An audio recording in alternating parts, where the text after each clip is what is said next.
Chapter 2476 Murderer. However, the judge's full marks had exceeded his expectations. This also meant that he had already taken this year's Top Chef competition's top spot in advance. Even if Angelina received full marks from the judges, her PK points wouldn't get full marks. Hades YYDS.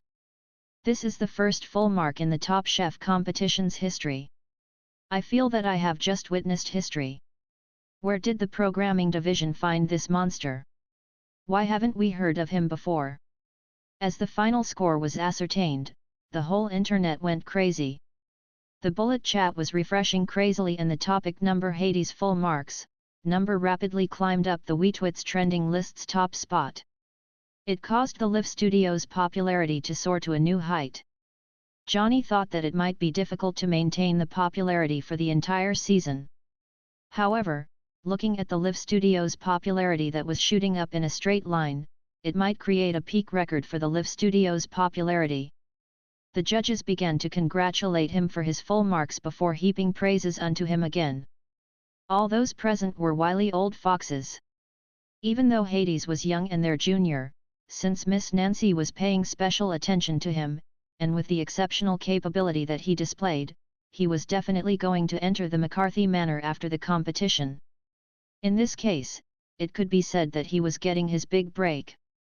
Mag replied politely before saying to the audience, "It's fine that you don't have a snake's kidney at home. You can replace it with a pig's kidney. Stir-fried pig's kidney is also a great dish. In fact, I have been making stir-fried pig's kidney before this." From an exceptionally rare and precious Medusa snake's kidney to a pig's kidney that was commonly seen in the market, this replacement plan was unexpected. However, it gained a lot of favorability for Mag. He didn't pretend to be high-end. He was just as down-to-earth as his dishes. Hades had taken the champion spot with full marks, causing the initially intense final to lose its suspense. However, Angelina didn't look depressed at all. She was still carving the works in her hands seriously.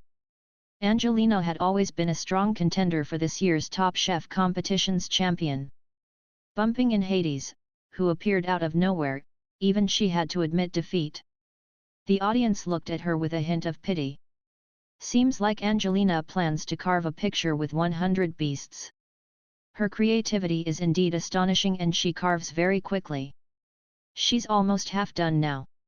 David turned the topic onto Angelina. Angelina's carving skills and creativity are always among the best in this year's contestants. However, I didn't expect her to only use the carving method to present her last dish in the final. Old Hunter caressed his chin and smilingly said, "Perhaps she will prove me wrong." After changing the conversation topic, Mag had received a trophy after completing the competition. He looked at Angelina with wonder. This girl's potential was good. If it wasn't for him, this year's champion would be her. However, this was a culinary skills competition after all. Why was she not cooking and focusing on carving instead? Was she admitting defeat in advance? Under everyone's befuddled gaze, Angelina efficiently completed her picture with 100 beasts 30 minutes later. It was an exaggeration to say that it was a picture with 100 beasts. However, the dozens of intricately carved magic beasts placed in the beautifully decorated giant plate looked just like a beautiful artwork. Angelina turned all the unrelated ingredients into adorable animals with her amazing carving skills. My gosh! That fox is so adorable! It's actually carved by white jade carrots. So, are chefs all artists? You can't be a chef without some skills. The audience heaped praises on Angelina for her performance. However, the judges' expressions were much more complex. Angelina's performance on her carving skills was indeed astonishing, but this was the Top Chef competition after all. They were competing with their culinary skills. If this was all she was doing today, it would be rather disappointing. Angelina put down the carving knife in her hand and cast a glance at Mag. Her expression suddenly turned solemn and decisive. What's she doing? Mag already caught the changes in her emotions. Just as he was wondering what she was going to do, he saw her pick up a box of flour next to her and scattered them over that picture with 100 beasts. White powder was flying everywhere. A commotion broke out immediately. Johnny even jumped up from his director's seat right away. It can't be so bad, right? Mag frowned. Could it be that she couldn't accept that she had failed and broke down on the spot? But she didn't look like she was that kind of person. The audience in front of the screen were also shocked by this scene. They all watched the white powder settle slowly with widened eyes. The image became clearer gradually. The giant plate in front of Angelina reappeared in front of everyone again. The picture with 100 beasts had disappeared and in its place was a human's face. It was the face of a young man. Those who were at the front line of the gossip for the past 2 days, would definitely know this face. Fergus Dixon. The young master from the Dixon family, and the murderer that was outed in the Horus incident. Before the live stream began in the morning, Hades had already sent him up to the top of the trending list. And now, Angelina's picture of 100 beasts actually transformed into Fergus' face after she scattered a bucket of flour over it. Moreover, there were a word underneath his face, murderer. The commotion calmed down and everyone looked at that drawing in an eerie silence. How does she even dare? Mag frowned tightly. He had never expected Angelina would do this on the final. The Dixon family wasn't someone to be trifled with. He dared to mess with them because he had Ferdinand behind him, and most importantly, he could always throw away this disguise. He didn't have to worry about revenge at all. Angelina was different. She was a maiden without any background. It was equivalent to seeking her own death when she roasted the plutocrat so obviously. She's made my scalp tingle. She's being too rash. Is this the legendary perfect collaboration? One of them triggers it before the competition, while the other drives the nail in during the competition. I'm in love. Who doesn't love such a brave girl? The 2 billion plus people that were watching the live stream were also shocked. They refreshed the bullet chat crazily. Director Johnny's face was all scrunched up. What the hell was going on? Why couldn't they let him do the show properly? However, Angelina had done that action in front of a 2 billion live stream audience in the actual competition. The picture with 100 beasts was changed to Fergus' drawing. This act that resembled a magic trick was definitely premeditated. The atmosphere in the studio was solemn. All the staff members looked at Johnny. This was already a live streaming accident and it involved another plutocrat. Should they continue the live stream or perhaps, how should they continue with it? Johnny turned his gaze towards Nancy on the judges' table. He couldn't decide this matter. He had to ask Miss Nancy. Even though the McCarthy family and the Dixon family were never on good terms, due to their statuses, the two families were still cordial to each other on the surface. Previously, Hades' behavior could still be explained as the contestants' individual actions and had nothing to do with the programming division. However, Angelina's actions on the final were equivalent to pushing the programming division into the firing line. They had no way to explain that. Lucien was also watching the live stream interface in his WeTwit building's office with wide eyes and dropped jaws. Is the McCarthy family and the Dixon family going to clash head-on?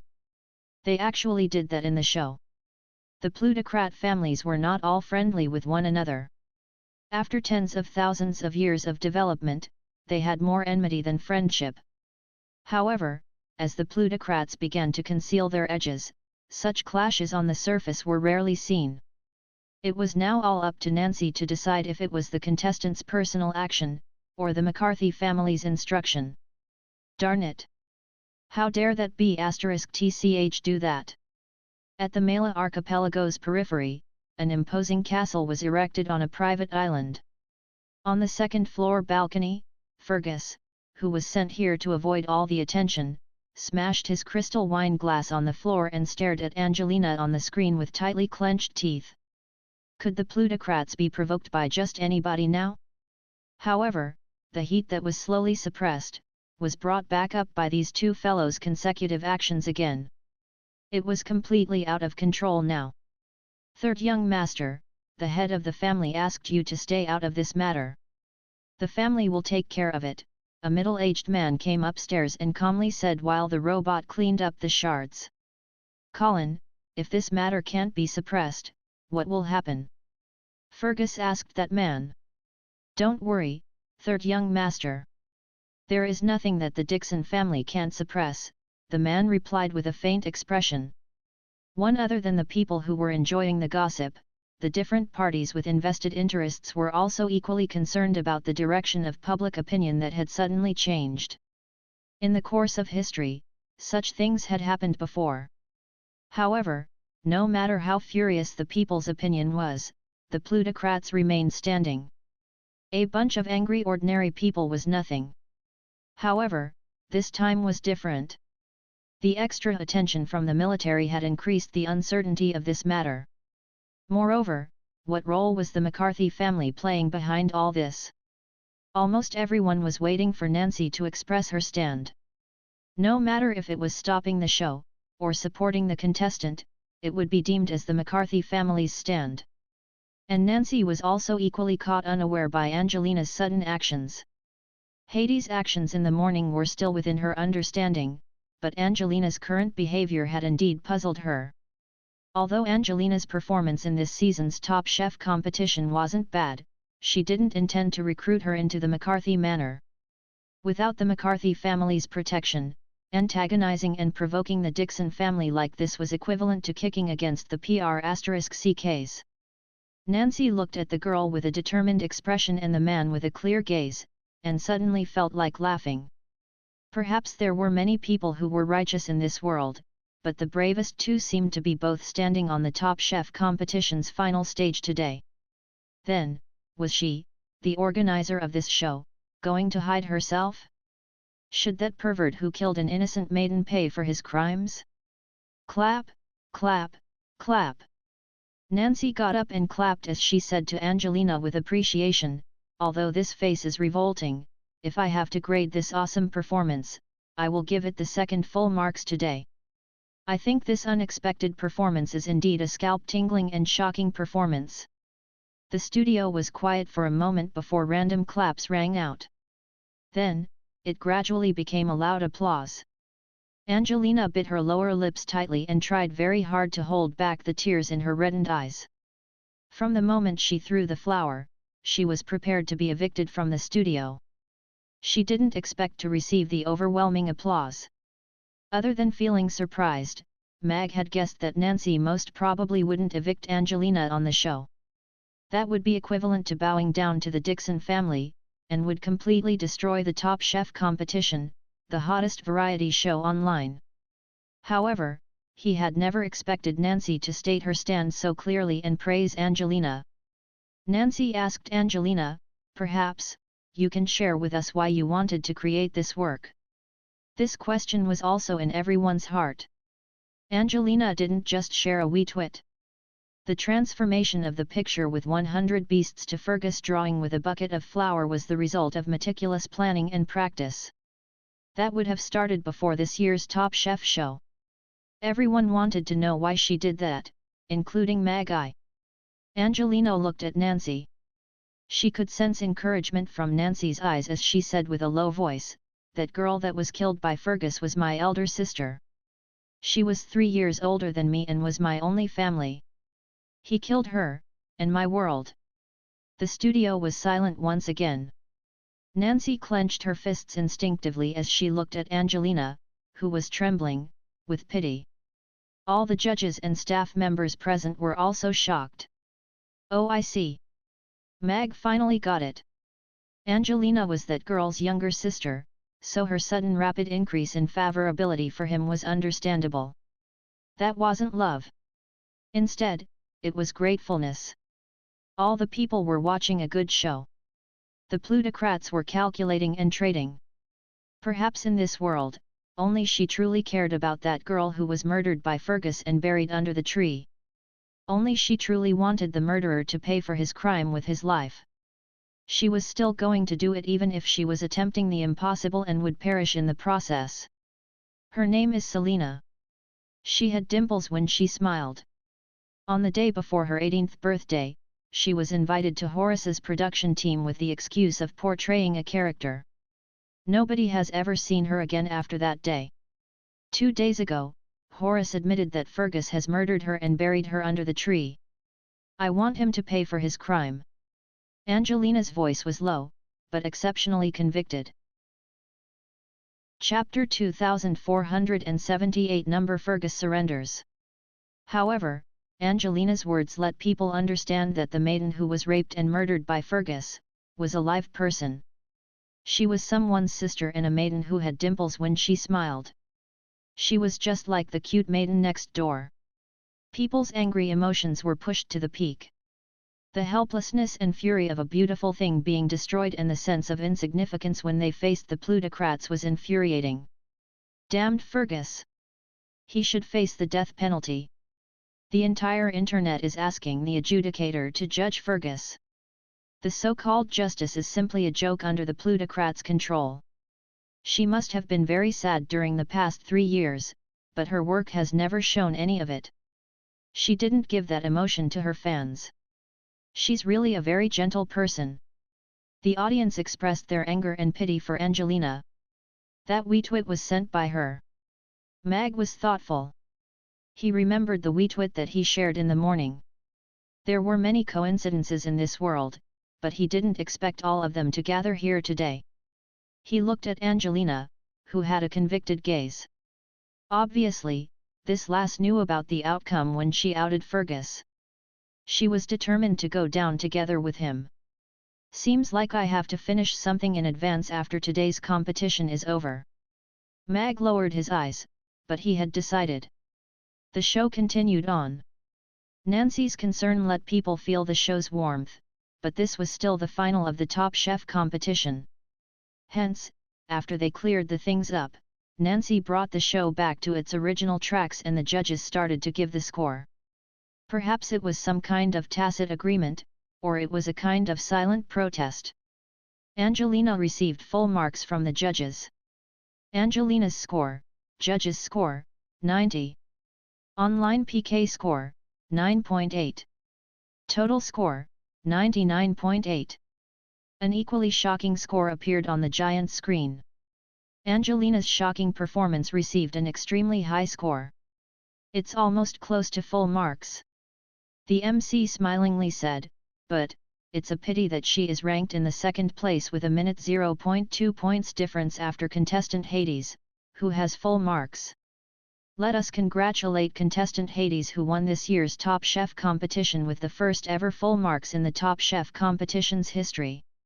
He has won the title of Top Chef.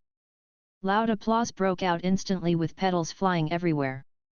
Mag got up with a smile and walked to the center of the stage under the MC's guidance. He began to give his thank you speech.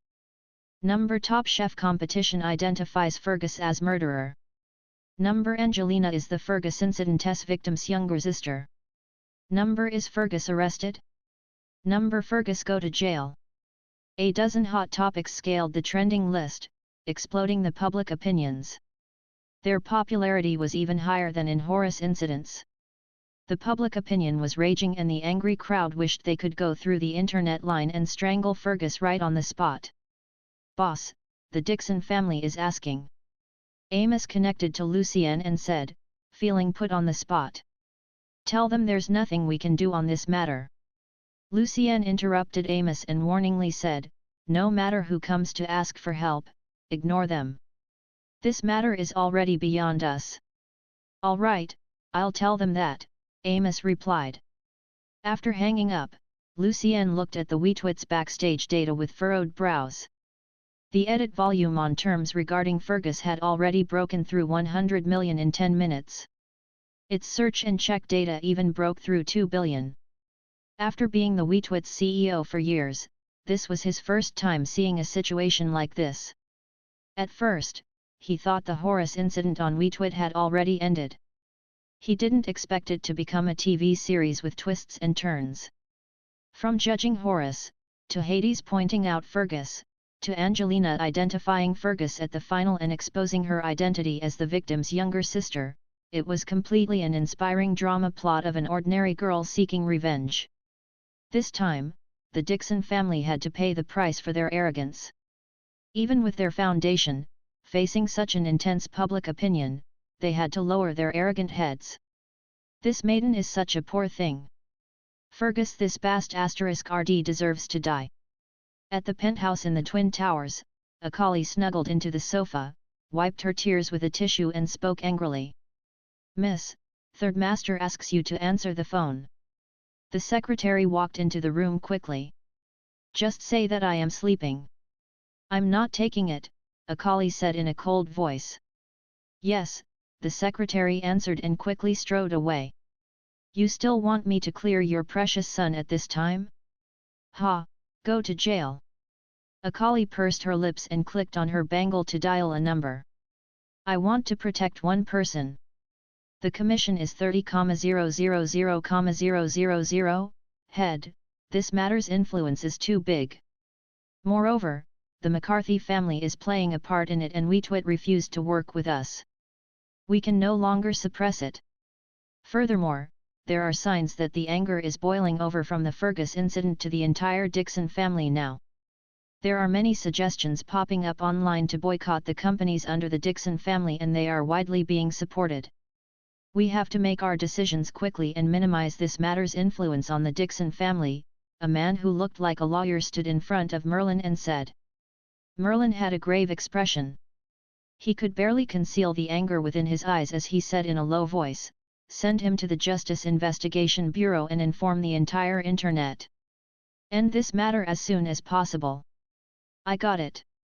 The lawyer left quickly. "Tell him not to appear in Tucker City for the next 10 years. I'm not going to let him off if he causes trouble again." Merlin ordered the butler next to him.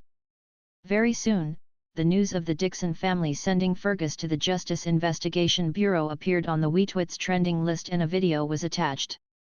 Number Fergus surrenders. It went straight to the top of the Wheatwit's trending list. Then, the headquarters of the Tucker City's Justice Investigation Bureau also posted a Wheatwit, proving that Fergus had already surrendered himself. The related investigation procedures were already activated and the results would be announced as soon as it was ready. On the other hand, the Top Chef Competition's awards ceremony had concluded.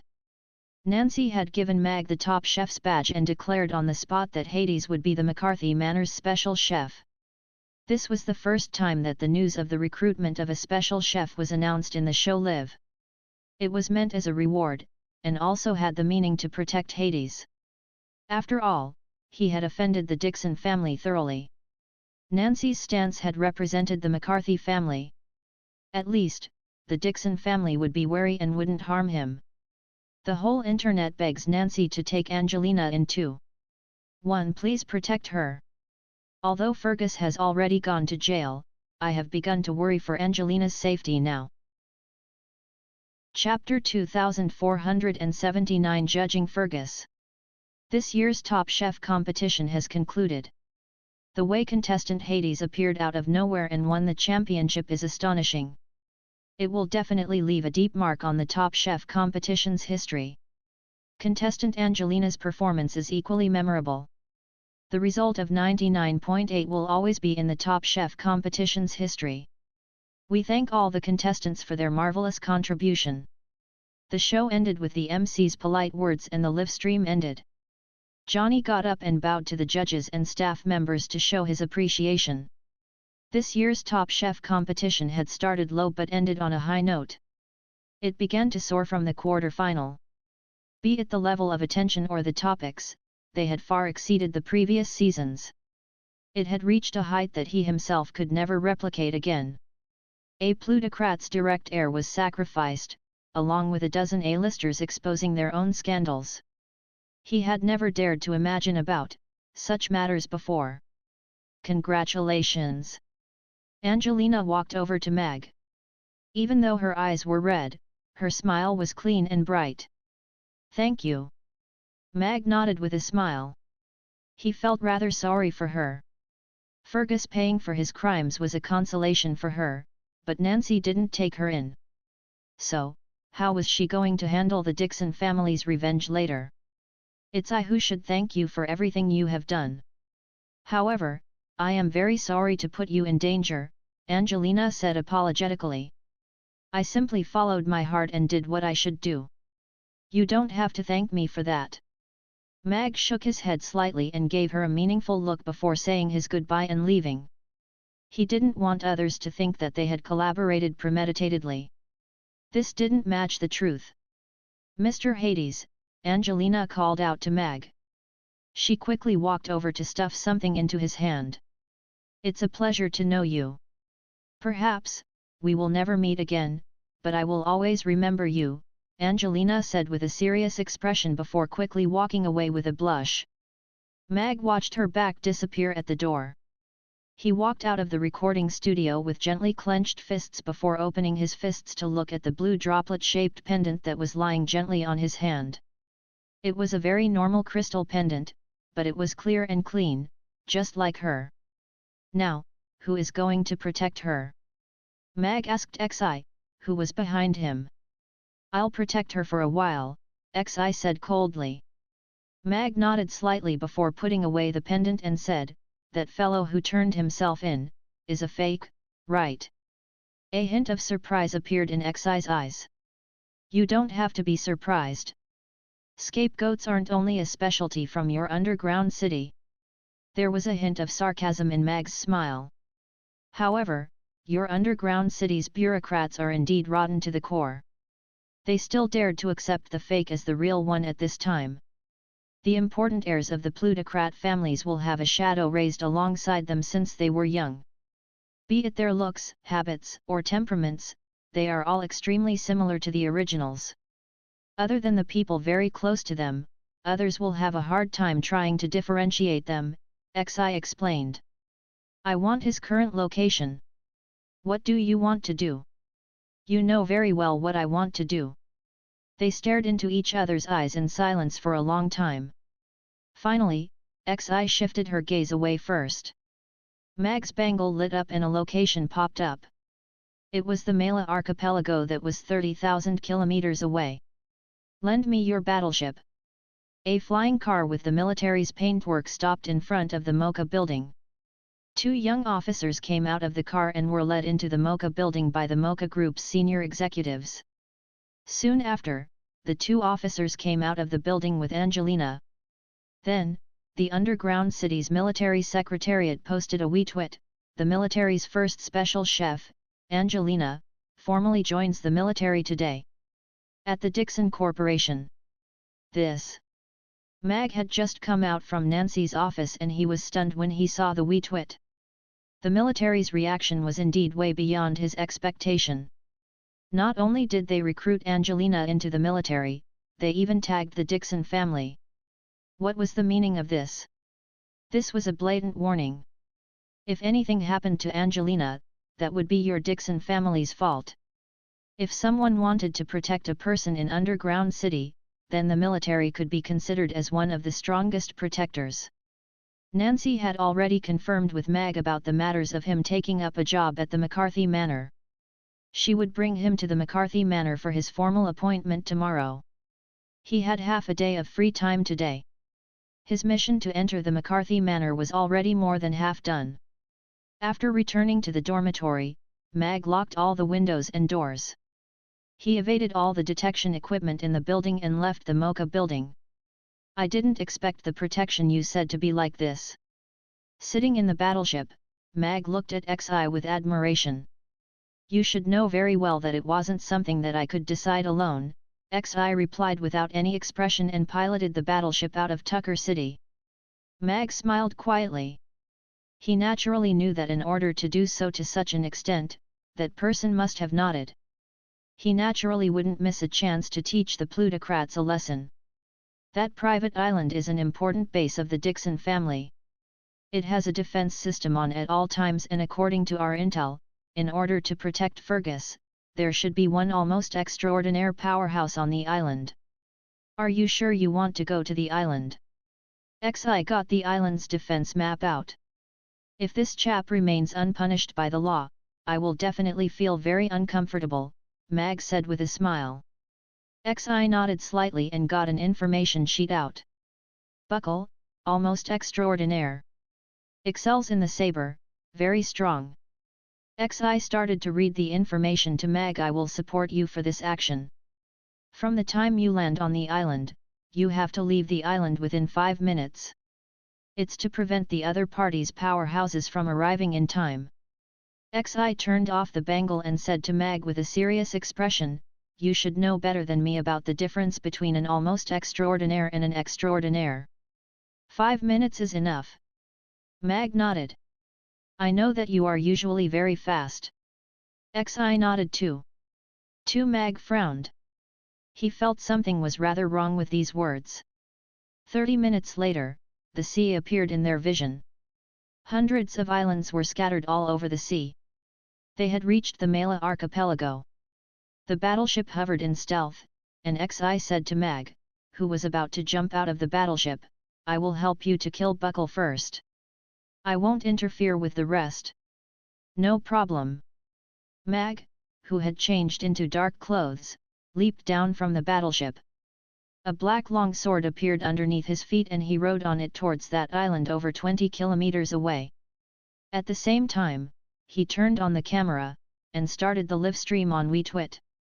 To prevent alerting the enemy, he delayed the live stream timing to 5 minutes later. Judging Fergus. Did Fergus turn himself in? Just his shadow wouldn't do. Even though he called it a little island, it actually wasn't that little. There were a total of 32 islands in the Mala archipelago. This island's surface area was the 5th largest among them. Instantly, the island's alarm rang. Who dares to break into the island? A majestic voice rang out like thunder. A 2-meter-tall strapping man with a beard jumped off from a high place with a thick, black long saber. He stared at Mag with his bell-like eyes. He asked with narrowed eyes, the adjudicator. Mag smiled brightly and said in a low voice, yes, it's me, your master. How dare you come here, you clown? Watch me skin you alive today. We'll let everyone see your cowardly behavior. Buckle shouted angrily. Flames rose up on the long saber and the hard rocks beneath his feet shattered instantly. That bulky figure shot out and he slashed at Mag with his saber. Almost extraordinaire. He was on par with Mag. After entering the demigod realm, Mag had never fought with a powerhouse who was his peer. He could find such an opponent in Underground City and so he naturally grasped this rare opportunity. This fellow actually dares to come here. In the villa's safe house, Fergus looked at Mag, who was wearing a set of black clothes, on the screen and spoke with an angry and terrified voice. His family had already ditched him. That was why his shadow was sent to the Justice Investigation Bureau. His years of hard work were destroyed in a day by this fellow. He couldn't wait to skin him alive. However, what made him fearful was how did this fellow find this place? How did he know that he was hiding here? What kind of big trouble would it cause if this matter was let out? The butler brought a glass of wine over and calmly said, "Don't worry, third young master. Master Buckle is an almost extraordinary powerhouse. That fellow is just a clown. We'll toss him into the sea after we kill him." Fergus felt calmer after hearing that. The butler was right. What was he afraid of? His family hired Master Buckle to protect him to prevent such matters from happening. Could that fellow be more powerful than a god? Mag looked at Buckle, who was crashing over like a heavy truck. A terrifying pressure was emanating from him. It was a different kind of presence. A powerful presence brought by an absolute power. If a 10th-tier person was standing here, he wouldn't be able to move at all. According to the intel analysis provided by XI earlier, Buckle was a fire close combat powerhouse. He was famous for his terrifying explosive power and absolute strength.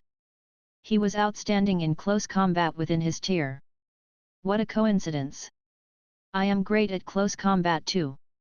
Mag's lips curved upwards under his mask. Buckle's scary figure reached Mag in an instant. His black heavy saber slashed downwards at Mag with a 10-odd meters long tail of fire dragging behind it. In the instant when the long saber landed, Mag moved slightly and disappeared on the spot. At the same time, Mag stabbed his long sword out. He stabbed 5 times within 1 second and the space twisted and tore open. Boom! The long saber landed on the ground and a ravine that was dozens of meters long and a few meters wide, appeared on the hard rock surface. The rock was melted into lava by the flames and the entire island shook. A strike from an almost extraordinary powerhouse was that scary. Fortunately, Mag was very fast. Other than having 2 little burnt holes in his clothes, Mag didn't suffer any physical harm. On the other side, Buckle landed and 5 bloody holes appeared on his chest, abdomen, and thighs. Almost extraordinaire. Buckle looked at Mag and his expression turned solemn for the first time. Meanwhile, the wounds on his body visibly healed rapidly. Does his natural talents include healing? Why didn't he change all of his talents to defense? Mag dissed him inwardly. An almost extraordinary opponent was indeed thick-skinned. If he was a 10th tier powerhouse, those strikes would have cut clean through and finished him off. That fellow is also an almost extraordinaire. Fergus was shocked. His hand that was holding the glass trembled and the wine spilled all over his trousers. The butler looked shocked too, but he still calmly said, "Don't worry, third young master. I have already reported to the family. Extraordinary powerhouses will be coming to assist us soon. We just have to stay here before that." Mag held his sword out horizontally at his chest level and arrogantly said, "I'm not free to play with you. Your young master is still waiting for me. That will depend on if you can step over my body." Anger rose up in Buckle's eyes. Nobody in his tier had ever looked down on him like this before. Mag didn't bother to talk to him anymore. After a quick thought, he disappeared. Sword projections were crisscrossing instantly as danger lurked everywhere. Buckle turned solemn and a shield pendant hanging at his waist lit up. Black armor appeared on his body immediately. He drew a circle on the ground with his long saber and the flames rose up to form a firewall that surrounded him. He looked around him with an alert expression. Suddenly, a gleam flashed across his eyes and he slashed his long saber behind him. The space distorted and the flames exploded. The firewall split open and a black shadow came in and stabbed his sword out. However, the saber slashed across horizontally, cutting the black shadow into 2. But, he had missed. That black shadow was just a remnant. Oh no! Buckle was shocked. The sharp ring of a sword had rung out next to his ears. He retracted his saber and activated all his protective gears at the same time. The outcome of a duel between the top powerhouses was often decided in a split second. In pure close combat it was even more so. The razor-sharp sword stabbed through the layers of protection as though it was stabbing through balloons that were stacked together like Russian dolls. Then, it cut through that seemingly impenetrable armor and stabbed into his soft neck. Even when facing imminent death, Buckle still displayed the explosion that belonged to an almost extraordinaire. His armor exploded and his whole body turned into lava. His level of defense heightened and the sword tip was stuck in his body. At the same time, he consolidated his determination to kill and slashed his saber across. With Buckle's body as the center point, the temperature within 100 meters of him skyrocketed instantly. Flames even rose up in the air. Flame domain, open up. This is much more interesting. Mag let go of his long sword that was stuck and backed off rapidly. Mag's figure was obviously slower within the domain. What people didn't see was the hand that he hid within his sleeve. He suddenly took out a chef's knife and slashed at the space behind him. The space distorted and a gap was actually split open in the flame domain. Mag moved and got out of the flame domain like a fish. A silver longsword appeared in his hand and he slashed across. A green sword projection swung out like a long rainbow and clashed with Buckle's long saber in mid-air. A green projection and a red projection clashed into each other. They were evenly matched. "Sword, come over." Mag spat out those 3 words gently. At the same time, 2 pupils appeared in each of Mag's eyes, making Buckle take a double look. A black heavy sword flew over and crossed the hundreds of meters long distance in a blink of an eye. It went in Buckle's back and came out through his chest. She had almost forgotten that he was someone who dared to take a great old one on alone, after getting used to seeing him be busy in the kitchen. It was a battle between two opponents in the same tier, but Mag killed his opponent within 2 minutes. The power that Mag displayed had far exceeded her expectations. Buckle is dead. The glass in Fergus' hand fell to the floor and shattered into pieces with a bang. His face was pale and terrified. That was an almost extraordinaire whom his family had kept in service. Yet, he was easily killed within a few rounds of combat. What tier was that fellow in? The extraordinaire. I am going to die. Fergus' body shook uncontrollably. He was regretful now. He should have turned himself in. At least, he wouldn't have had to face this killer now. The butler's face was equally pale. Buckle's death had broken him psychologically, but he still consoled Fergus. Please don't worry, third young master. All the safe house's defense systems are activated. We only need to hang on for 5 minutes and the family's reinforcement will arrive soon. He might not be able to find the safe house's entry before the butler could finish speaking. The man in black had already appeared in the camera outside of the safe house. He even made a V hand sign at the camera. He's here. He's here. Fergus jumped up with fright and huddled in a corner immediately. His eyes were filled with fear. Don't worry, young master. This door was enhanced by extraordinaires. Even if he's an extraordinaire, he can't break in within minutes. Bang! Bang! Bang! Bang! A series of explosions sounded and the thick door shook violently. Its precise machinery was broken by the shaking and lost its effect. Bam! The door that was over 5,000 kilos was kicked open and the butler, who was staring with wide eyes, was crushed under the door, becoming a puddle of minced meat. Is this military's door-breaking bomb specially developed to deal with the plutocrats? Mag walked into the safe house with his sword. He flicked a glance at the door that was shattered by the shock bomb. If he had to break the door himself, it would at least take him 3 to 5 minutes. Don't kill me. Don't kill me. I'll give you whatever you want. I'll give you everything.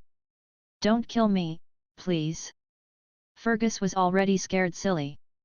He knelt on the ground right away. He didn't realize that his legs were cut by the broken glass and covered in blood. Fergus Dixon. Identity confirmed. Mag looked down at Fergus and sarcastically said, "Shouldn't you be in the Justice Investigation Bureau in Tucker City? What are you doing here?" "That's a shadow. That's my shadow. Please send me to jail. I'm willing to accept the law's judgment. I want to pay for my crimes. Please. I want to go to jail. I want to go to jail." Fergus cried as he pleaded. He just wanted to get away from this killer. Even being jailed for life was better than being killed by him here. He didn't even dare to remember Horace's terrible state. Jail? If jail was useful, we wouldn't need the adjudicator. Mag smirked. If you can be released from jail after enjoying life there for a few years, how are the souls of those girls that you have ruined going to rest in peace? Fergus was as pale as a piece of paper. He still wanted to continue to plead and stall for time. "Fergus Dixon, I'm going to judge you now. 3 years ago, you raped and murdered Selena. We had both an eyewitness and evidence. You will be sentenced to death and the sentence will be carried out now." Mag declared the sentence loudly and walked towards Fergus with his sword. Fergus backed off and said with fear, "Don't kill me. Don't kill me. I am the Dixon family's direct descendant. The Dixon family will not let you off if you kill me. After I enter into the extraordinaire's realm, I will practice with your Dixon family's extraordinaires," Mag said inwardly. He pointed his sword at Fergus' eyes. "Since it was this pair of eyes that saw that girl first, let me destroy them first." The sword's tip tapped lightly and the sound of eyeballs exploding rang out alongside Fergus' screams and scoldings. "Since you cannot control your hands, let's do away with them." The long sword landed and cut off a pair of hands. This last sword strike is to remind all the plutocrats' family members that perhaps the law cannot judge you, but I can. Unless you keep hiding next to your family's extraordinary patriarch, I can appear anywhere. Mag's sword stabbed into Fergus' chest and dug out a heart that was still pumping. He tossed it aside with disgust. We ought to go now. The other party's extraordinaires will arrive in 3 minutes. Xi's voice spoke up in his earpiece. All right. Mag turned around and put away his sword. He flew away from the island in the maid's fearful gaze. Mag returned to the battleship and it activated instantly, flying toward the center of the ocean. Mag sat down in the passenger seat and clicked open WeTwit to do a series of actions. He edited the previous clip simply before posting it on WeTwit. He used the video recording to do a live stream. The live studio of judging Fergus quickly rose up the WeTwit's trending list. Number judging Fergus. The topic also rose up rapidly. F***CK. The adjudicator is streaming live again. What's going on? Didn't Fergus turn himself in? He killed Buckle the almost extraordinaire alone. The adjudicator is so powerful. The one that was sent to jail was actually his shadow. The plutocrats are really despicable. This is really hardening. Such a lawless scum like him should be punished like that. Tremble, you plutocrats' heirs. The Justice Investigation Bureau is so useless. They didn't even know that they had arrested a fake. Useless people. The live stream and video clip spread quickly. Even though they were also quickly removed, it didn't affect the heat and spread of this matter. Xi looked at Mag silently. Mag removed his mask. He got himself a chilled glass of cola and smilingly said, "Ask whatever you want to. Don't hold back. I hope this is the last time you do this. You have already created quite a big mess for Underground City and you are constantly challenging the Underground City's laws. Bottom line. It's highly likely that you might cause a big scale of copycat crimes," Xi said seriously. "If you were the one standing in front of Fergus with the sword, would you kill him?" Mag asked Xi. An ordinary guy commits a crime, the ordinary guy is gone. The plutocrat commits a crime, the law is gone. Mag took a sip of the cola and smiled sarcastically. So, this is the bottom line. Xi was quiet again. All right. I won't commit any crimes again within a short time frame. I am just a passerby. If it wasn't for Angelina, I wouldn't have appeared here today. I am not a saint. I just like to do whatever I want. Mag closed his eyes and activated the seat's massage mode with his voice. Even though this almost extraordinary duel was short, there were many details that were worthwhile for him to look back on. It wasn't Buckle who was too weak. It was him who had too many trump cards. Be it the psychological influence or the flying sword, they were all unusual tactics beyond the normal fighting modes. That was why he could kill him within such a short time. A middle-aged lady officer walked out of the office and called out to Angelina. She explained to her as they walked, "Angelina, I have already completed the procedures for you. I have also sent the matters regarding the military that you need to take note of to you. Now, I'll show you the place you will work in first. The Hexagon building is the military's headquarters." Angelina looked calm again as she listened attentively. From today onwards, she was no longer Angelina the influencer, but a soldier. "My son." In the ruins in front of a seaside villa, a middle-aged man knelt on the ground and wailed. An old man with white hovered above the ground and looked down with anger and gravity on his face. "Patriarch, this is the video material that was left on the scene. There is very little useful information.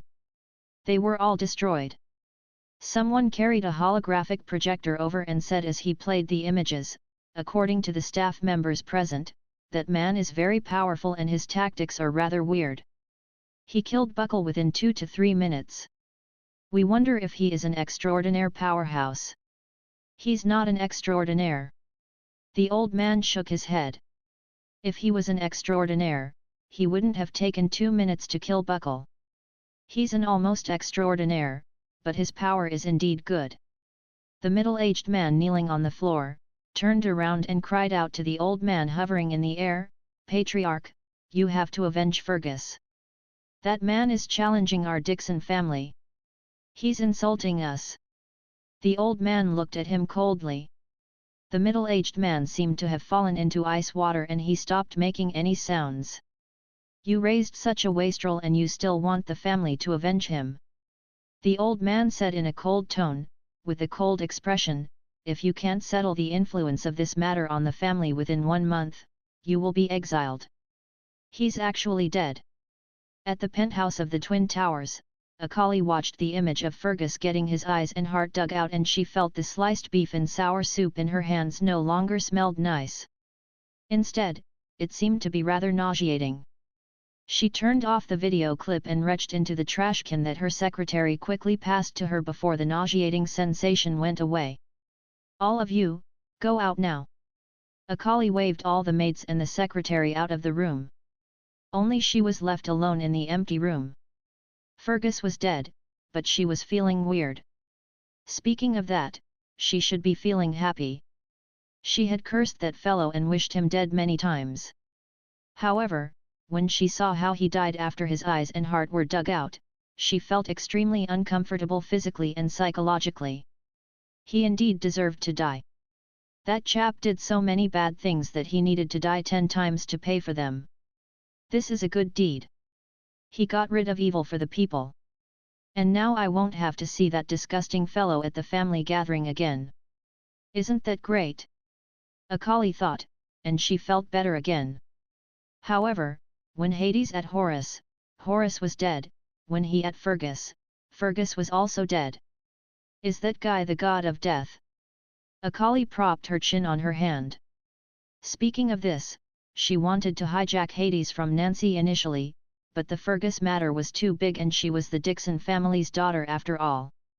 It wasn't appropriate for her to have too much interaction with Hades. Furthermore, given the head's pettiness, he most likely wasn't going to let Hades and Angelina off.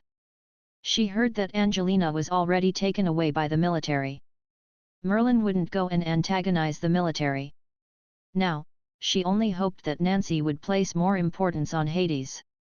He would be safe as long as he entered the McCarthy family.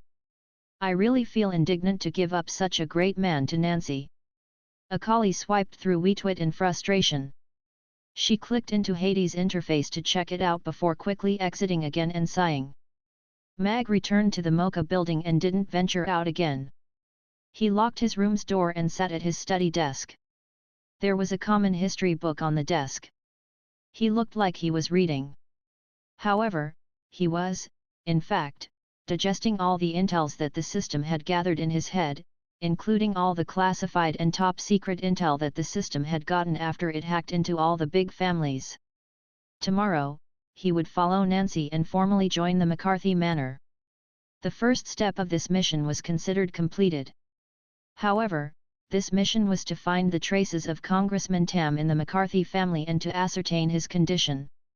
They had to know if he was dead or alive. Do you think such information can be easily obtained as long as one gets into the McCarthy family? If it was that simple, Ferdinand wouldn't have needed him to cross over. If Mag really was to investigate it himself, he might not be able to find out anything in the McCarthy family that was guarded by extraordinaires, within 1 year, let alone in a week. At such times, external help became very important. The system's technology was indeed lower than the underground city's technology, but that was the initial setting that God had set for him. However, the system itself was an artificial intelligence that was absolutely better than the underground city's artificial intelligence. It was a very simple rationale. The underground city's artificial intelligence was restricted by the underground city's technological level, but the system's upper limit was decided by God. Based on their developers, the system won.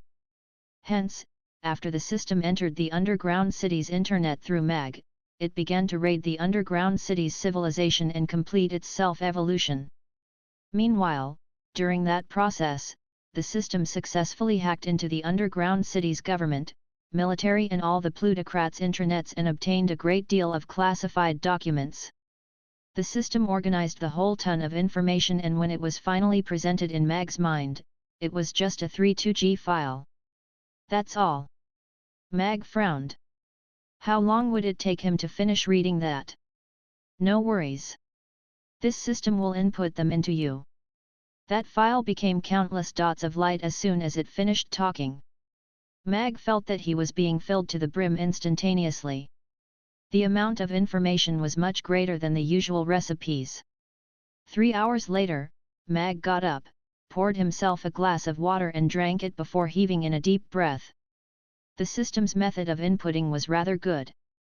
The information that would normally take him 3 months to read and digest, was digested in his mind within 3 hours. The intels were just like strands of spider webs. You could hardly see anything if you only had 1 or 2 strands. However, when you see the countless strands of spider webs forming a complete spider web after overlapping with one another, the truth would naturally present itself to you. Congressman Tam was a radical congressman who had a civilian background. He was always criticizing the plutocrats' privileges and took the lead to draft a bill to weaken the plutocrats. His obvious method to weaken the plutocrats naturally made him the plutocrats' target. This information could be found in all the plutocrats' related files. He acts so rashly without a backer. It's no wonder that he has gone missing, Mag murmured. Although Mag respected such a person who worked for the people, it didn't mean that he agreed with the way he invited disaster by overreaching himself.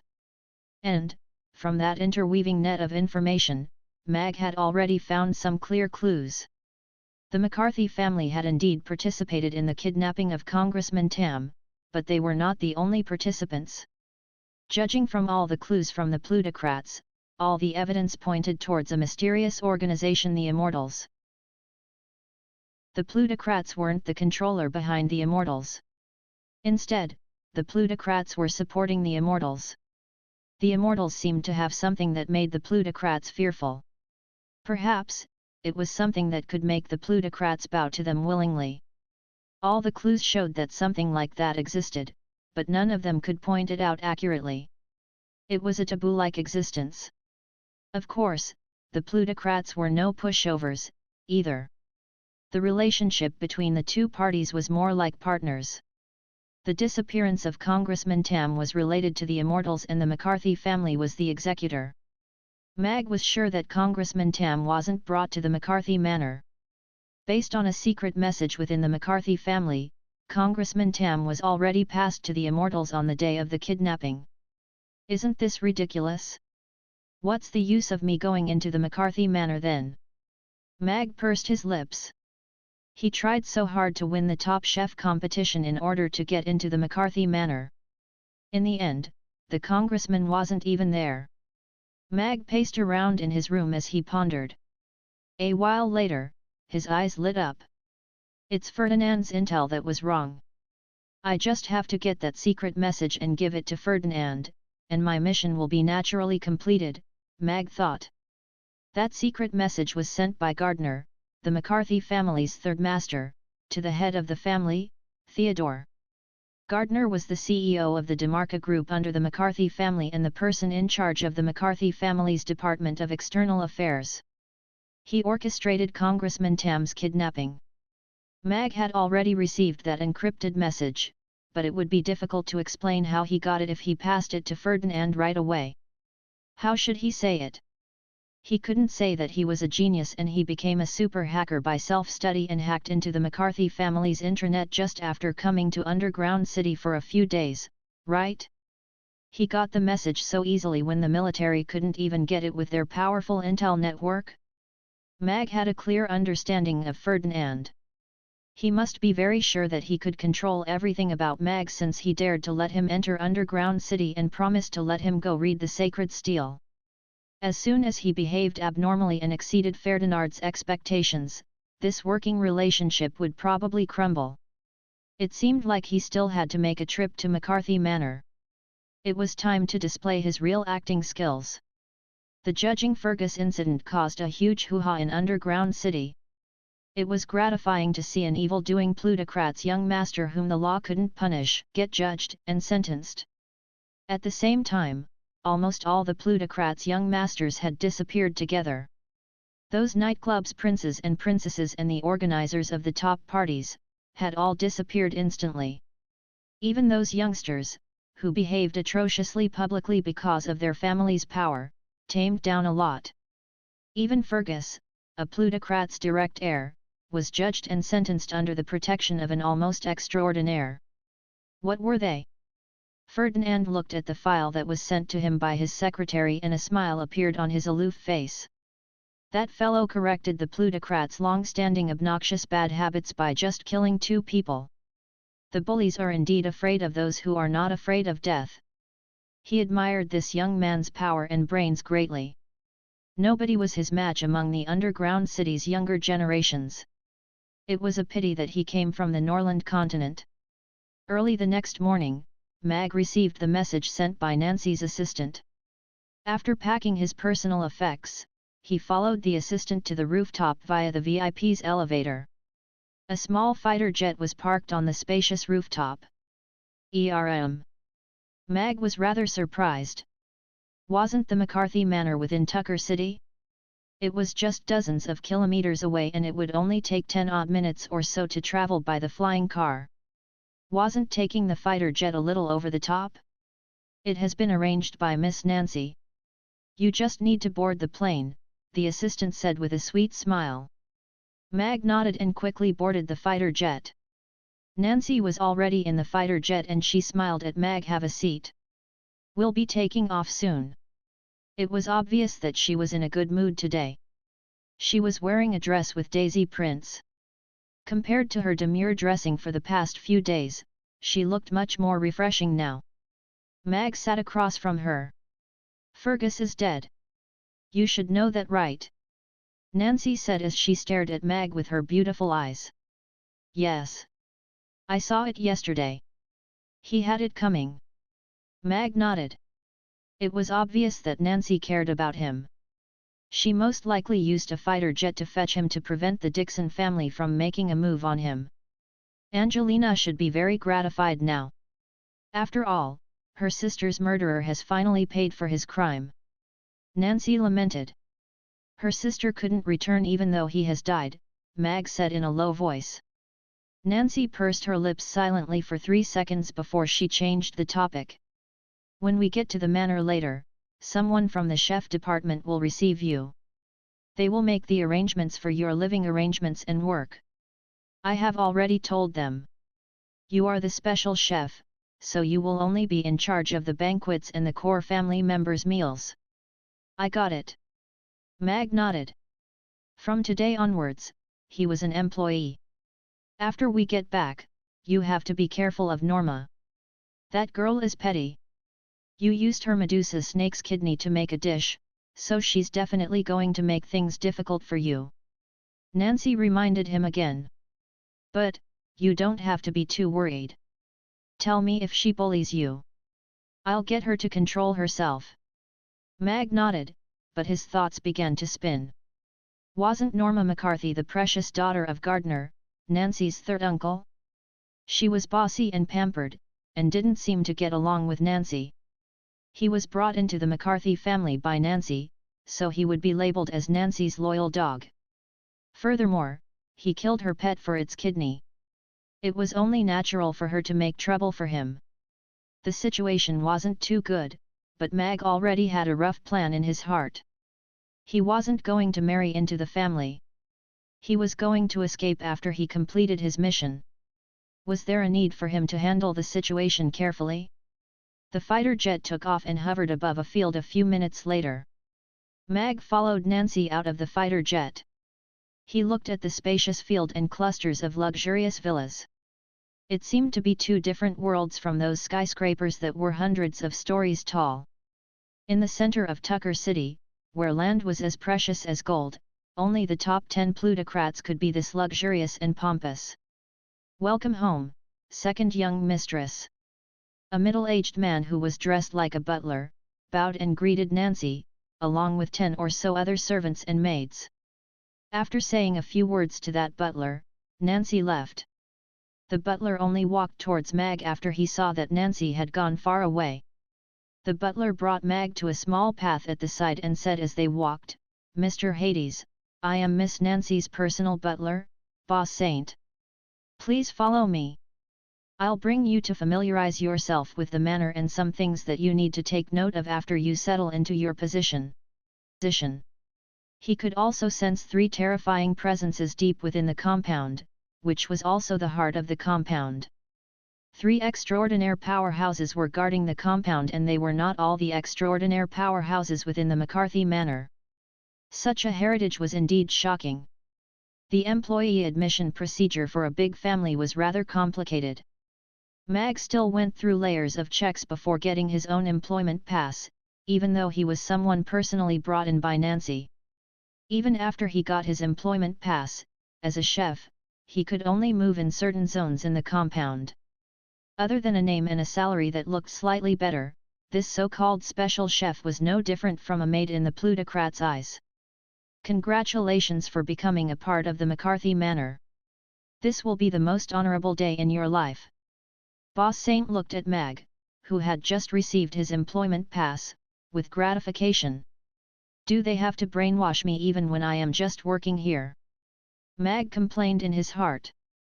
Even in Underground City, shouldn't the most honorable day in his life be yesterday, when he won the Top Chef competition? After exchanging some polite words with Boss Saint, Mag made up the excuse that he was tired and wanted to rest at the dormitory. Boss Saint brought Mag to the chef's dormitory. As the special chef, Mag was able to have a room to himself. However, before they reached the dormitory, he saw a maiden in a high school girl's uniform, sitting on the short wall in front of a villa. Her slender and fair legs were swinging. Oh dear! Boss Saint went white. Mag flicked a glance at that maiden. She was about 15 or 16 years old. That point was deduced from her flat figure, which was similar to Bablaz, but Mag narrowed his eyes when he saw her face. This maiden looked 50% to 60% like Nancy. However, Nancy looked more aloof and sophisticated, while this girl had a pair of flirty eyes. One as though she heard their footsteps, the maiden suddenly turned around and her gaze locked onto Mag's face. She revealed an amused smile. Norma McCarthy. Mag recognized that maiden immediately. However, what is she doing here at the chef's dormitory zone? Is she waiting for me? Mag pretended not to know anything. He continued to walk forward, half a step behind Boss Saint. Miss Norma, what are you? Boss Saint went up to greet her humbly. He lowered his head, as he didn't dare to look at that pair of fair and slender legs. The maiden sitting on the parapet ignored Boss Saint and asked Mag, "You are Hades?" Mag didn't have the habit of lowering his head in front of women, so he looked straight at that pair of slender and fair legs, which had smooth and glowing fair skin. Yes. Mag nodded and continued to stare at her legs. As long as he didn't feel embarrassed, the others would be the ones feeling embarrassed.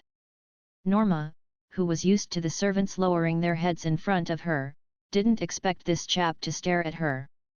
His gaze resembled 2 laser beams, which made her snap her legs together unnaturally, and she also blushed.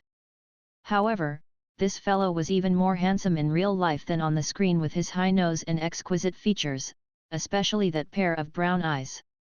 They were obscure and peaceful. He seemed to be staring at her, but he didn't feel creepy. He seemed to be simply appreciating her, which was clean and pure. She didn't know why, but her aura diminished a little. She coughed softly before saying, "Do you know that the snake's kidney that you used in the competition belonged to me?" Mag pondered for a moment before seriously saying, "Regarding the fact that you're Medusa, I won't tell others about it." Norma only regained her wits after being in a daze for a while. Then, she was so angry that she actually laughed. Was this fellow being deliberate or was he being serious?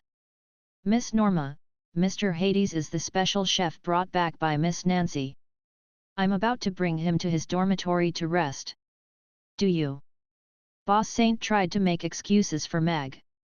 This third young mistress wasn't a pushover. "Boss Saint, you may go now. I will bring him to rest in his dormitory personally," Norma ordered. Boss Saint gave Mag a piteous look before saying his goodbye and leaving. Even though he was Nancy's personal butler, he still didn't have the guts to reject Norma's order. He could only ask for Miss Nancy's instruction after he left here. Only Mag and Norma were left in front of the building. Mag cast a glance at Boss Saint, who left without a backward glance, before asking Norma, "Are you sure you want to go rest with me in the dormitory?" "I said, bring." Norma blushed before jumping off the parapet. Norma wasn't short, but Mag was too tall. Hence, she had to look up at Mag after she jumped off from the parapet, and her aura diminished even more. Norma crossed her arms and said in a louder voice, "I know that you're Nancy's loyal dog, but you won because of my snake's kidney, so from today on, you're going to be my slave, got it?" "WTF?" Mag frowned and shook his head. "I won with my own ability. The snake's kidney was provided by the programming division and it was eaten by the judges. What does it have to do with me?" "You." Norma was actually at a loss for words at that moment.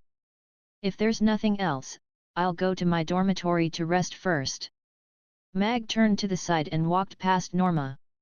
He stopped at the door and turned back to say, "I'm not used to sleeping with others, so please go back."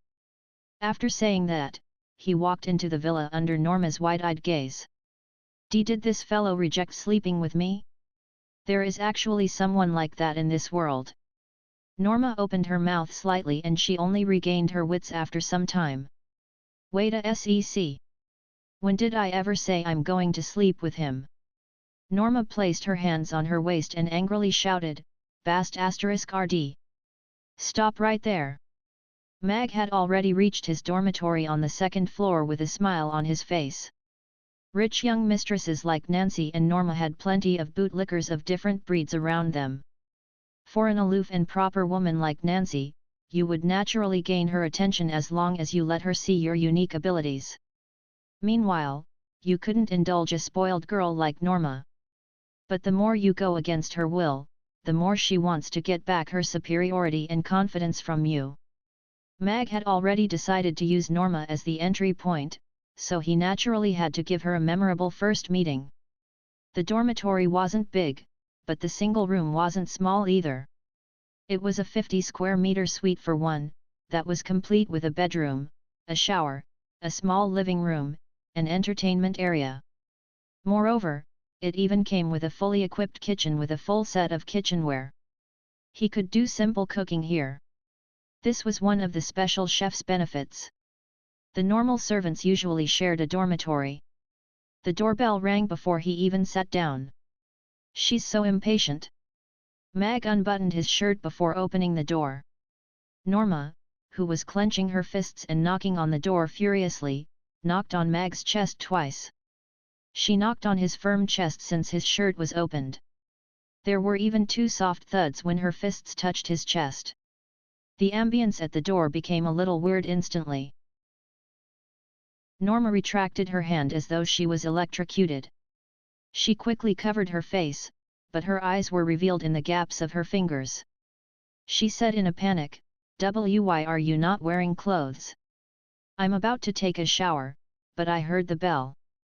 "I thought it was butler Boss Saint," Mag said matter-of-factly, "besides, I am wearing clothes." Norma shifted her gaze downwards. Mag was indeed wearing his clothes, but his shirt was open and his firm chest and 8-pack abs were revealed. Those lines and shapes that seemed to be carved out by a knife, were very impactful.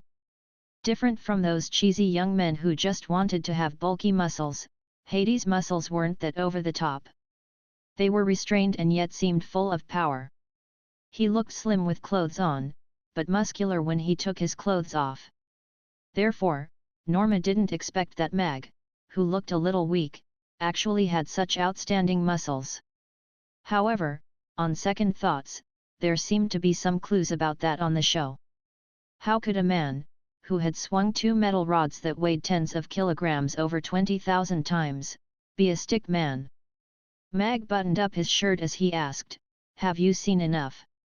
Norma gulped unconsciously and she immediately said angrily like a bristled lion, "According to the McCarthy Manors Employees Rule Book, all employees have to be properly dressed when they are in the compound.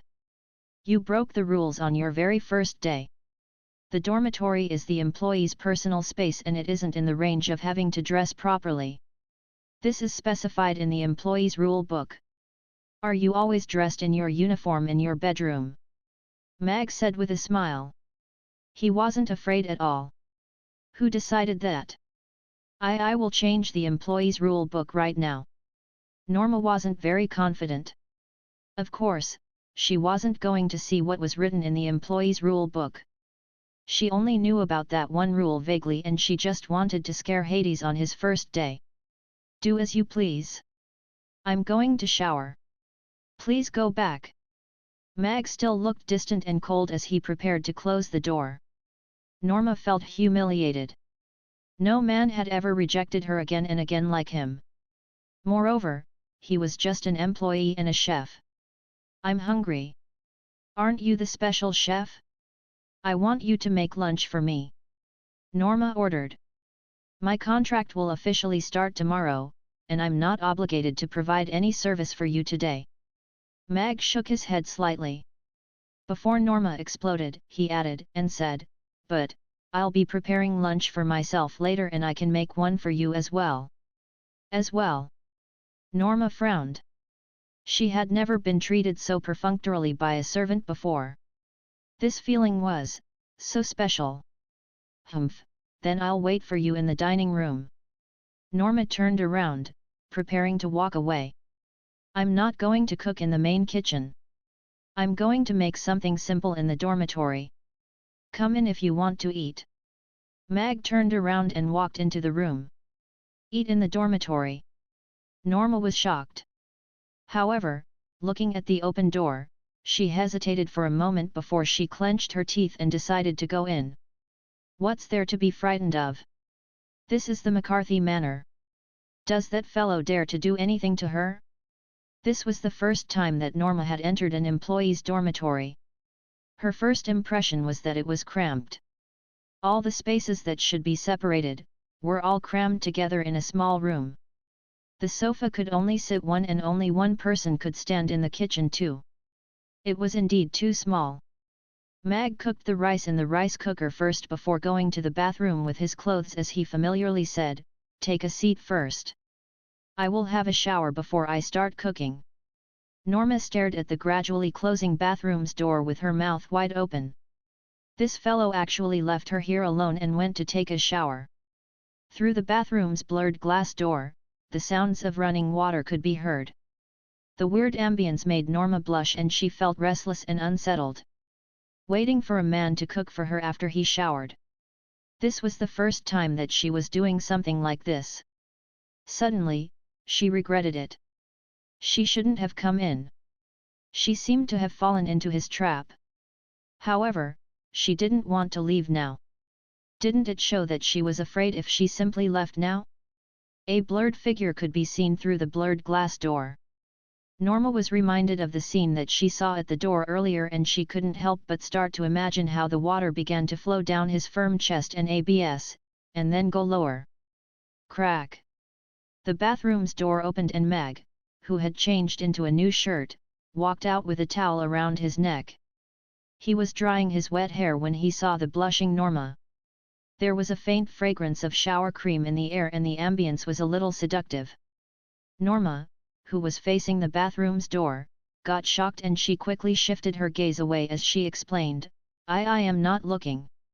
I am thinking about something." "Then, why are you blushing?" Mag ignored her and tossed his towel and clothes into the washing machine before he walked straight to the kitchen. Accurately speaking, it looked more like an open-style one-person cooking bench than a kitchen. The single stove, cutting area, and sink were all very mini. It was suitable for 1 or 2 people to do some simple cooking. Mag put on an apron and took out a few ingredients from the fridge. There was beef, eggs, spring onions, garlic and tomatoes. Judging from their freshness, they should have been placed in the fridge in the morning. They were not high-end ingredients, but they were ample. The rice that was just cooked was firm and not soggy. It was perfect to be used for fried rice. Mag began to process the ingredients and started to cook. Norma was still blushing. She sat down on the sofa and clicked on her bangle to surf the net, but she was stealing glances at Mag. He had a straight figure and his side profile was also very distinct. His lips seemed to be upturned at all times, so he seemed friendly yet like he was mocking something at the same time. All the chefs in the McCarthy Manor were mostly middle-aged men. There were also many old grandpas.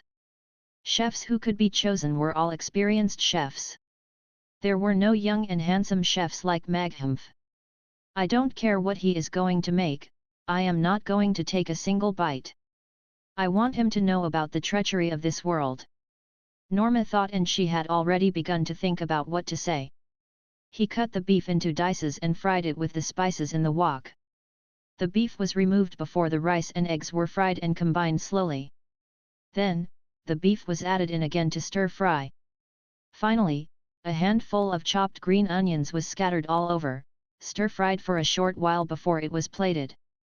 Then, he cooked a pot of tomato and egg soup, 2 plates of beef egg fried rice and 2 bowls of tomato and egg soup. With that a simple lunch was done. Let's eat. Mag placed the fried rice and soup on the dining table and said to Norma. Is that the lunch you prepared for me? It's so basic. Gulp, Norma came to the dining table and said disdainfully. But before she could finish speaking, a rich aroma assaulted her nose, making her gulp and interrupting her speech. Smells good. Norma stared at the fried rice in front of her with disbelief. Chapter 2486. Oh dear, it's the feeling of love. Growling. She wanted to reorganize her thoughts and say something harsh, but her stomach growled. Norma looked crestfallen. Her hand had already picked up the spoon and quickly scooped a spoonful of fried rice into her mouth. The soft and loose rice was covered by the egg. After biting down, the taste of the egg spread and a piece of beef was among the rice. It had a chewy texture and the squirting of the juice brought along a beautiful experience. That satisfaction of being filled made Norma's eyes lit up immediately. Norma had eaten countless exquisite and expensive dishes. The McCarthy Manor had the best chefs in Underground City, but this plate of beef fried rice in front of her brought her a sensation of surprise. One mouthful followed by another mouthful. The plate of fried rice all went into her stomach quickly. Norma licked her lips, wanting more. Then, she used the spoon to drink the soup. The tomato and egg soup was refreshingly sweet and sour. It paired with the fried rice perfectly. In no time at all, the soup bowl and the plate were both licked clean. Only then did Norma put down her spoon. This lunch was very simple. She had never had such a simple lunch before. However, she was very satisfied. It was a double satisfaction, both physically and psychologically. Norma looked up at Mag, who was eating quietly. He didn't look like he was waiting for compliments. Instead, he looked a little unsatisfied. The beef isn't cooked enough. It still needs to be tweaked a little, Mag murmured to himself. He indeed wasn't very happy. Without any reason, Norma felt that the man in front of her seemed to have a glow. Different from those ordinary men, although he wasn't those rich and powerful young men, his attitude toward his culinary skills was respectable. I say, tonight, do you still want to? Before Norma could finish speaking, the doorbell rang. Mag got up to get the door. Nancy was at the door. Even though her expression was cool, there was a hint of concern in her eyes. I heard from Boss Saint that Norma came to look for you. Did she make trouble for you? She's in my room. Mag shrugged. What? Nancy was stunned before revealing an expression of shock. Why you guys? Mag had actually brought Norma back to the room within this short time. I simply came to have lunch. Don't overthink. Norma seemed to have sensed the complex emotions in Nancy's tone and she instantly ran to the door. She looked at Nancy and teasingly said, Big Sister Nancy seems to care a lot for Hades. You ran here in a panic. Are you afraid that I will eat him up? Lunch. Nancy looked at the properly dressed Norma and then at the plates on the dining table through the space between the two of them.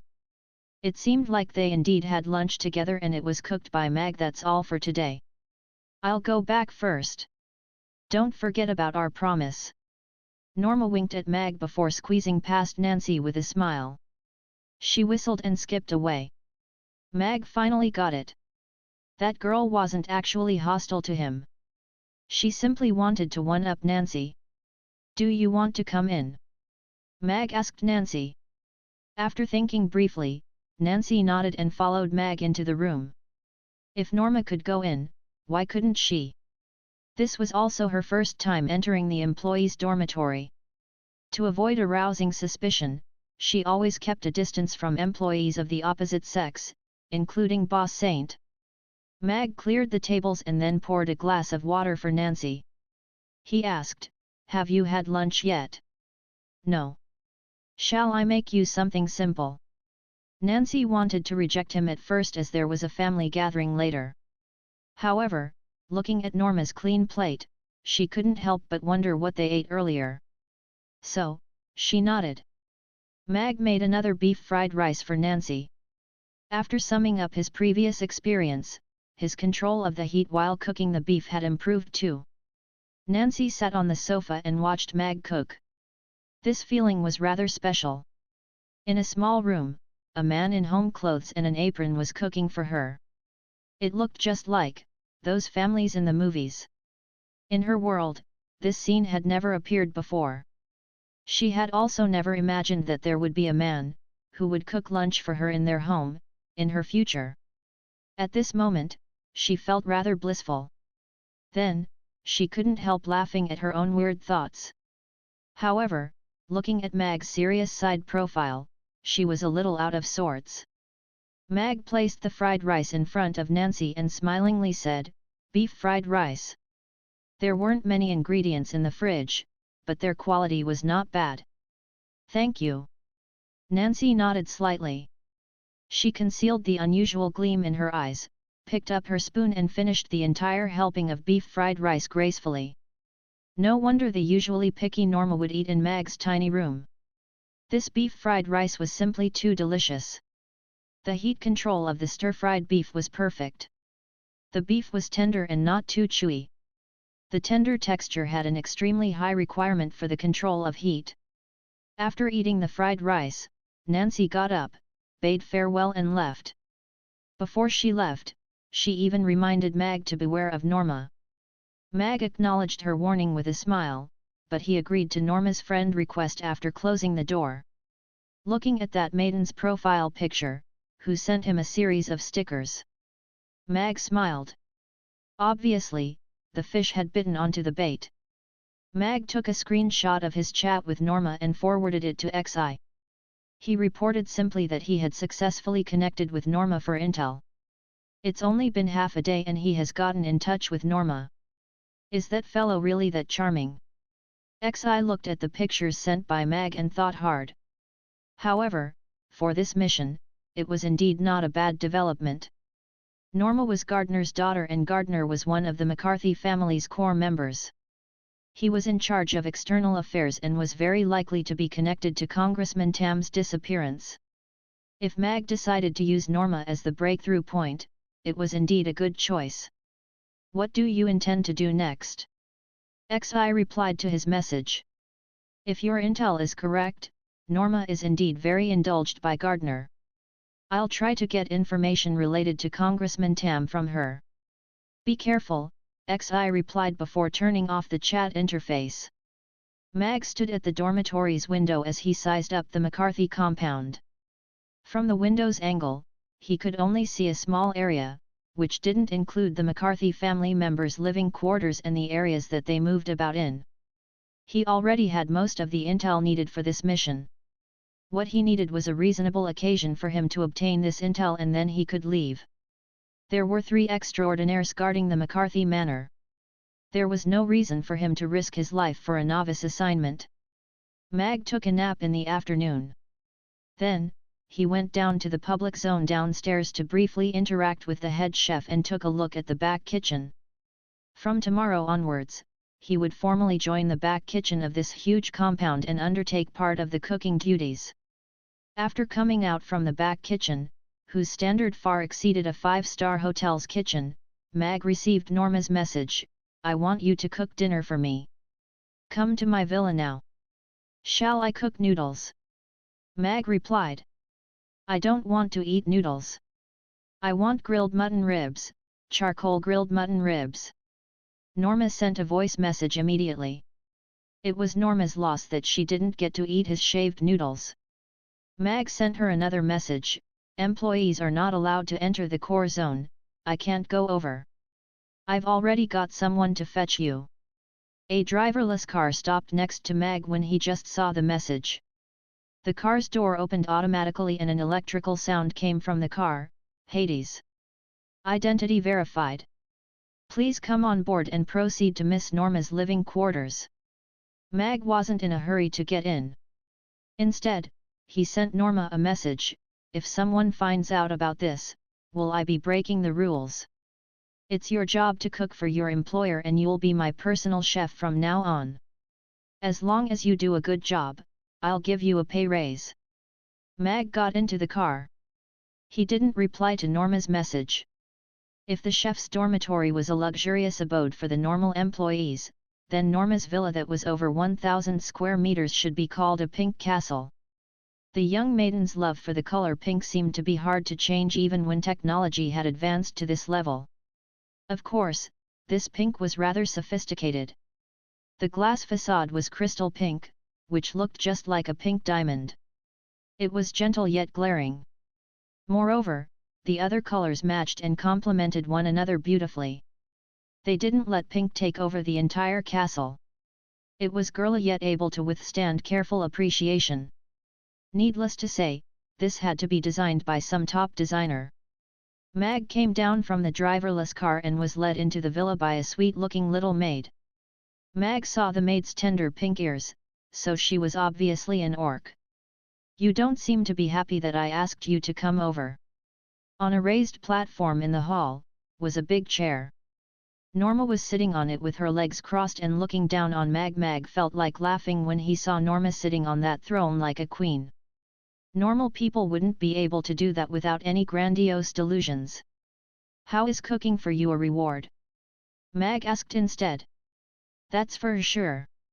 How many chefs want to cook for me, but are not given that chance to do so? This is your honor."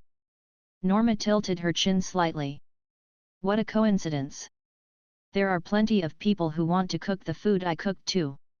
Furthermore, these are not my working hours," Mag said nonchalantly. Norma narrowed her eyes slightly. Mag's words were true. Given his popularity for the past few days, he was, undoubtedly, the most sought-after man in Underground City now. "You're already here. Shouldn't you do something before you go?" Norma came down from the platform and walked over to Mag. The platform behind her lowered gradually until it was leveled with the floor. The giant chair transformed into a sofa. So, this illness didn't show itself in front of everyone. "Ha, what a hypocritical woman. I charge, and my skills are expensive," Mag said to Norma in a low voice. The little maid standing at the side opened her mouth slightly and looked at Mag with shock. Although she liked this super handsome man, she was still worried for his safety when he dared to talk to Miss Norma like this. "Expensive? Ha, what I have in abundance is money." Norma lifted her hand and a funds transfer interface lit up on her bangle. "How much should I write?" "1 meal, 1,000,000, Mag said. Norma tapped lightly with her finger twice and 1 million was transferred out. Mag's bangle lit up and 1 million was transferred in. A real wealthy woman was just so arrogant. Mag worked when he was paid, so he directly asked, "Where's the kitchen?" "I'll bring you there," the kitten-eared maid said softly. She still had a shocked expression on her face. The man in front of her had indeed received 1 million from Miss Norma. He was so daring. Mag followed the little maid into the kitchen in the basement. Compared to Mag's shabby workbench, the kitchen in Norma's villa was opulent. It was over 100 square meters and had all kinds of kitchenware and utensils. There were even 2 super huge fridges in the corner which were filled with all kinds of ingredients. There was a charcoal stove on the workbench and the charcoal was already lit. There was also a huge rack of mutton ribs at the ingredients table at the side. It was obviously freshly processed. The goat's blood had not even solidified yet, which showed it was very fresh. Since Norma wanted to eat charcoal grilled mutton ribs, Mag would make it for her. As the saying goes, the way to a woman's heart is through her stomach. If he could reach her stomach, she basically couldn't escape. The little maid stood at the side and looked at Mag with adoration. "Is there anything I can help you with?" "I don't need any help. Thank you." Mag rejected her coldly before he washed his hands, put on the apron and began to process the ingredients. Norma wandered 2 rounds outside before she finally couldn't take it anymore and couldn't help but go in. She called it supervising and even got the little maid to get her a comfortable seat. Norma huddled on the sofa comfortably and said to Mag, who was placing the mutton ribs on the grills, "So, this is how being a judge at the Top Chef competition feels like." Mag raised his eyes. Did she think this was a reality game show? Mag could already do the charcoal grilled mutton ribs very well. Grilling over the small fire and brushing the sauce, the aroma got increasingly richer. The mistress and maid drooled as they watched him. Norma turned her head around and ordered the maid, but her gaze was glued to the golden mutton ribs. Water. This aroma was too rich and enticing. It had an irresistible penetrative power. Meanwhile, looking at the mutton ribs that slowly turned golden from the charcoal fire, listening to the sizzling sounds and smelling that aroma, she felt the hungry bugs in her stomach being triggered. The little maid quickly returned with a glass of water. She was looking at Mag with an increasingly admiring gaze. Once the ribs were perfectly cooked, Mag took them out and plated them. He separated the ribs before cutting them across horizontally. It was easier for ladies to eat gracefully when the ribs were smaller.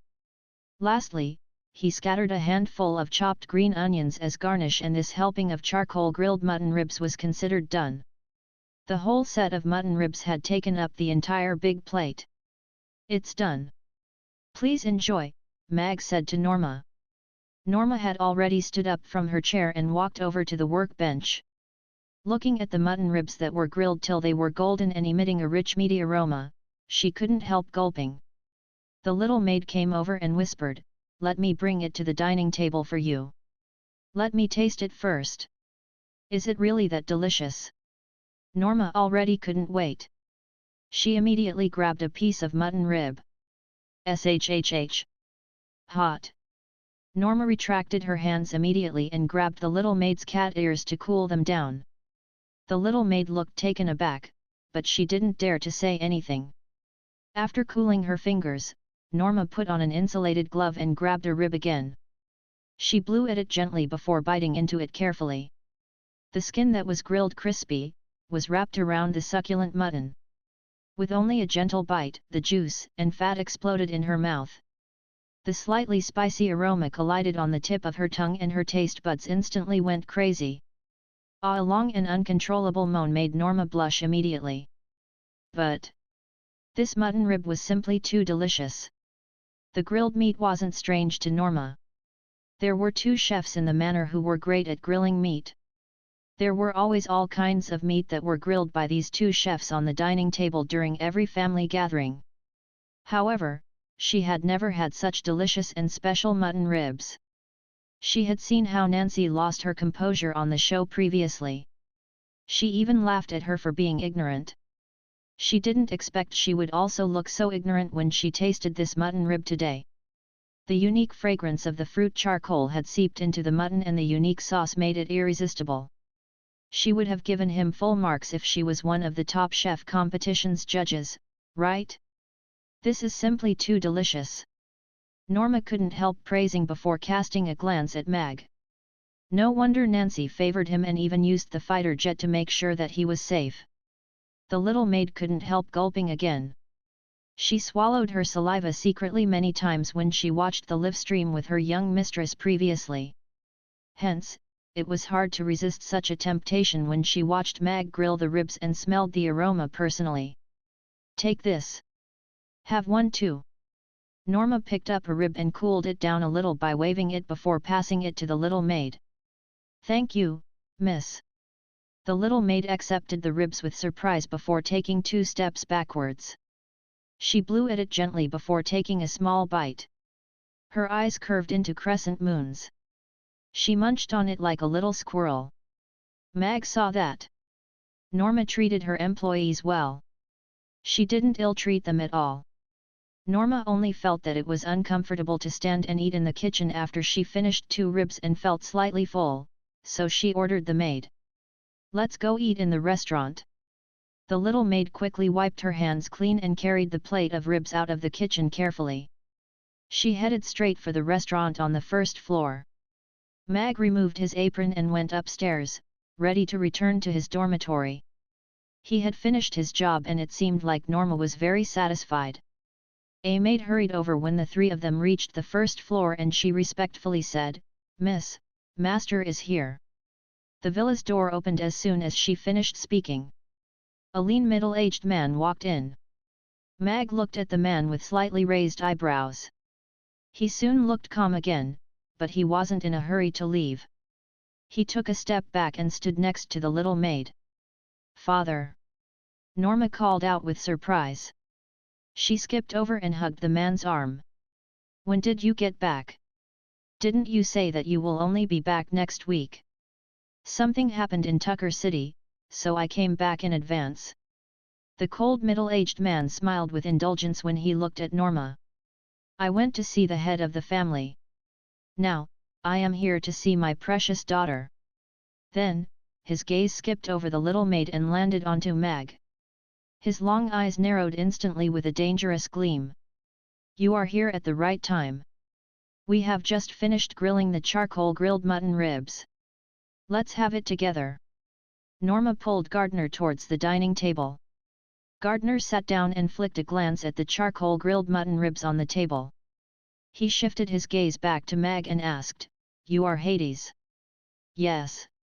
Mag nodded slightly. The man in front of him was the target of his trip. Gardner. Mag didn't expect to meet him on his first day in the McCarthy Manor. Norma held a rib and said with shock, "You know about him too, father. Who doesn't know him in Underground City?" Gardner answered with a smile. The Dixon family was forced to suffer in silence. Fergus was killed and they even lost an almost extraordinary powerhouse. The man in front of him was the trigger of the whole incident. It seemed like other than admiring his culinary skills, Nancy had brought him back to the McCarthy Manor to protect him. Mag lowered his head quietly as he got the system to take a few pictures.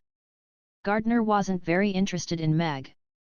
Since he could enter the McCarthy Manor, it meant that the family had already done a thorough background check on him. His background should be fine. He might have just bumped into the Fergus incident accidentally and he was just a chef. He wasn't worthy of his interest. "Taste this rib. It's scrumptious." Norma passed a rib to Gardner. Gardner accepted the rib. It was still a little hot, so it should have been just grilled. The meat aroma was rather rich and his eyes lit up when he bit into it. As one of the few people at the pinnacle of the underground city's power circle, his desire for food had become very mild. However, this roasted mutton rib's taste still marveled him. The fat and tender mutton didn't become dry during the grilling. The slightly charred surface was crispy and juice squirted out in between the bites, which was exhilarating.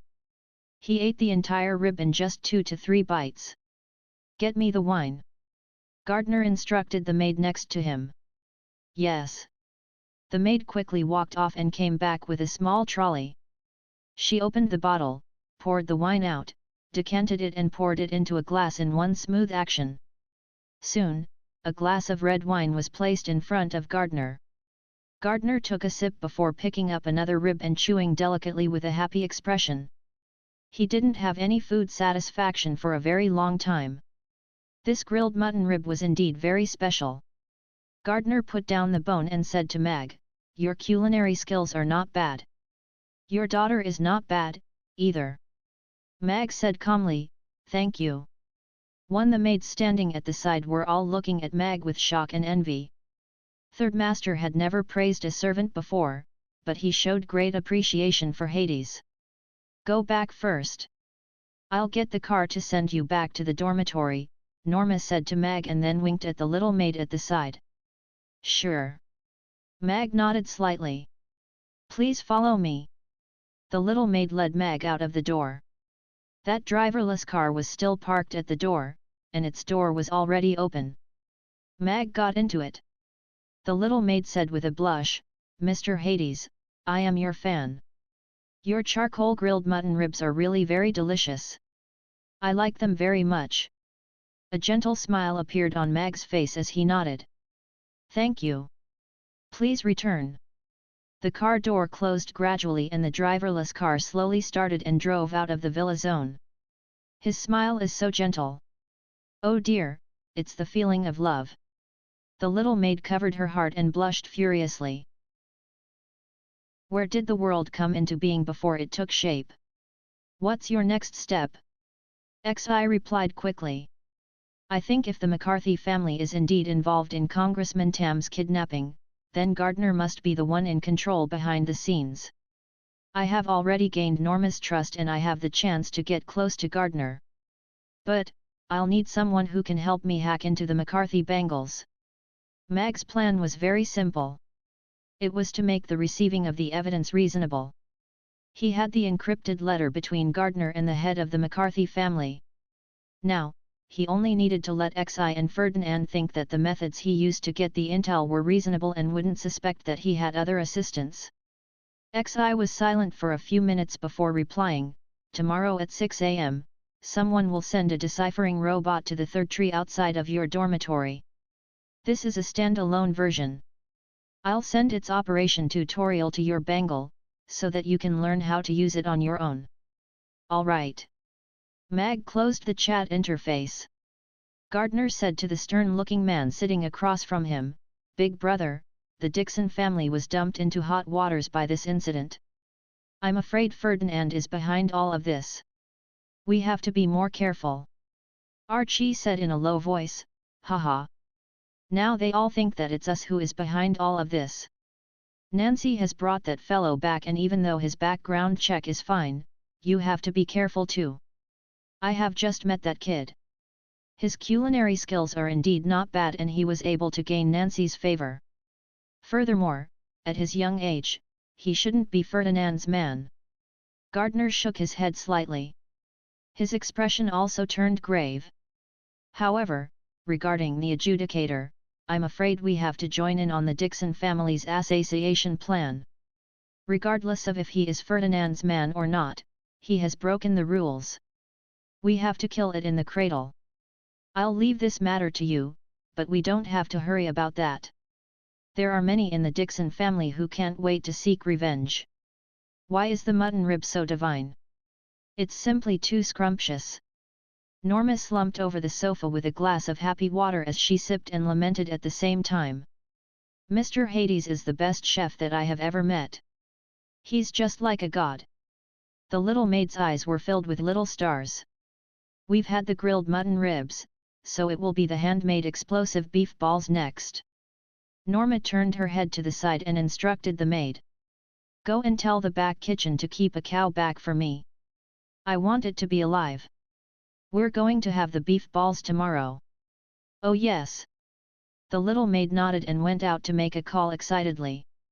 Nancy pinched her glabella with a headache after she heard Bazane's report. Norma is really incorrigible. However, Norma didn't seem to have made things difficult for Mag. She sent him back to the dormitory after he made the charcoal grilled mutton ribs for her. But, it still annoyed her. Why should Norma get to use the man, whom she brought back, first? Furthermore, according to the rules, Hades would only start work officially tomorrow. She was bullying him by making him cook 2 meals today. "Seems like I have to talk to her tomorrow to let her know whose man he is," Nancy thought to herself. Early the next morning, Mag successfully received that deciphering robot that was disguised as a beetle under the tree. After returning to his room, Mag opened up that beetle, which was about the size of a fingernail, and received an even smaller metal cube. After clicking on the activation code that XI sent him last night, the silver metal cube flashed slightly and a corner flipped up. A message appeared on the bangle reading, "The 7th generation nano deciphering robot, this robot has the deciphering bangle." The introduction was very long, but the usage was easy. This was a standalone version of the nano robot and it could only be used one time.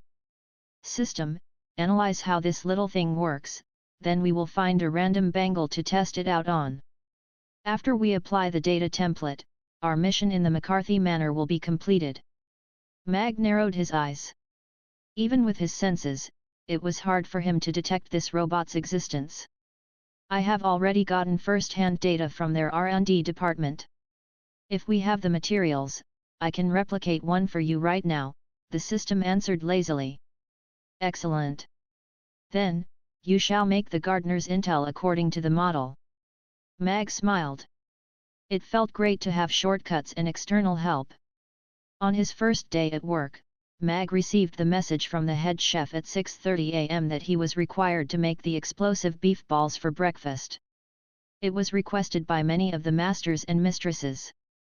He was also required to make the charcoal grilled mutton ribs and stir-fried pig's kidney for lunch. Holy moly! This is worse than being a slave.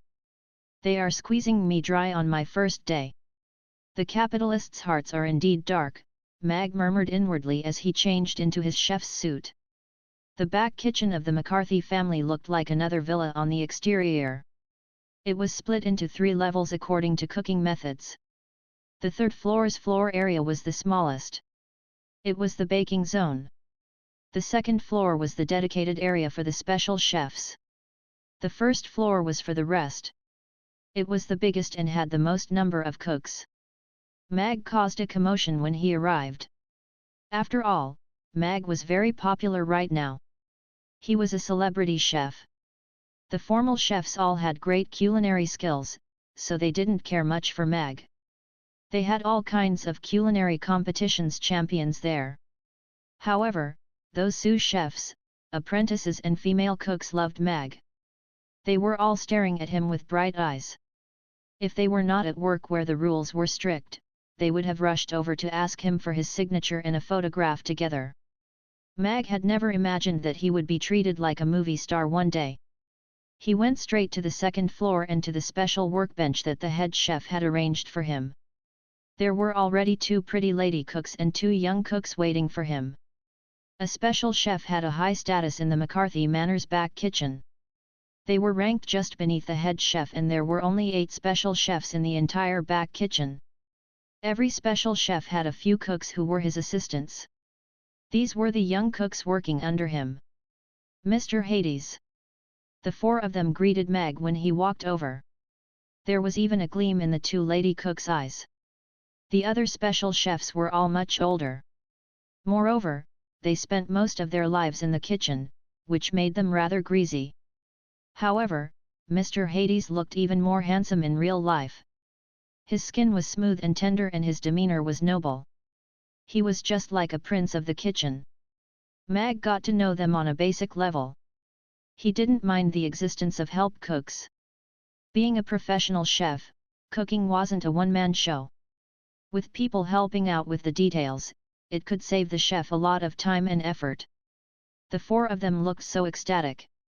He wondered how they would feel if they knew that they would only be here for one day. The back kitchen quickly sent over a set of fresh unchanged tiled beef according to Mag's wishes. Mag hit it doubly fast and finished cooking a big pot. Mag left the plating to the 2 lady cooks and clocked off. Working for others is also rather pleasant. He walked on the path back to the dormitory. His first working experience had been pleasant. Mr. Hades is so formidable. He didn't rest at all in between the 26,000 strikes. I tried to grab his iron rod earlier. It's huge. I can't lift it with one hand. He's indeed the man who has received the first full marks in the Top Chef competition's history. He's extremely skillful. I'm going to call him the strongest chef. The help cooks were still immersed in their shock. Their admiration for Meg was overwhelming. Hundreds of the McCarthy family's core members lived in the McCarthy Manor compound. They wouldn't have their meals together if there weren't any special occasions. The back kitchen would send their meals to them according to their individual requests. For that morning, the most requested item was Hades' handmade explosive beef balls. It's so hot. Norma asked for 2 helpings of the explosive beef balls. She ate 1.5 helpings and the little maid ate half a helping. After experiencing the happy sensation of the piping hot soup exploding in her mouth, Norma sighed with tears in her eyes. But, it's so nice. A bowl of explosive beef balls had successfully refreshed the breakfast menu for many people in the McCarthy family. It attracted countless praises. Mag made 20 helpings of charcoal grilled mutton ribs and stir-fried pig's kidney each for lunch. He was the busiest among the 8 special chefs on the second floor. Mag had seen a jealous grin in those old masters' eyes and heard some sarcastic complaints. But was Mag someone who cared about that? He was already prepared to escape. He couldn't care less about these old fogies. After cooking lunch, Mag removed his apron and left the kitchen relaxedly. Although 20 servings of mutton ribs and stir-fried kidneys seemed like a lot of work, it was a breeze to boss Mag, who was used to making dozens of dishes for hundreds of customers each meal. "Come to my place after you are done cooking." Mag's bangle vibrated after he walked out of the kitchen's building. He received a message from Norma. A familiar driverless car stopped in front of him. Mag had ascertained that the place she meant was her house and not her room before boarding the car.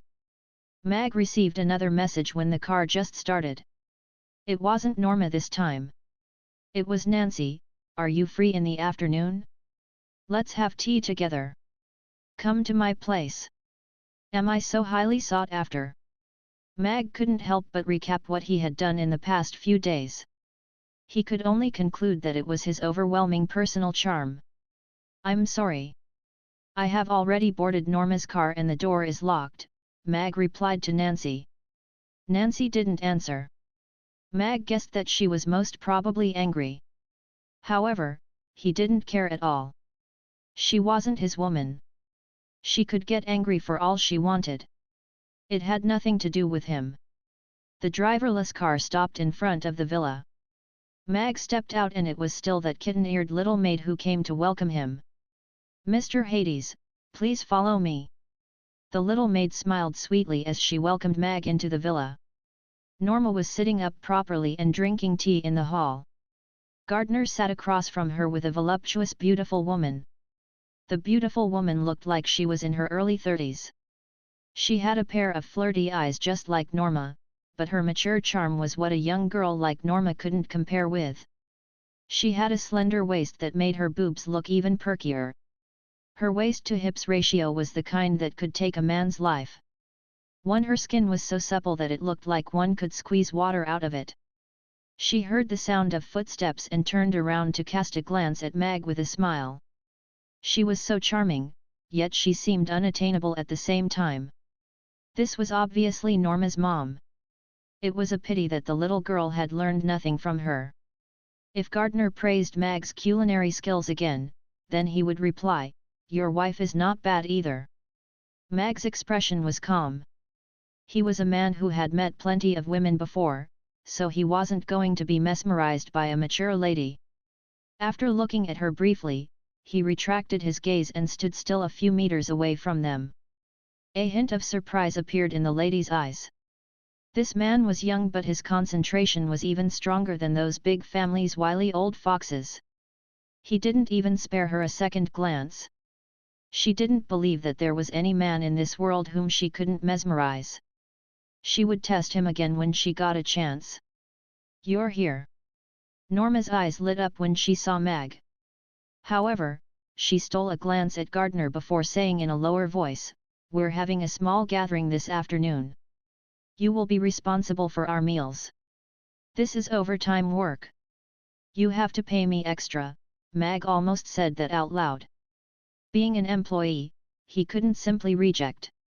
Norma's family's status could indeed make him cook for them whenever they felt like it. They were super privileged people in the privileged class. Yes. Mag followed the little maid to the kitchen. This chef is young. The beautiful lady spoke up behind him. But I am good. Mag followed the little maid into the kitchen and began to grill the mutton ribs, stir-fry the kidneys and cook 2 helpings of vegetarian dishes. This meal was considered completed. The chef didn't need to be present when his employers ate. Mag took 2 photographs and set the nanorobot out for it to move around before taking the driverless car back to the dormitory. I have already received exact information that Congressman Tam's kidnapping was planned by Gardner. He's now being held at this place. I'm going to leave the McCarthy Manor now. Meet me at the rendezvous point. Mag sent a message to XI before leaving the dormitory and walking straight for the McCarthy Manor's gates. The McCarthy Manor's compound couldn't be entered or left easily, but Mag got a resignation form and successfully left the manor. After turning into a street corner, Mag got into XI's flying car and sent Nancy a heartfelt resignation letter. Dear Miss Nancy, I will have already left by the time you have seen this letter. I am still that youth who yearns for freedom. I like poems and faraway places. You are very good. The McCarthy Manor is also very good, but living this way isn't suitable for me. I'll see you around. Hades. Where are we going? XI asked Mag this place. Mag sent a set of coordinates to Nancy. It was Penktown that was 1,800 kilometers northwest of Tucker City. The flying car entered into stealth mode and left Tucker City. You really should become a spy, XI said to Mag seriously as the flying car left Tucker City. After Congressman Tam disappeared, the military had tried to investigate, but they had failed to find out anything. Meanwhile, Mag had only entered the McCarthy Manor for less than 2 days and he had already obtained the important information of the location where Congressman Tam was locked up from Gardner. You should know that I was a soldier before I became a chef, Mag calmly said. This is simply my professional standard and it's nothing to be surprised about. XI nodded in agreement. She didn't think that Mag was boasting at all. On the other hand, Nancy stared at the resignation letter that she had just received with a shocked expression. Young mistress, Hades has already left the compound. He left his employment pass and uniform in the dormitory. From the surveillance cameras, we saw that he left via the front gates. Boss Saint strode in and reported with equally unconcealed shock on his face. How dare he? This was the thought that the two of them had. Nancy was worried. Hades had antagonized the Dixon family and they couldn't wait to kill him. She even used her private fighter jet to make sure that he could safely arrive at the McCarthy Manor. She could protect him as long as he was in the McCarthy Manor. However, he chose to leave secretly, and he only sent her his resignation letter after he left. It must be Norma. She pushed him too hard and that's why he can't get used to the plutocrat's family lifestyle and chose to leave. Nancy was annoyed and worried as she instructed Boss Saint. Send some men to look for him and suppress this matter first. Don't let anyone else know about it. Yes, young mistress. Boss Saint went away with his order. He couldn't help complaining inwardly. Tons of people wanted to enter the McCarthy Manor, yet this fellow left even before he finished one day as the special chef. How could he be so carefree? Nancy sent a few messages to Mag, but they all showed that the sending had failed with a red. He actually blocked me. Nancy raised her eyebrows and she looked angry. Mag didn't block Nancy. He had destroyed the bangle instead. The identity of Hades had already completed his mission. It was reasonable for a person who didn't exist in the first place to disappear. Penktown was a forgotten industrial town. 500 years ago, this place had once prospered because it produced a kind of mineral called black gold. However, within a short 100 years, the mine was depleted and this place faded fast. Many gigantic mining equipment and factories that were buried in the sands were left behind.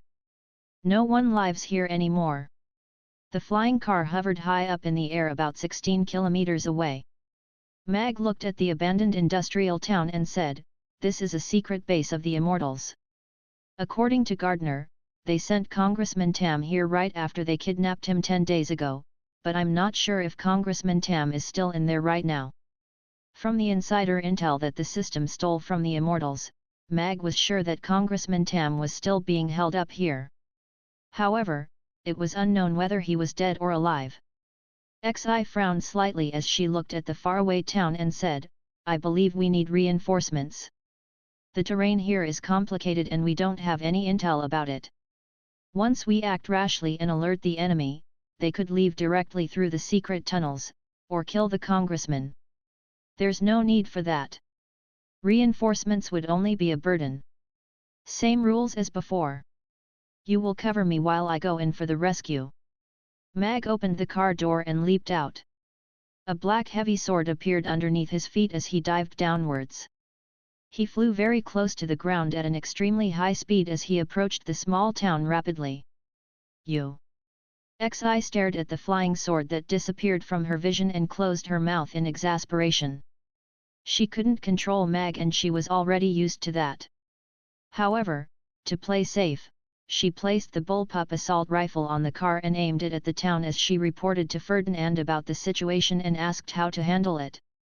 "Follow his lead and give him your full support," Ferdinand only replied to her with 9 words. Xi knew what to do now. She no longer hesitated. She sent out the scouting robot, so that she could do her assistant's work better. Mag had the map of the troops stationed here in his head. He avoided the sentries and spell formations and got into the town easily.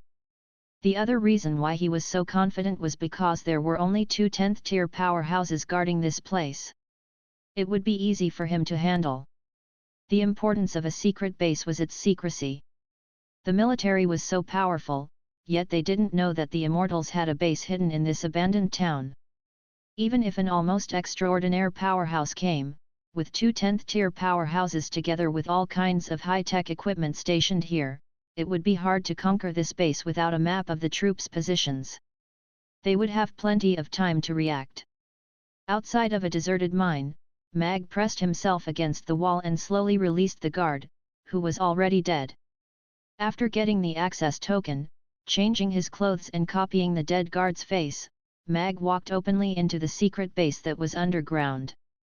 This base was upgraded from a mine. It was 1,000 meters deep underground and guarded by layers of concealing spell formations. There was no way to investigate it from the outside. With his disguise, Mag successfully got into the mine and quickly found a new target, an 8th-tier captain. He switched to a skin that had a higher authority. He came for a rescue mission, so ensuring the hostages' safety was the most important issue. The internal structure was very complicated. Even though Mag got a higher level access token, he was still blocked from the cell of the important prisoners. Mag used the system's copycat voice to ask the 2 guards standing at the door, "Have you checked on the prisoner's condition in the morning?" A guard nodded and replied, "We have checked. The hostage's condition is good." Mag nodded before killing those 2 guards. Under his broad sleeve, the fathead fish flashed, and the thick alloy door shattered and crashed to the ground. The alarm rang and the assault rifle blasted out with blue flames, making the da-da-da sounds of gunshots. The sword flashed and the assault rifle was cut into 2, rendering it useless. Mag dashed into the prison and his gaze swept across the small windows of the cells. He finally found his target at the last window. Mag slashed open the alloy door with his knife again and went into the room. In the cramped room, a disheveled middle-aged man sat upright in the corner and looked at Mag coldly. "Who are you?" "Someone who is here to save you." Mag went forward to help him up. Congressman Tam avoided Mag's hand and said, "Go away. There is a bomb on this lock. It will explode as soon as I get out of this cell. I will harm you instead." Mag looked at the intricate cuffs on his hands and legs with a frown. This was indeed evil. "System, How shall I cut it open? This strike isn't easy. The two cuffs are connected. If you cut the one above, the bottom one will explode. If you cut the bottom one, the one above will explode. You have to cut them both at the same time. You just need to tell me where to cut. I am very fast. It won't be able to react, Mag said inwardly. Dense sounds of footsteps had already rung out beyond the prison with all kinds of weapons loading sounds joining in. Congressman Tam hurried Mag, go right now. You won't be able to leave after they surround this place. In the next moment, Mag saw two thin red lines appear on Tam's hand and leg cuffs. He slashed his sword and the two cuffs split into two instantly. One Congressman Tam stared at the cuffs dumbfoundedly. He only regained his wits after some time. They actually didn't explode. Let's go. Mag put an emergency protective shield on Congressman Tam's wrist. After activating it, a faint golden protective shield formed around his body. It could take one run of bullets from an assault rifle, but it could only last for 1 minute, which was an extremely short amount of time. The flying sword flew out first. A cold gleam flashed across and the hallway became quiet instantly. Bullets, assault rifles, men, sabers, swords, they were all cut into halves in the hallway. Mag grabbed onto Congressman Tam and stepped into the walkway. It only took them one step to reach the door. Who are you? At the entrance of the walkway, a man wearing a black ghost mask was grabbing his severed left arm. There was fear in his hoarse voice. He stared at Mag, who was holding onto Congressman Tam. Mag raised his hand at him. That man instinctively released a protective shield in front of him. A sword entered from his back and went right through. This. Congressman Tam couldn't be more shocked. This 10th tier powerhouse had died so miserably. Mag dashed out with Congressman Tam and he killed whoever was in his way. It only took him 5 minutes to slaughter the entire secret base before he returned to Xi's position. You're so fast. The flying car had already switched into a battleship. Xi ascertained Congressman Tam's identity before getting the terrified Congressman Tam onto the battleship. Although she didn't see how Mag got into the base to rescue Congressman Tam, it still shocked her that he only used 5 minutes to achieve the feat. While she did nothing at all. There are still over 10 prisoners in the base. Their identities are unknown, but they all have cuffs with bombs on them. Mag showed the base's interior terrain to Xi. Do you want to save them? Xi cast a quick look at the cuffs on Congressman Tam. Their cut was clean and there were complicated wirings inside them. Our mission is to rescue Congressman Tam. What we need to do now is to make sure that the congressman is safe. I will report about the situation here.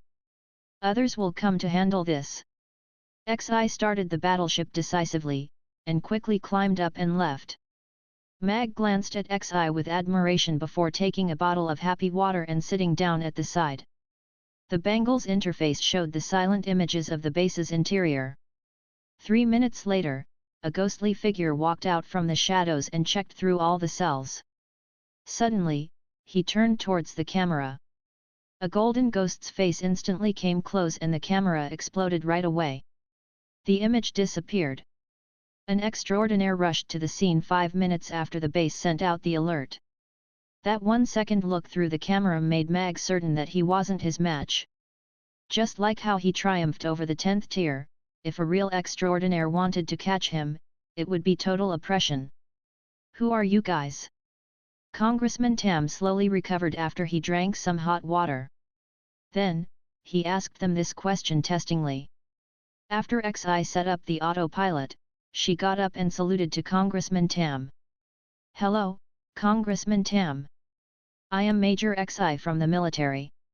I was given the orders to rescue you. You are safe now. We'll send you to the military's hospital for your recovery. Congressman Tam obviously heaved a breath of relief after he heard that they were from the military. He gratefully said, "Thank you for your rescue." There were many visible wounds on his body, so it was obvious that he had suffered greatly in that base during this period. Xi got her tools and removed the cuffs from his wrists and legs. She locked them in an explosion-proof box. According to XI, the explosive power of these cuffs could blow this battleship into bits. Then, XI gave him some emergency treatment to make sure that he was in a stable condition. Mag seemed to be resting, but, in actuality, he was digesting the new information that the system got from the Immortals' intranet through the secret base. Although the underground city's top 10 plutocrats weren't the good guys, Mag didn't actually hate them. However, he couldn't wait to get rid of that immortal organization. This organization had reached out too far. They had even crossed over to the Norland continent and killed the Elven Queen. That was Irina's mother, his mother-in-law, after all. Even though his mother-in-law had never given their marriage her blessings, she didn't torture him either. He had to avenge his mother-in-law's death. Furthermore, judging from the internal information that the system received, the Immortals had a hunting gods plan and their targets were the Norland continent's gods. The Immortals were seeking immortality and the gods were immortal. They could even reincarnate after they died. Mag highly suspected that the Norland continent's continuous subversion and the decline of the gods had a lot to do with the Immortals. In this lifetime, in the gods' reincarnation cycle, the god of the sea and the goddess of life had already reincarnated successfully. Hence, the Immortals couldn't wait to start another round of hunting the gods. If he let the Immortals do as they please, the Norland continent would descend into war again and the gods would fall again. This is hard. Mag sighed inwardly. The Immortals had 10 Hall Masters, all of them were extraordinaire powerhouses. There were even more than 50 almost extraordinaire powerhouses in the group. As for how many almost extraordinaire mechs they had, even the system didn't have the exact data. The underground city's military didn't have to act, just the Immortals alone were enough to annihilate the entire Norland continent. The disparity between the two worlds made one feel so hopeless. This was perhaps why Ferdinand dared to let him enter Underground City and even gave him a chance to go read the sacred stele. So what if he becomes a god? There would be only one god on the Norland continent. How was he going to stop the underground city's few million-strong military? Soon afterwards, the battleship descended and landed. XI got off the battleship with Congressman Tam. The Marshal wants to talk to you. Around 10 minutes later, XI returned to the battleship and called Ferdinand. Well done. You've completed your mission. Congressman Tam has returned safely. I'm proud of you, Ferdinand said to Mag with appreciation. The mission is completed, so when will you give me the reward? Mag asked directly. I have already made the arrangements. XI will tell you what to do. I look forward to your next mission's performance. Ferdinand ended the call with a smile. Mag looked at XI. This is your new identity.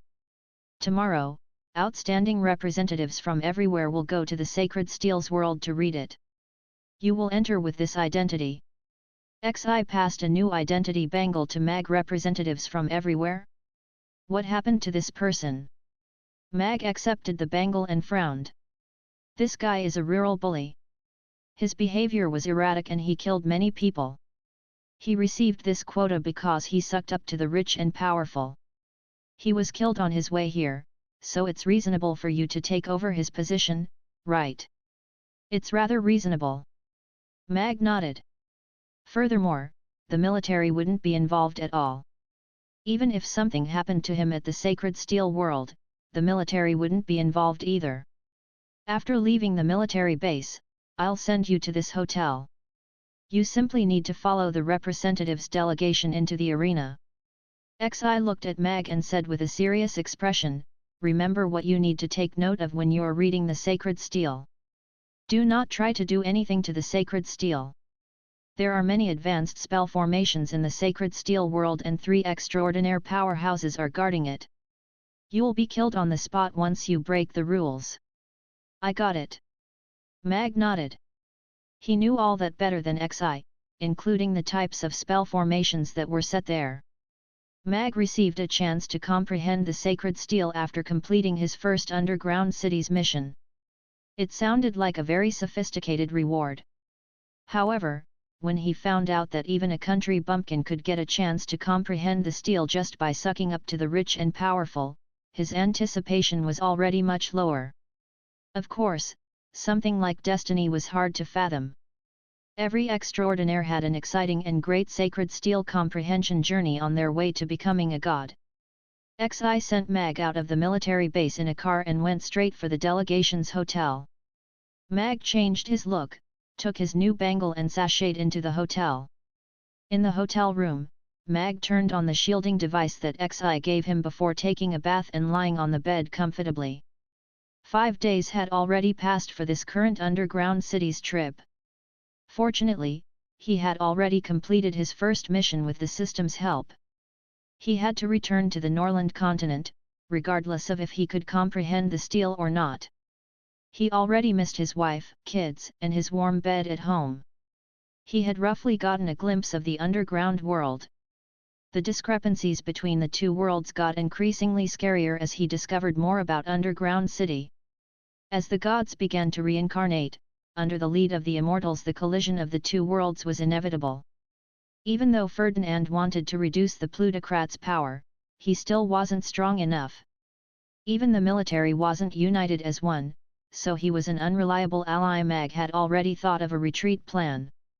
If war really broke out between the two worlds, he would send Amy and the ladies up to the moon first and then destroy the teleportation portal to cut off the connection between the two worlds.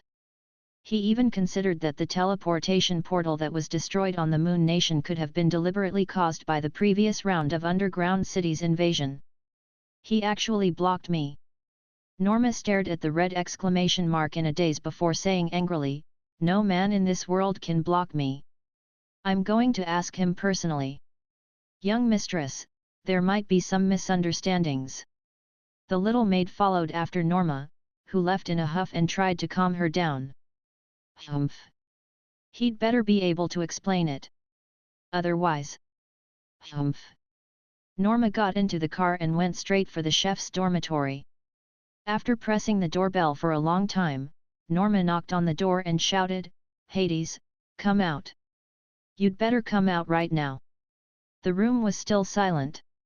The chefs staying in the neighboring dormitories came out to take a look.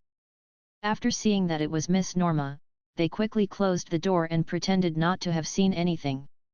Soon, Boss Saint arrived and said with an appeasing expression, "Miss Norma, Mr. Hades was invited by Miss Nancy to prepare a banquet. He's not in the dormitory right now. Nancy brought him away." Norma's gaze turned cold. "No wonder he dared to block me. He's prepared to be Nancy's loyal dog faithfully." "Humph, I want to see where Nancy is going to hide you." "Where's Nancy?" Norma asked Boss Saint. "Miss Nancy." Boss Saint was in a difficult place. Miss Nancy wanted him to search for Hades secretly, and he had to calm Miss Norma down at the same time. He was caught between a rock and a hard place. Meanwhile, Hades had simply left carefreely. "You don't have to tell me. I know where she is." Norma went downstairs and headed straight for Nancy's villa. Nancy was about to board her flying car when Norma stood in front of her car and placed her hands on her waist. "Where have you hidden Hades? Does it concern you?" Nancy asked coldly. She was still angry at Norma for forcing Mag to leave. How dare she come here to question her? "Are you going to elope with him?" Norma shifted her eyes before rushing forward to open the car's door. There was no one else in the car. A long ruler appeared in Nancy's hand as she coldly said to Norma, "I'm not in a good mood. Don't blame me for being harsh on you if you continue to antagonize me." Sensing the murderous intent from Nancy's eyes and seeing the ruler in her hand, Norma's presence became weaker instantly. She closed the door and took 2 steps backwards, but she still stubbornly said, "Why are you being so fierce? I'm telling you now that you can't hide him.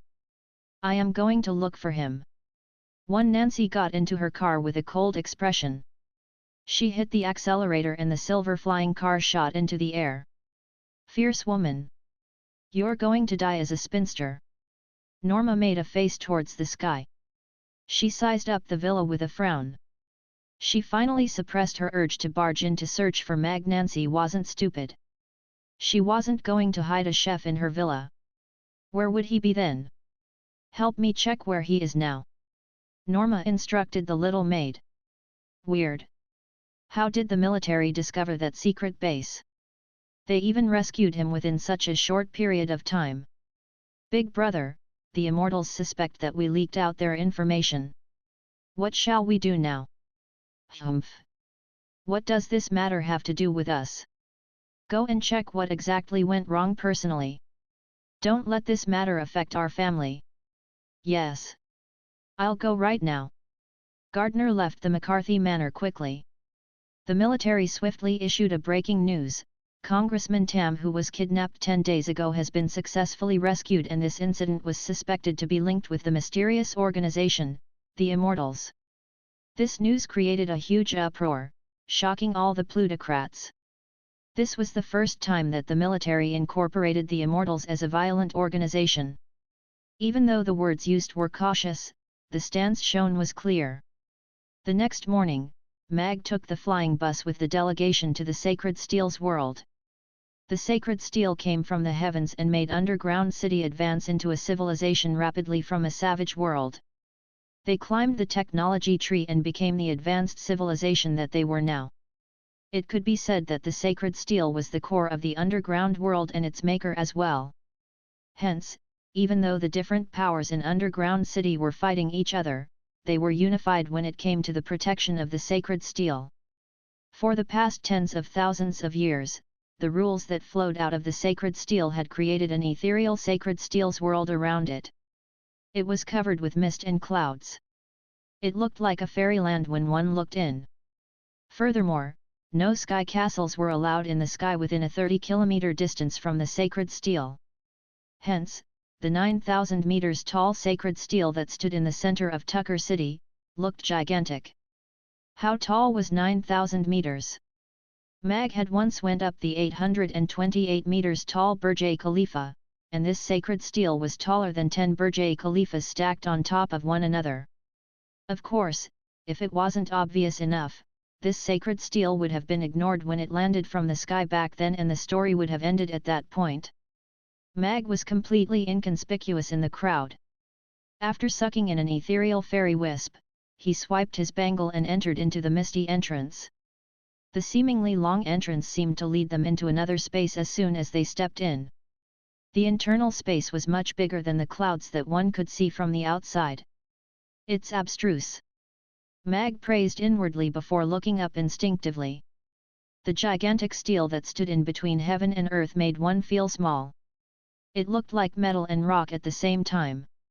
Ancient and rustic runes spiraled upwards around it. Then, he was stunned. F***ck. He couldn't help swearing. On that Sacred Steel, written in Chinese characters, since the beginning of ancient times, who was there to lead the flow of life? Where did the world come into being before it took shape? Chapter 2488 Slay the Golden Dragon, Enter the God's Realm. This is the Underground City. This was the holy item from the skies that the Underground City deemed as the source of law and regulation. But Chinese words were carved on it. On top of that, the words were not traditional Chinese words. They were simplified Chinese words. Heavenly Questions was a long poem by Chu Yuan. It was carved on this Sacred Steel and was in the center, the most striking part of the Sacred Steel. Other than the Heavenly Questions, Mag looked around and saw different famous prose, formulae, theories, music. This could be considered an artifact of civilization's history. Among all the words, Mag saw a poem. It encompassed a huge country with a long history, through the passage of time, rising to a blue planet and captivating the universe. Hold on. All these things were not important. What is important is why it appeared here. It had only been a year since he had transmigrated over here, but this Sacred Steel had existed for at least 30,000 years. The timeline did not make sense. Mag was sure that this Sacred Steel came from Earth. The Earth he grew up in. The system fell silent for a very long time before it let out a soft word. F***ck.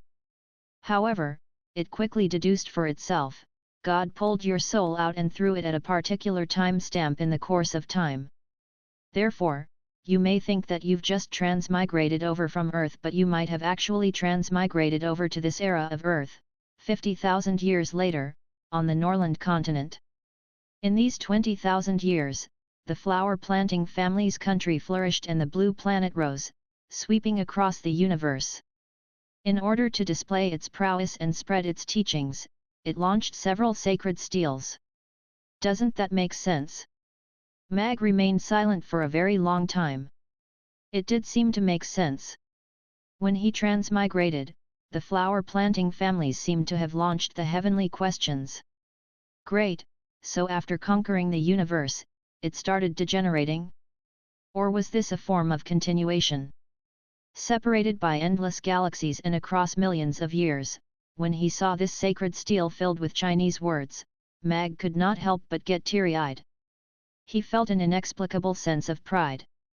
No matter what, I was born in a flower-planting family and grew under the red flag. That is pride. One, as he lamented, Mag could not help but grow curious about how to comprehend the laws of this steel. To the citizens of the underground city, these squarish words were unintelligible. However, he was different. Although there were some contemporary prose, poems, and theories that he could not understand, he had no problem reading them. There were even some classical poems and prose that he was familiar with. This was not a world with high education. However, upon closer inspection, Mag realized that surrounding the sacred steel were rotating laws, and there seemed to be a certain cycle formed between the laws and the sacred steel. Mag swept a glance at the representatives who had entered the world of the sacred steel together. They looked at the sacred steel blankly, seemingly trying very hard to understand something, but their efforts were futile. According to the rules, comprehension starts once a person enters the world of the sacred steel. There were no other limiting rules other than not disturbing others and leaving on time. Mag suppressed his emotions and sat cross-legged right in front of the sacred steel as he watched the rotating laws around the sacred steel. As a demigod, he was no stranger to laws. The underground world and the Norland continent had things in common. To break through to immortality, one has to master one law. Upon mastering a law, a 10th-tier powerhouse would then be able to cast a law force field. A demigod would be able to use the law in his battles and not be restricted to a law force field. Therefore, in a battle, the demigod would have better flexibility and be in a more advantageous situation, thereby being able to thrash a 10th-tier powerhouse. Meanwhile, an extraordinaire has absolute control over a law. He could be one with the law and make his body a part of the law, therefore extending his lifespan. Therefore, from the 10th tier onwards, the important thing was to understand the law, and this was not replaceable through training. Mag observed the laws on the sacred steel for a very long time. The law swam around like a dragon. Mag's vision was going blurry, and yet he still had not gotten anything out of it. An hour later, Mag's eyes lit up suddenly as he gained an epiphany. After several failures trying to interpret the flowery law with no pattern, Mag stared at a single law for a very long time before finding a pattern. The laws around the sacred steel appeared to be moving without any pattern, but they were all rotating around a section of words, as though the law was created by that section of words. Mag observed very carefully again. The movement of several laws had proven his conjecture right. These laws were indeed rotating around a certain section of words. On this sacred steel, the heavenly questions had the most number of laws and power. Reading it doesn't solve the problem. Could it possibly be sung? Mag thought for a while. After that, he tried reading out in Chinese, since the beginning of ancient times, who has been there to lead the flow of life. Just as he started singing, Mag was enshrouded by a cloud of white smoke immediately. At the top of the sacred steel, countless laws started moving hysterically, as they accelerated, forming a bright light. What's going on? Do I really have to use singing in Chinese to unlock it? Mag was shocked upon seeing the strange phenomenon. However, since something different had happened to the sacred steel, it was no time to stop. He continued chanting, "Where did the world come into being before it took shape? Who knows where darkness did end, when light and shade did blend?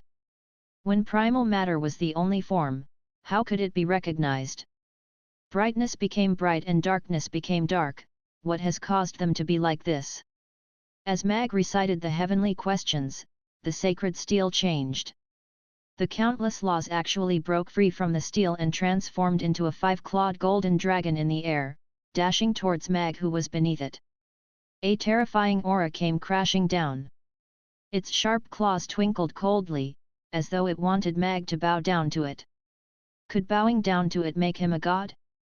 Mag did not stop reciting the poem. However, as he watched the 5-clawed golden dragon, he squinted his eyes a little. Other than the aura of the diving 5-clawed golden dragon, there was a tempting voice in his heart that told him to bow down in order to obtain the 5-clawed golden dragon's powers. Just as the 5-clawed golden dragon closed in, its 5th claw reached toward Mag's head. Just then, a black sword appeared in Mag's hand. Mag turned and flipped onto the dragon's back as he stabbed the sword right into the dragon's body. The 5-clawed golden dragon disintegrated immediately and transformed back into the laws as they swarmed toward Mag's body. Mag felt his body fill up, bursting before healing. It was once again filled up and burst, and the cycle continued. There were countless laws on the sacred steel and they all stopped rotating at this moment. Streaks of essential energy flowed out of the sacred steel and into Mag's body. The strange phenomenon from the sacred steel caused strange phenomena in the world of the sacred steel and the underground world. In the sky above the steel, a vortex suddenly formed, sucking up all the energy from the sky and earth into the steel. Colors changed and the world became dim, as though the end of the world was impending. What's going on? The 3 extraordinaires guarding the place entered the sacred steel almost at the same time. They watched as colors streamed out from above the sacred steel. There were even essential energies of the laws leaking out. Greed overwhelmed them.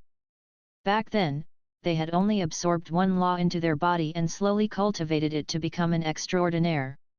It was already a blessing that they could be recognized by the sacred steel and receive one law. Right now, there were countless essential energies from the law seeping out. It was as though anyone could take them. That was the ultimate temptation to any extraordinaire. Almost at the same time, all the extraordinaires in the underground city felt something. Be it those who went into seclusion or those who were having a whale of a time, all of them put down whatever they had on hand and rushed towards the sacred steel. No one knew what else was ahead after becoming an extraordinaire. However, all the extraordinaires wanted to improve further and the only way was to strengthen the essential energy of the law in their bodies. It was undoubtedly a great opportunity for any extraordinaire now that the vital energy of the sacred steel was seeping out.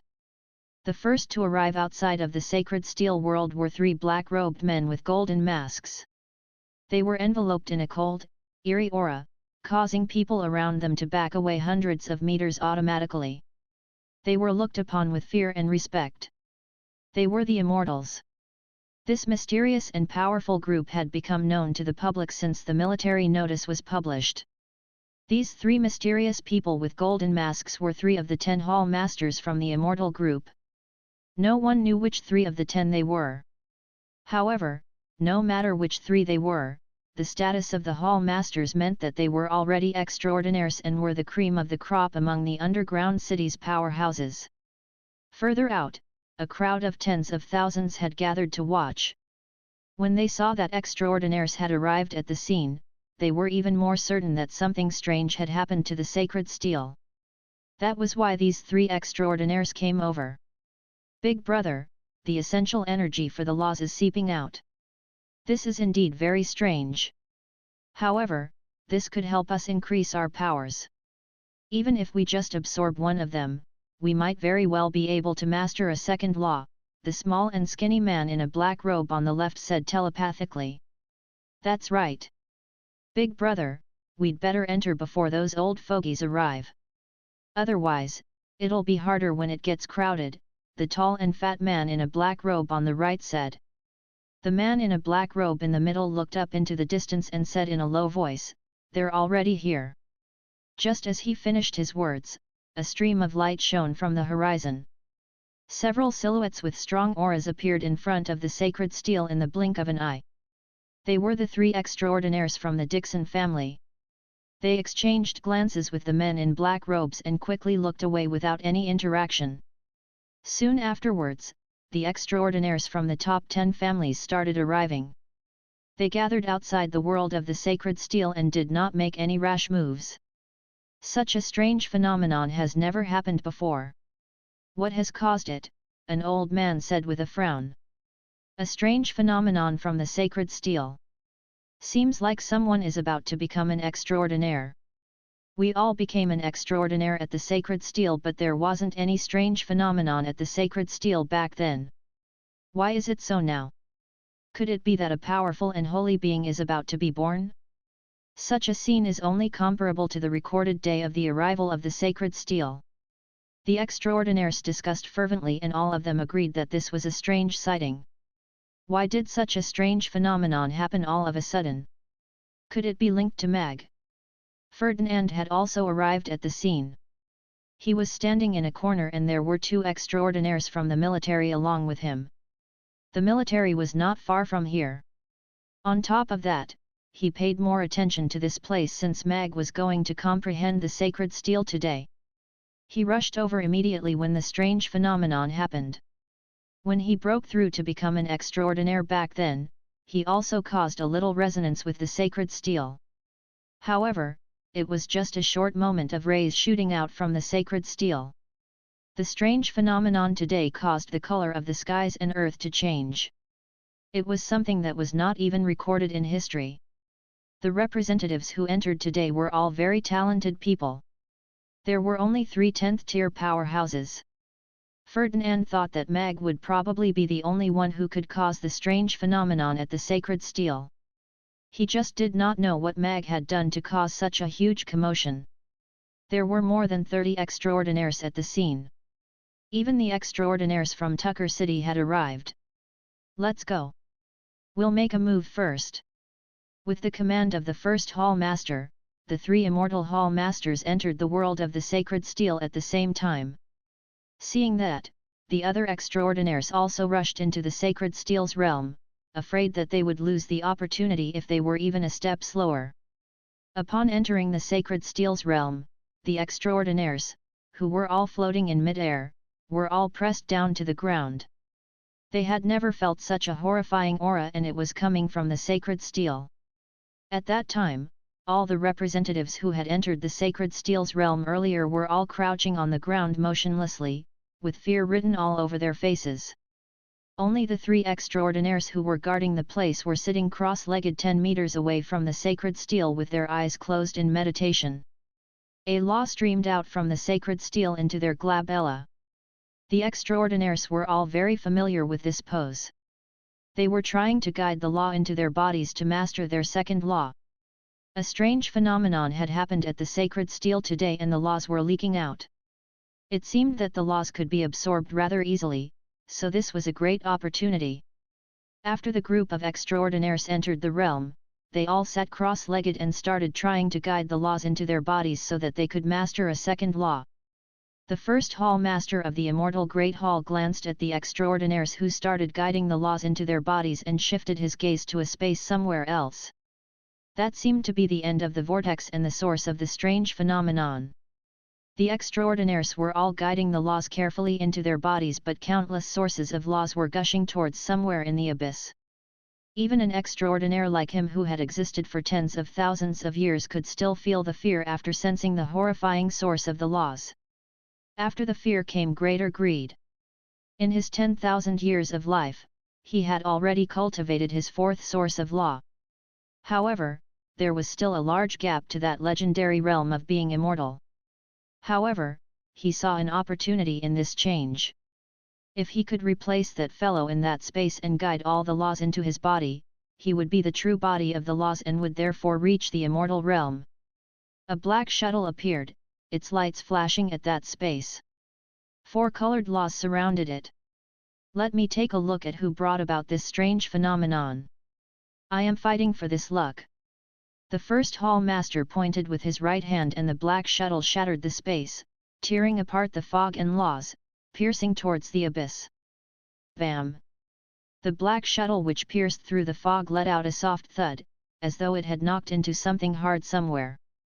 The laws shook a little and silence resumed quickly. At that moment, Mag, who was enveloped in fog, opened his eyes as he looked at the black shuttle which had stopped 10 centimeters before his glabella. He heaved a sigh of relief. If it were not for the law's automatic reaction to protect their owner, he definitely would not be able to block that blow from an extraordinaire in his top form. Old dog, how dare you play dirty? I'll show you who's boss when I become a god. Mag looked down at the men in black robes and golden masks. The immortals had come knocking at his door. As the source of laws flowed into his body, Mag felt as though his physical body had been reformed countless times. At this moment, it was as though every inch of his body had been reshaped to become a better vessel to contain all these laws, or rather, to become part of these laws. This was a very painful process. However, Mag could also clearly feel himself understanding and controlling these laws at an alarming rate, including those he could not understand initially. It was as though he was gifted with powers and no hard work was needed. All he had to do was to pull through it. This felt great. The flower planting families are such a great help. The first hall master felt that the shuttle hit something, but the fog did not disperse. He had lost contact with the shuttle and that came as a shock to him. This shuttle was his life treasure. It could break through any space and anything. The first hall master's expression changed. He was already running low on energy and stamina. Even if he could still pull through a 1,000 years, he would still die. If he misses this opportunity, there might not be similar opportunities in the future. After many dilemmas, he made up his mind. His black robe fluttered and he rose slowly, against the pressure, towards the core of the vortex. Is that old fellow Xianming trying to snatch my luck? Ferdinand was not in a rush to guide the laws into his body, so he was the only extraordinaire around that saw the first hall master move. Besides, after coming in, he had taken a good look at everyone around. Only Mag was missing. It seems Mag was indeed the one who caused this. Mag could bring about such a strange phenomenon despite it being his first time comprehending the sacred steel. That showed how talented he was. Could he be the chosen one? After second thoughts, Ferdinand chose not to do anything and watched Xianming rise slowly towards the core where the laws were the most erratic. Among the extraordinaires of the underground city, Xianming was the most mysterious. No one knew how long exactly he had lived for, and he was definitely the strongest of them all. He watched Xuanming's attack just now and could tell that the latter had already mastered 4 laws. The extraordinaires here were already ecstatic over the chance to obtain their second law. The immortals were Ferdinand's biggest threat. If Xianming could be gotten rid of with the help of the sacred steel, the pressure on the top 10 families could be greatly reduced. Xianming rose to the skies and entered the area where the laws were the most violent. Several laws passed through his black robe and surged into his body. His gold mask exploded, revealing his ghastly wrinkled face underneath. His deep-set eyes looked like 2 balls of green flames, burning in a skull. Xianming let out a terrible cry, but his body could not be filled with the laws.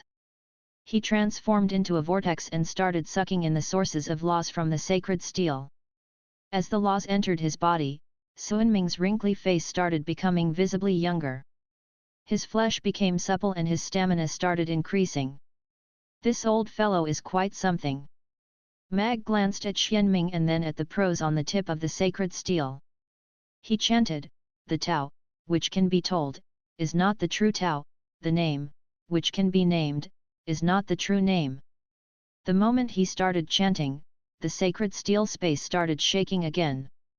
Celestial music played and golden lotuses appeared beneath Mag's feet as he stepped up toward the top of the sacred steel. Xianming watched in awe, through the fog, at this miraculous sight. He wanted to rise higher to absorb more luck, but he was locked there and was unable to rise further. Mag chanted the Tao Te I Ching and continued stepping up as lotuses appeared with each step. The laws entering his body revolved around him and automatically fused into him. His body was no longer just a vessel. After 9,000 steps, Mag reached the top of the sacred steel. At this moment, the laws had been revolving around him for 9,000 rounds. His physical body had already become transparent with countless laws moving around inside, as though he was a god. Boom! Just then, a purple ordeal lightning struck from above, right on Mag's head. The thunderstrike enveloped Mag. A moment later, the thunderstorms dispersed and the vortex in the sky disappeared. Mag opened his eyes. He was clad in a golden dragon war armor and was standing 9,000 meters above the ground. Two golden rays cast down to the ground, as though one was looking down at them. That day, Mag slayed the golden dragon and was blessed by the sacred steel to enter the god's realm. Mag also had this realization. He put on his mask. Congratulations on completing your God of Cookery test training to become the God of Cookery. Ultimate gift package obtained, recipe for Manchu Han Imperial Feast. All areas of the restaurant are unlocked. Just then, the system's excited voice rang in Mag's mind together with the tacky fireworks effect. God of Cookery? You must have gotten it wrong. Mag raised his eyebrow and felt that the system had gone haywire. A chef cannot just be a god. But you are a chef and you've become a god. Therefore, you are the God of Cookery. That is totally reasonable, the system said rightfully. Mag thought about it carefully. That kind of made sense. In any case, all he had to do was keep the gift package. Amy had been talking about eating the Manchu Han Imperial Feast for a very long time. The fog around the sacred steel dispersed. The law seeping out from the tip of the sacred steel immediately stopped flowing out. All the extraordinaires who were trying to absorb the laws were interrupted. No! Xianming let out an angry howl, but he could not retain the retreating laws. The skies cleared up and everyone subconsciously looked up at the silhouette in golden armor standing 9,000 meters in the air. An ordinary person could not see anything, but an extraordinaire could clearly see. It's him! That fellow from the Norland continent! Xianming shouted hysterically. The man in golden armor had a black and white mask on. It was difficult to see his face, but he was also recognized at first glance because of his mask. It was the fellow from the Norland continent who ruined things for the immortal group. How did this fellow barge into the underground city? Why can he absorb such horrifying sources of laws? The third hall master and fifth hall master were equally enraged. The other extraordinaires also heard the conversation between the three hall masters of the immortals. The Norland continent and the underground city were just next to each other. Due to its lack of resources, the Norland continent had always been belittled.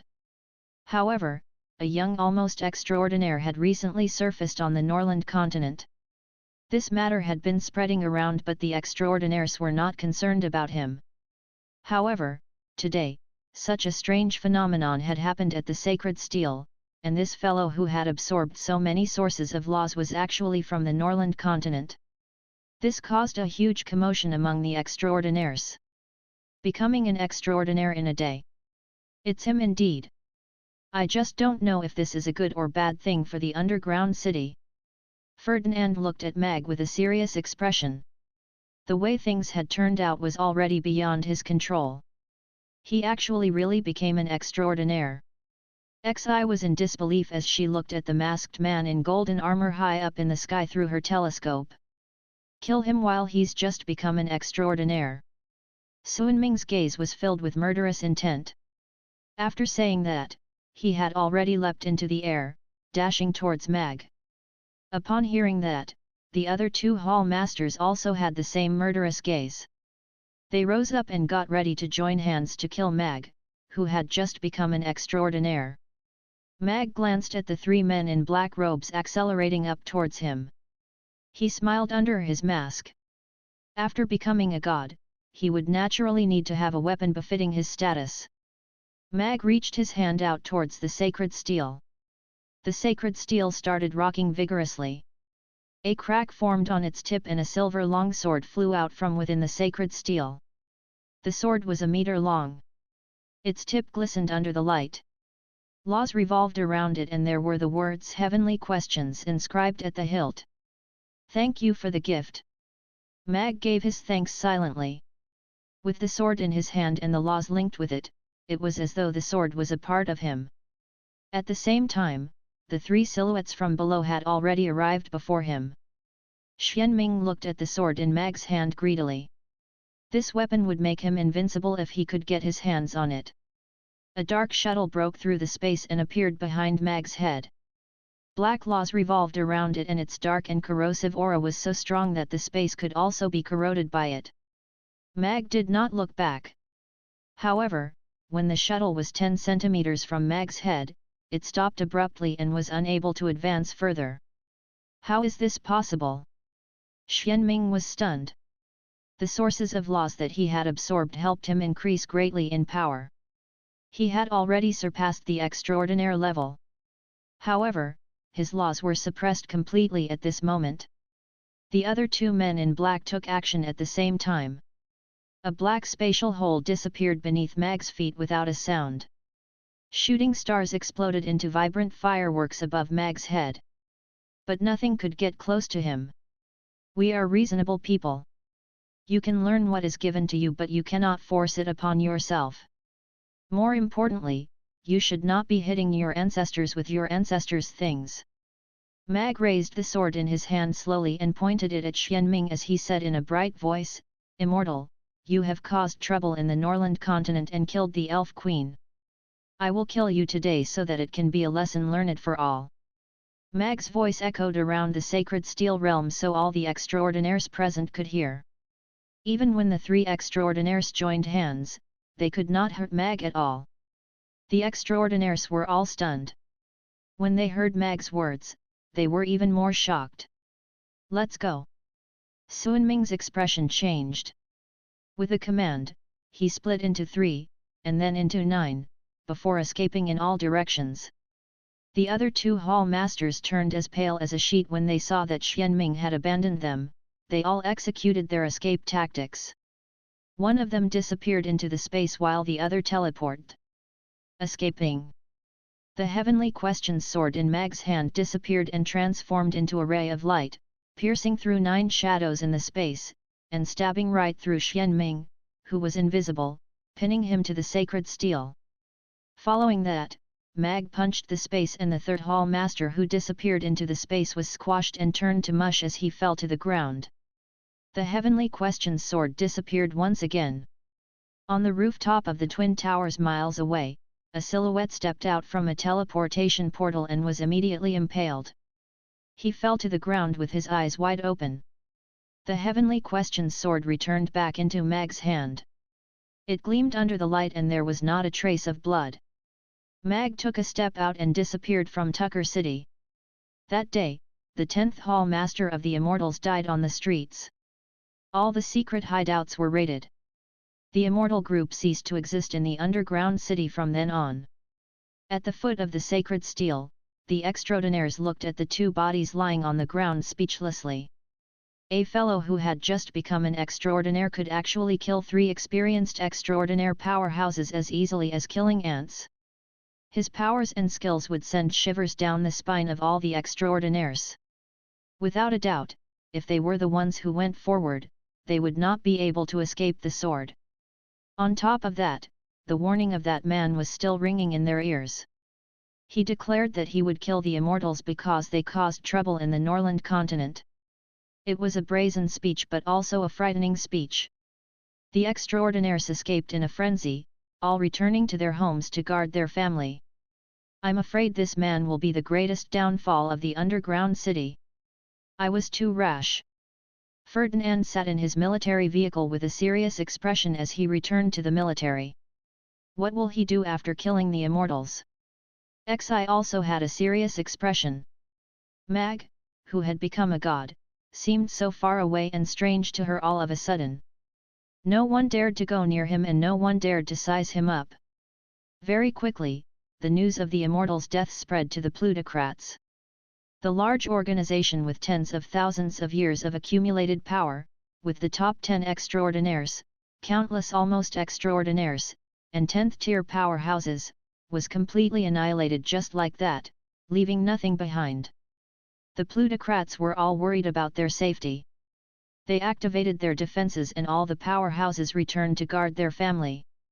Just when everyone was guessing who Mag would be targeting next, he returned to Tucker City and called representatives from the plutocrats to go to the Twin Towers for a negotiation. Akali had just finished getting people to move the corpses away when she saw a golden silhouette descend from the sky, landing on the balcony. He. Akali opened her eyes and mouth wide, fully displaying how shocked she was. The elders in the family had previously warned everyone in the family to avoid this extremely dangerous man in golden armor and called all the core members of the family back immediately. She stayed here because she was trying her luck and was also trying to be rebellious. If that terrifying powerhouse from the Norland continent really wanted to exterminate the Dixon family, she would be safe here instead. Only, she would never expect that instead of going to Dixon Manor, this man went to the Twin Towers, where she was it. Mag looked at the woman before him. Her hair was still damp and she was in a bathrobe. She looked as though she had just come out from the shower. Her cheeks were slightly blush red and the loose-fitting bathrobe was unable to hide her voluptuous figure. However, Mag found that her shocked expression and the look in her beautiful eyes, rather funny. Back then on WeTwit, she would always call him Big Brother very fondly. Sometimes, she would tease him and even thought of keeping him as her gigolo. Why did she feel scared now that she finally saw him in real life? After killing so many people, Mag could not help but feel a little tired. Mag sat down on the lounge chair at the side. He looked at Akali and said, "Dance for me." 1 Akali froze. She swallowed back her pleas to be let off that she was about to blurt out. At the same time, she suppressed the thoughts of using her looks and exchanging her 20-year virginity for her life. This god who casually exterminated the immortals and killed several extraordinaires actually wanted to watch her dance? She didn't know how to. No, at this time, she had to fake it till she made it. Behind Akali, the maids and bodyguards all had varying shocked expressions. They wanted to step forward but the terrifying aura Mag released had rendered them immobile. "All of you, leave. Leave this floor," Akali ordered them. The strongest guard present was just an almost extraordinaire. He would probably die from just one stare. Although the bodyguards appeared to hesitate, they still abided by her orders and left the top floor. Akali calmed herself down and smiled.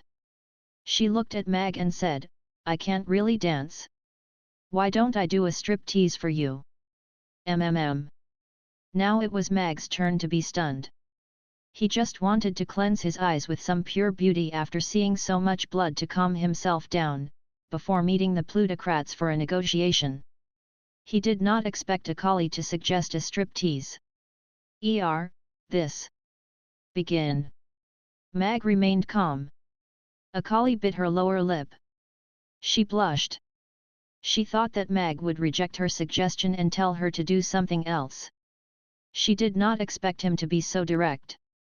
However, she cannot take back her words and she really did not know how to dance. In order to keep her life. Isn't it just a strip-tease? Although she had never done it before, she had seen others do it quite a lot before. A pole rose from the ground. Akali looked at Mag woefully. She started twirling around the pole and posing seductively. The buttons on the loose-fitting bathrobe were slowly unbuttoned. After that, the bathrobe slid down Akali's shoulder. There was a nude-colored thin nightgown underneath the bathrobe. Her long and smooth legs swayed gently from side to side. Mag sat upright, seriously appreciating the performance. Half an hour passed by in a blink of an eye. Akali picked up her clothes shyly and left after getting Mag's permission. Mag adjusted his armor as he stood by the balcony, looking down at Tucker City. The city was majestic. It was a sight grander than any other city he had seen before. Beneath the twin towers, the representatives from the plutocrats had arrived, including Ferdinand, who came personally, representing the military. There were more than enough meeting rooms in the towers. Mag sat on one side alone, facing the representatives from the plutocrat, Ferdinand from the military, and the president of the underground city. I've already exterminated the immortals. You already know the reason for that and the outcome of that. Mag told the people sitting opposite him calmly, I want to sign a twin tower treaty with you. The content is very simple. There are only two clauses. 1. Ensure that the underground city will not invade the Norland continent in any way. 2. Use your lives and assets to guarantee the first clause. Mag sounded very overbearing, but the clauses were unexpected to them. After displaying his unbelievable combat capabilities when killing the immortals, the plutocrats were already ready to submit to him. In the end, that's all. To the underground city, the Norland continent was just barren land. After tens of thousands of years, the underground city had an absolute advantage over the Norland continent. However, they had never launched any large-scale invasions toward the Norland continent. To the plutocrats, the two clauses that Mag raised were not disadvantageous to them at all. Ferdinand was equally shocked. Mag was cruel in killing the immortals, and that was enough to evoke fear in the plutocrats. At a time like this, even if Mag demanded to be president, the plutocrats would also consider making the president step down. However, Mag did not want anything. He just requested for the underground city to not invade Norland continent. He wanted to guard a world with a sword alone. At this moment, Ferdinand grew to respect Mag even more. This young man had foresight greater than everyone and absolute disregard towards power. The Twin Tower Treaty was signed very successfully. Neither party had any objections. They signed the contract very quickly and also made a blood pledge. This was a very strong binding contract. Everyone there could confirm that. I am still very young and can live for a very long time. I will be able to see all of you live till the end of your time. Mag put away the contract and gave everyone his blessings. Everyone smiled, but inside, they were shivering. Mag got up and left. Around 10 minutes later, in an abandoned building, Ferdinand looked at Mag, who had changed into his regular clothes, with a complicated expression. I don't know if the decision I made back then was correct. If you did not have the intention to invade the Norland continent right from the start, I suppose you've made the right decision. At least I've helped you exterminate the immortals directly. All that's left are the plutocrats who aren't on the same team. It's easy to settle them, Mag said with a smile. Ferdinand nodded. If he thought from that perspective, it was just like what Mag had said. I intend to return to the Norland continent today. From now on, the observer should be called the ambassador to the Norland continent, and I only recognize Xi as the ambassador, Mag continued speaking. All right. Ferdinand nodded. He did not have any objections to that. According to the treaty they signed, Ferdinand did not intend to send any observers to the Norland continent again. I'll get Xi to send you back, Ferdinand said. After that, he sent a message to Xi. Mag was okay with that. He wasn't sure how to go back. He could not possibly poke a hole in the sky to go back. Ferdinand left. Not long after, a familiar flying car parked outside the building. Mag got in and looked at Xi, who had an aloof expression. He said with a smile, "Why? It has only been half a day and you can't recognize me anymore." Xi relaxed her expression. It was as though a heavy burden was lifted off her mind. She looked at Mag. He did not seem different from when she saw him yesterday. The man before her became a god through the sacred steel just now. He killed 10 extraordinaires, exterminated the immortal, and signed the Twin Tower Treaty. He was akin to a murderer. Are you returning to the Norland continent now? Xi asked. No, I want to bring some souvenirs back for them, Mag said with a smile. This time, Xi did not reject him. She brought Mag to a trading building immediately. Mag took the money he had gotten from the Immortals' treasury and bought whatever he wanted, filling up 3 space magic rings before leaving. The flying car was now a battleship. They passed through the space nodes and entered into the Norland continent. Mag felt a sense of familiarity when he saw the barren yet familiar scenery. He did not expect that his 6-day trip to the underground world would become like this. He only wanted to take a look at that new world, but he accidentally wreaked havoc there. However, to him and the Norland continent, it removed a giant threat. Next, he'll exact all his revenge. He was going to get rid of the Great Old Ones so that he could spend his remaining life in bliss with his wife and daughters. The battleship stopped, suspended over Chaos City. Mag took a step out and suddenly, he appeared at the door of the Mamie restaurant. When will Boss Mag be back? I'm about to starve to death. Harrison grumbled as he bit into the pastry in his hand and looked towards the restaurant. Ahaha! This is so embarrassing. I can't live anymore. At the top floor of the Twin Towers, a collie buried her head under her blankets in embarrassment and anger. Mag turned to the side to avoid Harrison trying to hug his body. It was only a few days that he had been gone and he had obviously gotten even fatter. Harrison came back to himself after trying to hug Mag. He put down his biscuit embarrassedly, but he soon said matter-of-factly, "You can't really blame me for that. Georgina is pregnant and her appetite is rather hearty. I can't always let her eat alone, right?" Pregnant? Mag stared at Georgina's slightly protruding tummy. Georgina blushed and hid behind Harrison shyly as she covered her face and said, "I'm only 2 months pregnant. Don't be mistaken. This is just fat. Well, at the very least he looks like he is about to give birth." Mag reached out to pat Harrison's rotund tummy. Boing, boing. It made Mag want to ask, "Boss, can you guarantee that your melon will be sweet?" Georgina laughed happily. Her face had gotten a little round and one could no longer see the gloom of anorexia on her face. She finally had the innocent charm that belonged to a young maiden.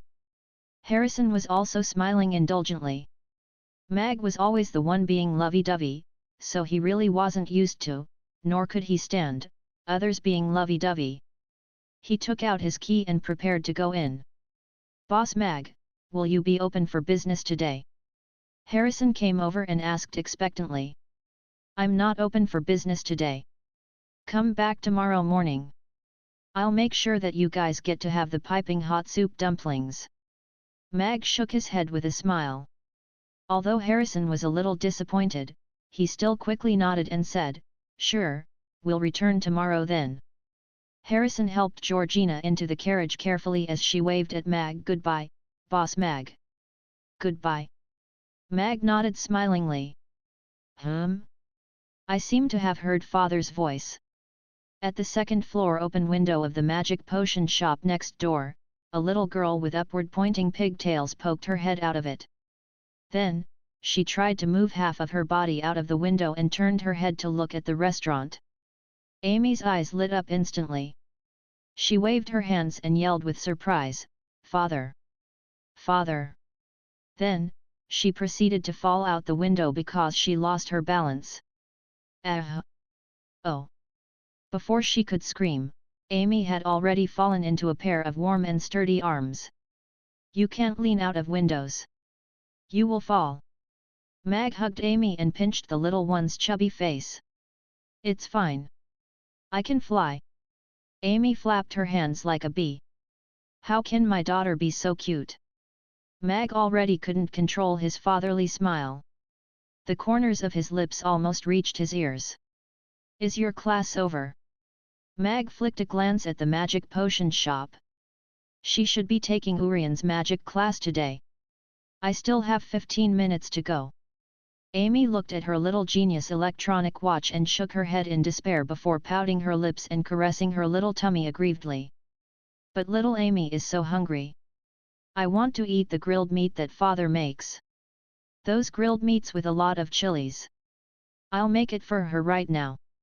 Mag tried his best to control his emotions as he asked, Didn't big sister Zixi make lunch for you? She did. She made the super green and healthy traditional Dryads food. Boiled leaves. Amy put up 3 fingers and seriously said, I only ate it 3 times and I really can't eat any more of it. Mag lost control of his smile. He knew about Zixi's culinary skills.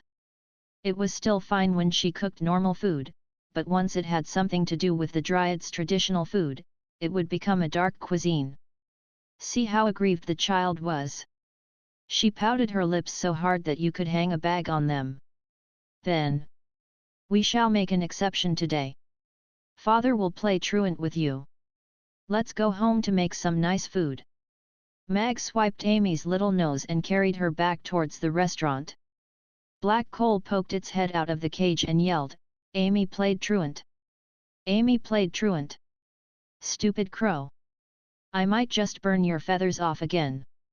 Amy turned around to glare at Black Coal as a flame danced on her fingers. No. I have just grown my feathers out. I need them for the winter. Black Coal huddled in a corner and shivered, bowing down to Amy's evil forces. Coward, Green Pea called out with disdain. As though it was awakened by Green Pea's call, a round orange figure dashed out of the magic potion shop and circled around Mag's legs urgently before rubbing its round face against Mag's calves fawningly. Amy looked down at Ugly Duckling and seriously ordered it, Ugly Duckling, you will eat dinner at Big Sister Zixi's house today. The Dryads' traditional banquet suits you very much. Come home after you have had your dinner. Are you serious? Ugly Duckling laid on the ground with widened eyes as it stared at Amy with a disheartened expression. Zixi walked to the door with a vial of potion in her hands and said to Mag with surprise, Boss Mag, you're back. Yes. I just got home. I missed the children. Can little Amy get off school 15 minutes earlier today? Mag asked smilingly. Little Amy looked at Zixi with a little nervousness and anticipation. It's fine. After all, we have learned all the topics that we needed to cover today. Amy simply needs to go home and practice on her own. Zixi nodded with a smile. Big Sister Zixi, I love you. Amy shouted at Zixi and her face instantly glowed. Rest well. It looks like another little one is going to make its entrance into this world soon. Mag flicked a glance at Zixi's very obvious pregnant stomach. The Dryad's pregnancy period was 6 months. The little one should be arriving soon. Amy didn't forget to turn around to say to Zixi, Big Sister Zixi. Bring Ugly Duckling with you.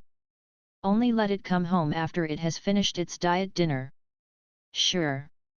Zixi laughingly agreed as she picked the dumbfounded Ugly Duckling up and brought it back into the shop. She closed the door and locked it under Ugly Duckling's desperate gaze. Humph! How dare it steal my snacks daily? Amy let out a huff through her nostrils. She felt gratified after avenging herself. Mag pushed open the door and entered the restaurant. Even though the restaurant was closed for 6 days, it was still perfectly clean. It was just a little quiet. Mag put Amy down and looked around before asking, Where's Annie? Big Sister Annie went to school. She's the Hope School's arts teacher now and she should be coming home soon. Amy ran upstairs on her short legs and fetched a pair of slippers for Mag. There you go, Father. Let's change into comfortable slippers. Mag felt a warm feeling in his heart. She was indeed his considerate daughter.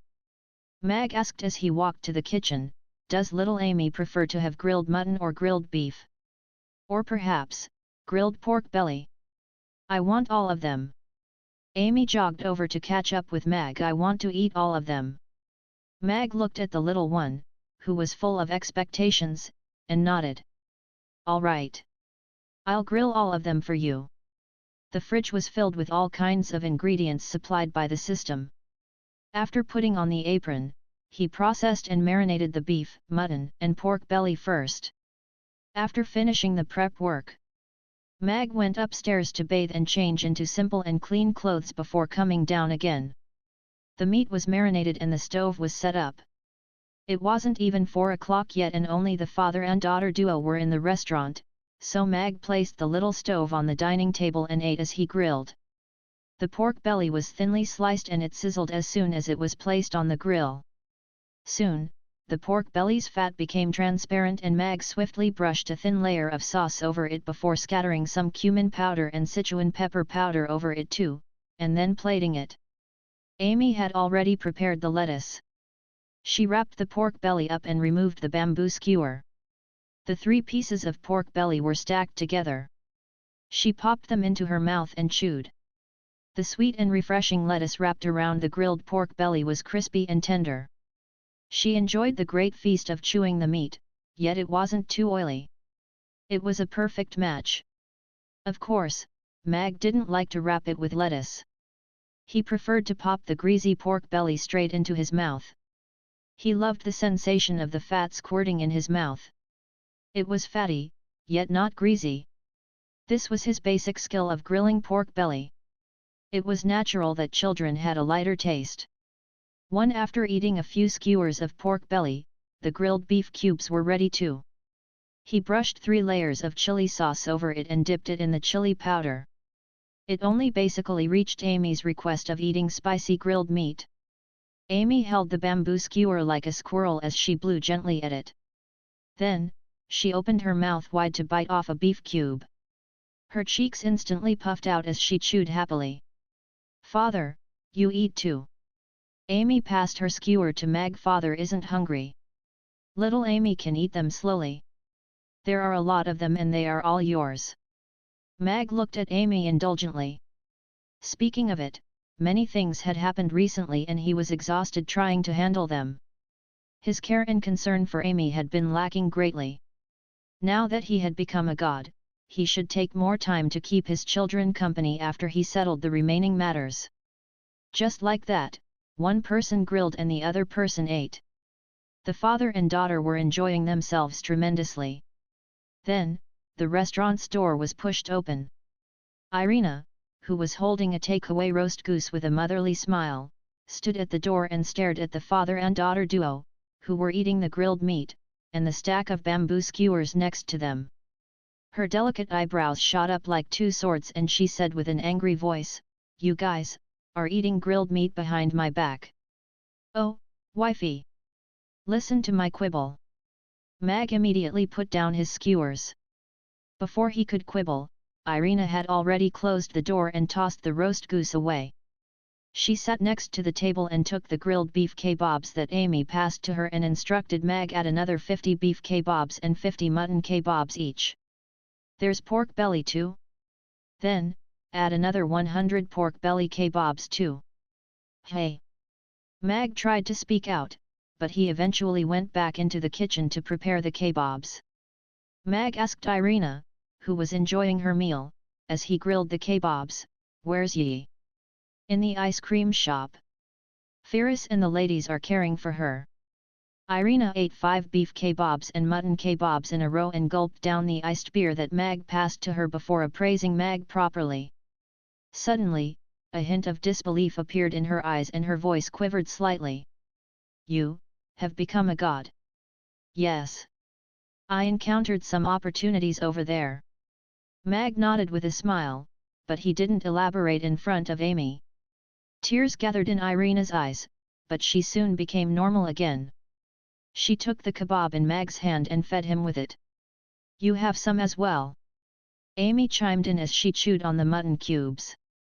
You'll only have the strength to grill meat after you are full." This meal of grilled meat took over an hour. The mother and daughter duo were full. Mag got Amy to go to the ice cream shop to tell the ladies that he was back and to come to the restaurant for dinner. Amy wiped her mouth and was about to go out when Annie came in with an easel on her back. She was stunned when she saw Mag clearing the dining table and an ecstatic glow appeared in her eyes instantly. "Teacher Annie is back. I have saved some kebabs for you. Quickly go wash your hands and eat," Mag said to Annie smilingly. Annie stepped in and patted Amy's head before leaning the easel against the wall. Then, she greeted Irina with sign language before going into the kitchen to wash her hands. After coming out, she wasn't in a hurry to eat. Instead, she asked Mag in sign language, "When did you come back?"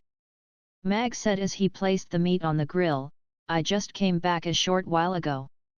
Amy said you had classes today and she was in a hurry to eat the grilled meat, so we didn't wait for you. However, the other big sisters will come to have dinner with us shortly." Annie didn't ask about anything else. She simply watched Mag grill the meat with a smile. She propped her chin on her hand and smiled brightly and purely. Talking about being teachers, Mag remembered that he had been absent from his classes for a week. He had to go for classes next Monday, otherwise the children would become unfamiliar with their skills and then he would have to spend more time with them helping them relearn their skills again. Soon afterwards, the ladies came together. The restaurant's door opened and Kiddo was the first to rush in. Her footsteps were shaky and she shouted, "Father! Father!" Seeing Mag, who was standing in front of the dining table, Kiddo immediately dashed over and hugged his leg. She climbed up like a koala bear. Mag lifted her up like a kitten with exasperation and carried her in his arms. The little toddler was soft and smelled great. Mewag! Kiddo leaned into Mag's face and gave him a big kiss on his cheek. She held Mag's face with both her hands and studied it carefully. She nodded her head after verification. "It's really father. How can I be a fake?" Mag felt like laughing. This little one was rather dramatic. Yabimiya followed her in and agitatedly said, "Boss, you're finally back. I missed you so much." "Boss." Gina looked at Mag with joy as well, but she controlled her urge to give Mag an octopus hug. Babla's gaze was immediately attracted by the grilled meat on the table the moment she came in and she aggrievedly said, "Whoa! You guys are actually eating grilled meat behind my back. This is simply too much." Annie picked up a grilled beef kebab and passed it to Babla with a smile. Babla immediately smiled. She took the kebab and sat down next to Annie. "Annie baby is the best. Big sister loves you." Firis was the last to enter with Yi in her arms. The little one was scanning around with her bright eyes and her gaze landed on Mag.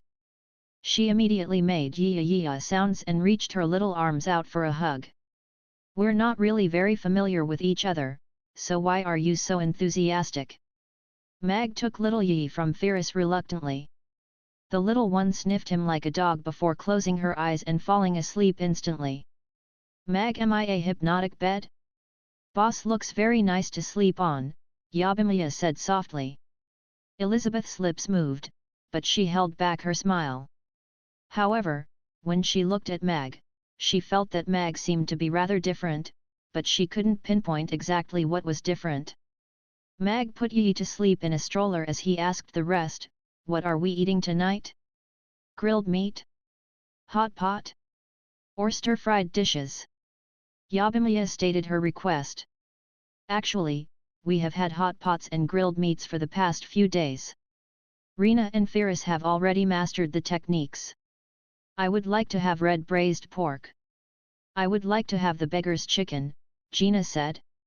"I want to eat grilled fish." "Then, let's have stir-fried dishes." "I'll go get ready. You guys take a break first." Mag nodded before saying, "Yes. I got you guys some little gifts. Go and open them yourselves."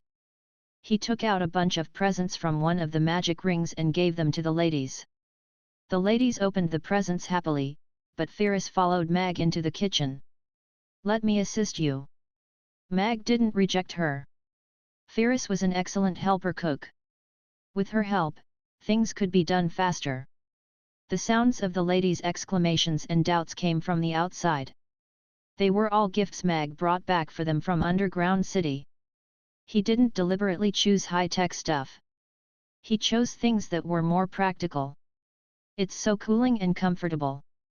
Yabimiya wore an intricate bangle on her wrist. It was a thermostat bracelet. It could make sure that the body temperature was maintained at a very comfortable level. Mia couldn't stand the heat or cold at the same time. With this, she didn't have to worry about sweating when she was busy at work now. The others' gifts were all special too.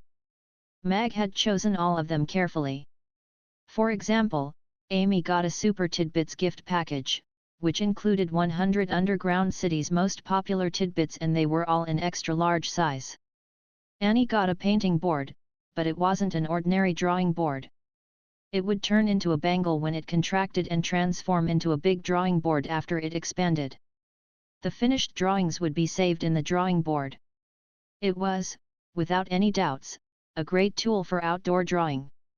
After dinner, the ladies cleared the dining table and left. Mag continued the story of Journey to the West from where he stopped. The three children only fell asleep after he said the story 3 times. After closing the door gently, Mag returned to his bedroom. The lights in the room were dim and seductive. A beautiful figure laid on the bed on her side. Her long and slender legs could vaguely be seen through the thin gauze. Mag's lips turned upwards. He removed his bathrobe and climbed into bed, gathering that beauty into his arms. That night, the bed shook and nobody knew when it stopped. Outside of the window, the sky was getting brighter slowly. Mag instinctively reached for the bedside table, but he felt nothing. He couldn't help but feel funny. Even after transmigrating for 1 year, he still yearned for a cigarette after doing the deed. The person next to him was still panting. Her bright and clear eyes were teary. She was still satisfied, feeling slightly aggrieved. "What's the situation over there?" Irina's voice was still a little lazy and breathless. "I got them to sign a contract and promise that they won't invade the Norland continent." Mag showed her the Twin Tower contract. Irina sat up and read through the contract carefully. She was rather surprised. They were actually willing to sign it. "Didn't you say that they have over 100 gods there?"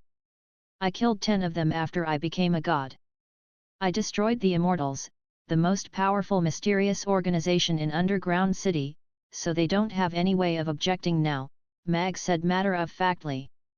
Irina opened her mouth slightly and stared at Mag with disbelief. Those were gods. The Norland continent was unable to produce one in the past tens of thousands of years, and Mag killed 10 of them in one go? She wasn't doubting Mag's words. She simply felt that it was surreal. That fellow that invaded the Elves previously was sent by the Immortals. They had a hunting gods plan. They wanted to capture all the gods on the Norland continent, so I exterminated them. Mag continued on.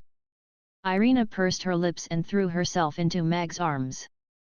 Mag hugged her gently and quietly. The Elven Queen's death must have been a blow to her. It was just that she didn't like to show it in front of people. Mag hugged Irina for a long time. After sensing that she had calmed down, Mag whispered in her ear, "I want to marry you. Let's hold a wedding and invite all our friends. I want to formally and solemnly tell everyone that you are my wife." Irina was stunned. The sunlight lit up the room. Mag took out a sparkling blue diamond ring and got out of the bed. He knelt on one knee and lovingly said to Irina, "Marry me." Irina's eyes reddened instantly and tears simply flowed down, but she couldn't help smiling. She extended her left hand. Mag placed the ring on it. In that moment, Mag felt a sense of responsibility and completeness. Mag got up and gathered Irina into his arms tightly. Their souls, which accorded with each other, made him feel joyful and blissful. "We will hold the wedding in 7 days. I'll make the arrangements for everything." Mag placed Irina on the bed gently. "Sleep now." Irina slept sweetly with a smile on her face. Mag got up to take a shower. After changing into a new chef's suit, he began to prepare for today's operations. The customers had been deprived, as the restaurant had been closed for a week. Nobody knew who was the one that leaked the news, but long lines had already formed outside of the restaurant when the sky was just getting bright. The lines even extended into the park. Mag went to the floor-to-ceiling windows to take a look. He felt a little amused and touched at the same time. The Burning Legion was the most eye-catching. They were still the brightest kids even when they were under the dark tree shades. Ferris also came to help early. Camilla went home for her leave. According to Mag's original plans, it was still her leave today. However, it made sense when he thought of it. Camilla was the chief of the vampires now. It was a waste on her talents when she came to the restaurant to be a chopper every day. See, Connie had already completely transformed into the powerful chief of the Orcs. Her full attention was on her career. She could only make a trip to the restaurant when she happened to be nearby on a work trip. Mag's delivery service had ended because his only courier had run away. The restaurant reopened for business and all the ladies arrived early to help with the preparation before the opening. Considering the fact that the customers might indulge in retaliatory consumption, Mag prepared double the amount for breakfast, including soup dumplings and yaourt iaos. After the preparation was done, all of them had their breakfast. Where is the lady boss? Why isn't she down for breakfast? Mia asked curiously. She slept late last night, so she won't be having breakfast, Mag answered. Why did she sleep late? Didn't we listen to the bedtime story together yesterday? Gina asked with an innocent expression. Babla bit into the yushao as she casually chimed in. Boss hasn't been home for so many days. It would be weird if they went to bed early. The ambience at the dining table turned awkward immediately. You're actually the one who knows best. Mag cast a glance at Babla. I meant that she was so happy that she couldn't sleep. Babla explained with a faint blush. Although I was very happy, I still slept very well, Amy mumbled as she continued to suck on her soup dumplings. Her face was almost touching the plate. What would a bunch of innocent maidens know? Mag didn't want to explain, as such matters would only sound worse if one explained it. After eating breakfast, Mag pushed the bicycle out to send Amy to school. Boss Mag, you're finally back. Boss Mag, I have been lining up here since last night. Boss Mag. Familiar faces greeted Mag one by one.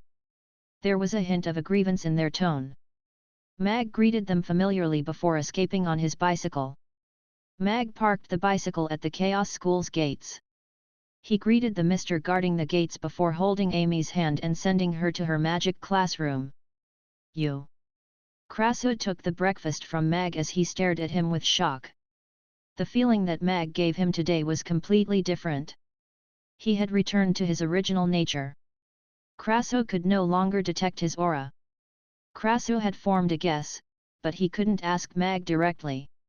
We have been bothering you for some time. Amy's mother and I will be holding our wedding next Sunday. Would you please come on that day? Mag gave him an invitation. Wedding? Krasu was a little taken aback. He accepted the invitation and nodded with a smile. I'll definitely come on that day. Amy's eyes lit up as she asked Mag with surprise, a wedding? Is it the kind that many people gather together and eat at? Yes. It's your mother's and my wedding. Mag nodded with a smile. He patted Amy's head and said, I shan't delay your class any longer. Mag left and Krasu went to sit down at the table at the side with his breakfast. After having a few bites of the congee, he flipped open the invitation curiously. The wedding's date was clearly written on the intricate and pretty invitation. The venue was at Mamie Restaurant, but the inscription at the end surprised him, the groom, Mag the bride, Irina. So, he knew that I knew. Krasu chuckled. Oh well, Mag and Irina were clever people. All of them simply chose to keep quiet. Mag returned to the restaurant and opened for business on time. He made an exception to open the designated hot pot area for breakfast service so that more customers could come in for breakfast. Steamer after steamer of soup dumplings floated out from the kitchen and landed on the customers' tables. The yushao and soybean milk set meals were also very highly sought after. The stomach-warming and delicious congee with pork and century egg was the favorite of the working population. The breakfast operation was halfway through when the supplies in the kitchen were getting short. Mag had still underestimated the power of the chow hound's revenge spending. Mag deliberately extended 30 minutes of the breakfast operation time so that those customers lining up at the back could have a hot breakfast as well. After the breakfast service was over, the ladies went back to rest. Mag cooked another pot of congee and brought it upstairs to Irina. Irina, who was wearing loose pajamas, sat on the sofa with her legs crossed as she ate the congee. She asked Mag, "What do you intend to do with the great old ones now that the underground city's threats have been removed?" "I will be going out for a trip tomorrow. I can sense their locations now and I am going to eradicate them completely from the Norland continent," Mag said smilingly. "Eradicate them completely? But even the gods could only seal them up back then." Irina frowned slightly. "I found a way to deal with them." Mag opened up his palm and a silver longsword appeared on it. Irina looked at the two mysterious runes carved on the sword's hilt and curiously asked, This is the Heavenly Questions sword. It is the other chance that I came upon in Underground City. It can be described as the exemplification of the laws. It's made to slash through the laws," Mag explained. "That was also the reason why he cut down the underground city's extraordinaires like killing dogs." "Then, I'll go with you." "There's no need for that. I'll be back soon." Mag nodded with a smile as he caressed her smooth long hair gently. He sat next to her and asked her, "Why don't we have another baby?" Irina's hands stopped in midair as she turned to look at him with a mischievous look. "Are you sure that you can handle so many children?" "I am a professional dad." Mag patted his chest confidently. Mamie restaurant reopened for business and revived the businesses around this corner of Aden Square again. After giving Irina another booster shot, Mag went out to deliver the invitations before preparing for the lunch service. Mag didn't intend to have a big wedding. He intended to have a small and beautiful one. He was only going to invite their close friends, which would be around 30 to 40 people. On the invitations for his old friends, Mag signed as Alex. On the invitations for his new friends, Mag signed as Mag. He wanted his old friends to know that he was going to marry Irina, and he wanted the friends that he made in the restaurant to know that Boss Mag was going to marry the lady boss. He's going to get married. It's a pity that I'm not the bride. Gloria stood in front of the blue suede door with the exquisite invitation in her hands. She looked a little desolate. Behind her, the wooden mannequin was wearing a long white wedding dress. It was in her size. "Congratulations! I will attend the wedding." Luna took the invitation from Mag with a hint of surprise in her smile and plenty of best wishes for him. Watching Mag going away on his bicycle, Luna opened the invitation. The two silhouettes that were intricately drawn, were leaning into each other. It looked so blissful. "This is great. Amy no longer has to worry that her mother won't be present for the parent-teacher meetings." Luna smiled. She put away the invitation and walked towards the school. "But, why do I envy her so?" Sargeras gathered the core members of the Burning Legion and seriously asked, "Boss Mag is going to get married and he invited me to his wedding. What do you guys think I should bring as a wedding gift to show my sincerity and uniqueness?" "I think you can give him a big piece of gold that is made into a heart shape," Mon suggested. "That is so tacky. Are you trying to disgrace our chief?" Keel shook his head. After thinking seriously, he said, "I think a heart-shaped gemstone is better." The invitations were sent by the fastest lightning falcons to the Dragon Island, to the Wind Forest, to the Twilight Forest, to Rodu, to the Demon Islands and into the hands of his old friends.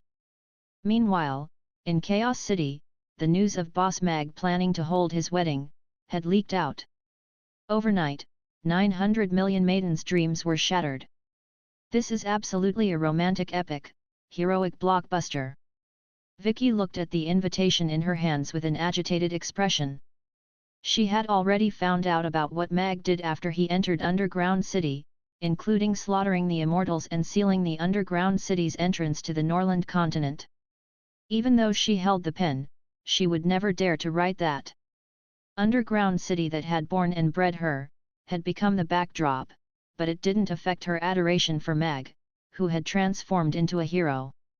He was already the greatest powerhouse in the two worlds. He was indeed the god who was standing at the pinnacle of the world, and the first thing he did was to marry Irina, the woman who gave birth to Amy, for him. She gave him everything. He was still running his little restaurant and welcoming every customer with a smile, just like the beginning. Vicky felt that her pen was already going to move of its own will. Angela, who had already managed to get a speaking role on the stage, had also received an invitation. She stared at the invitation quietly for a long time. She still couldn't figure it out. In what ways am I inferior to her? I can be sweet or sexy. I can wear the black silk stockings or the mesh stockings, yet he never looked at me properly. It's so romantic. He's even going to redo the wedding again. He's indeed the boss. Connie read through the invitation more than 10 times with a silly smile on her face. Master, I am going to boss wedding. I'll leave the tribe's matters to you. Goodbye. Connie put away the invitation. She immediately packed her bags and set off.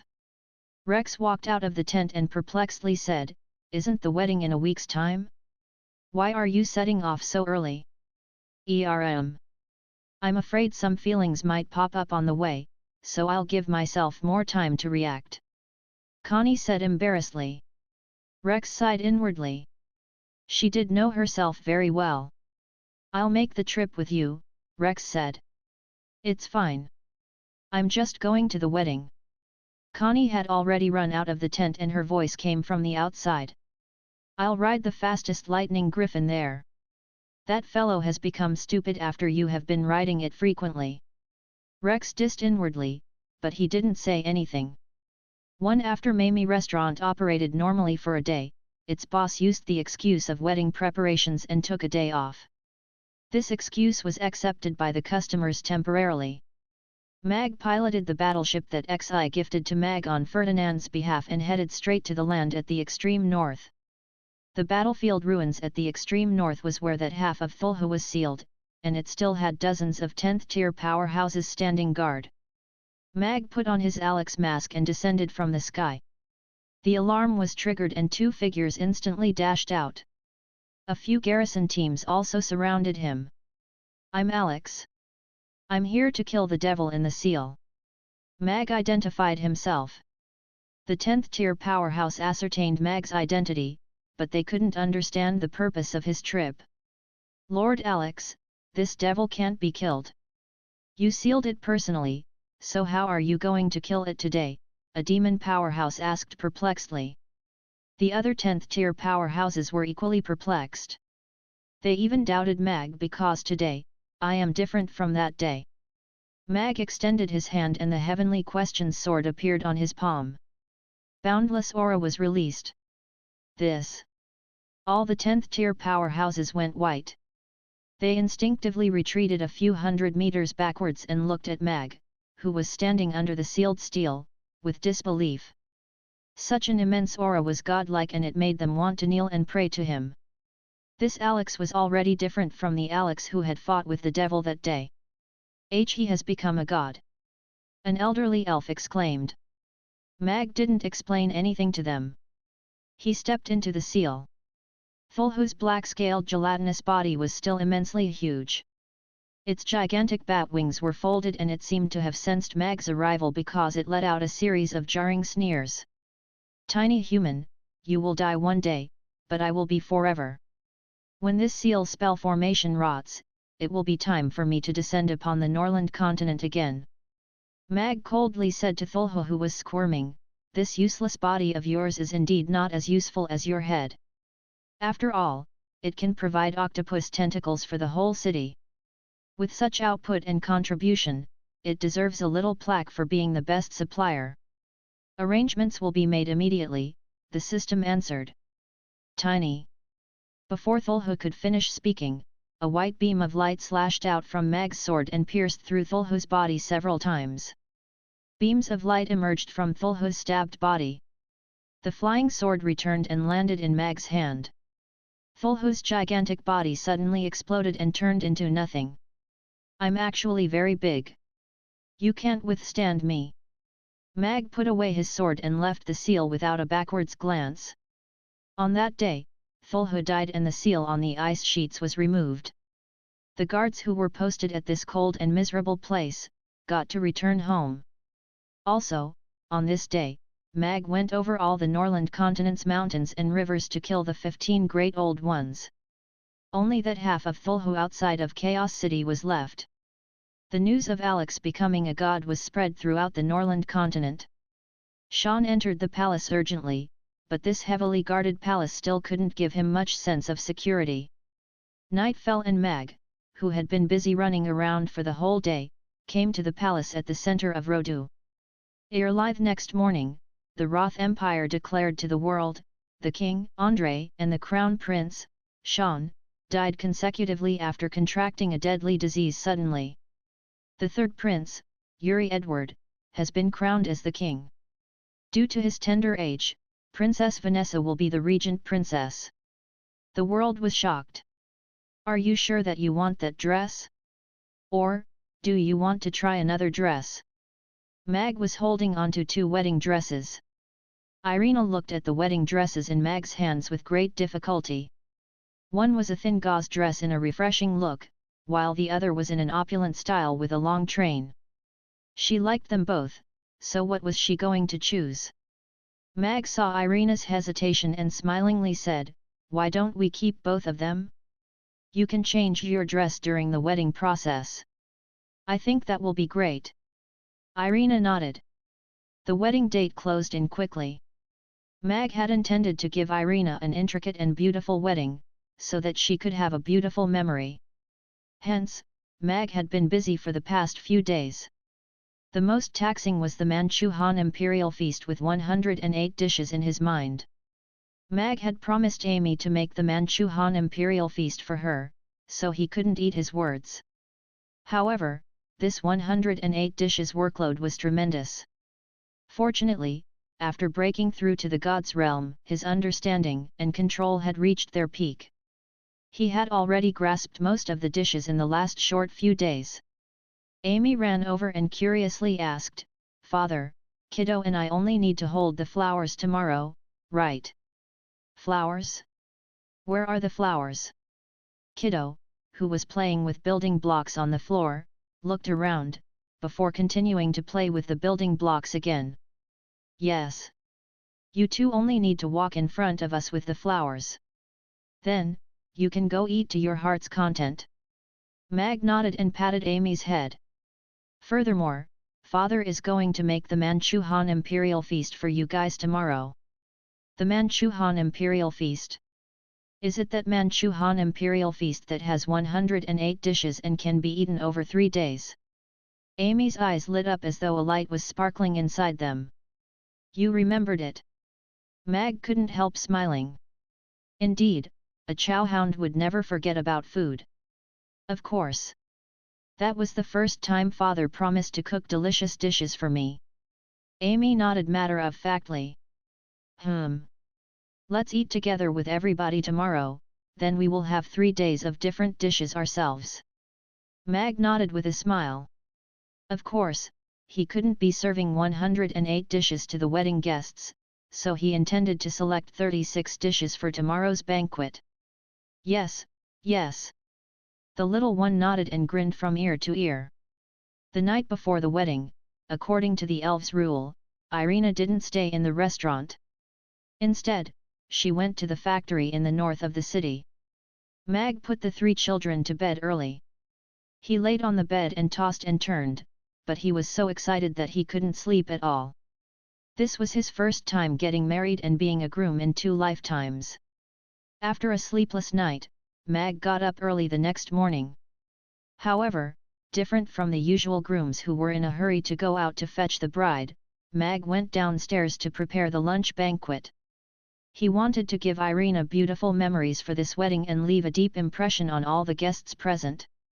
The specially selected 36 dishes included, the phoenix tail shark's fins, red plum pearl incense, roasted pheasant, the arhut prawns, braised fish's lips, braised fish bone in brown sauce, braised shark's fins, etc.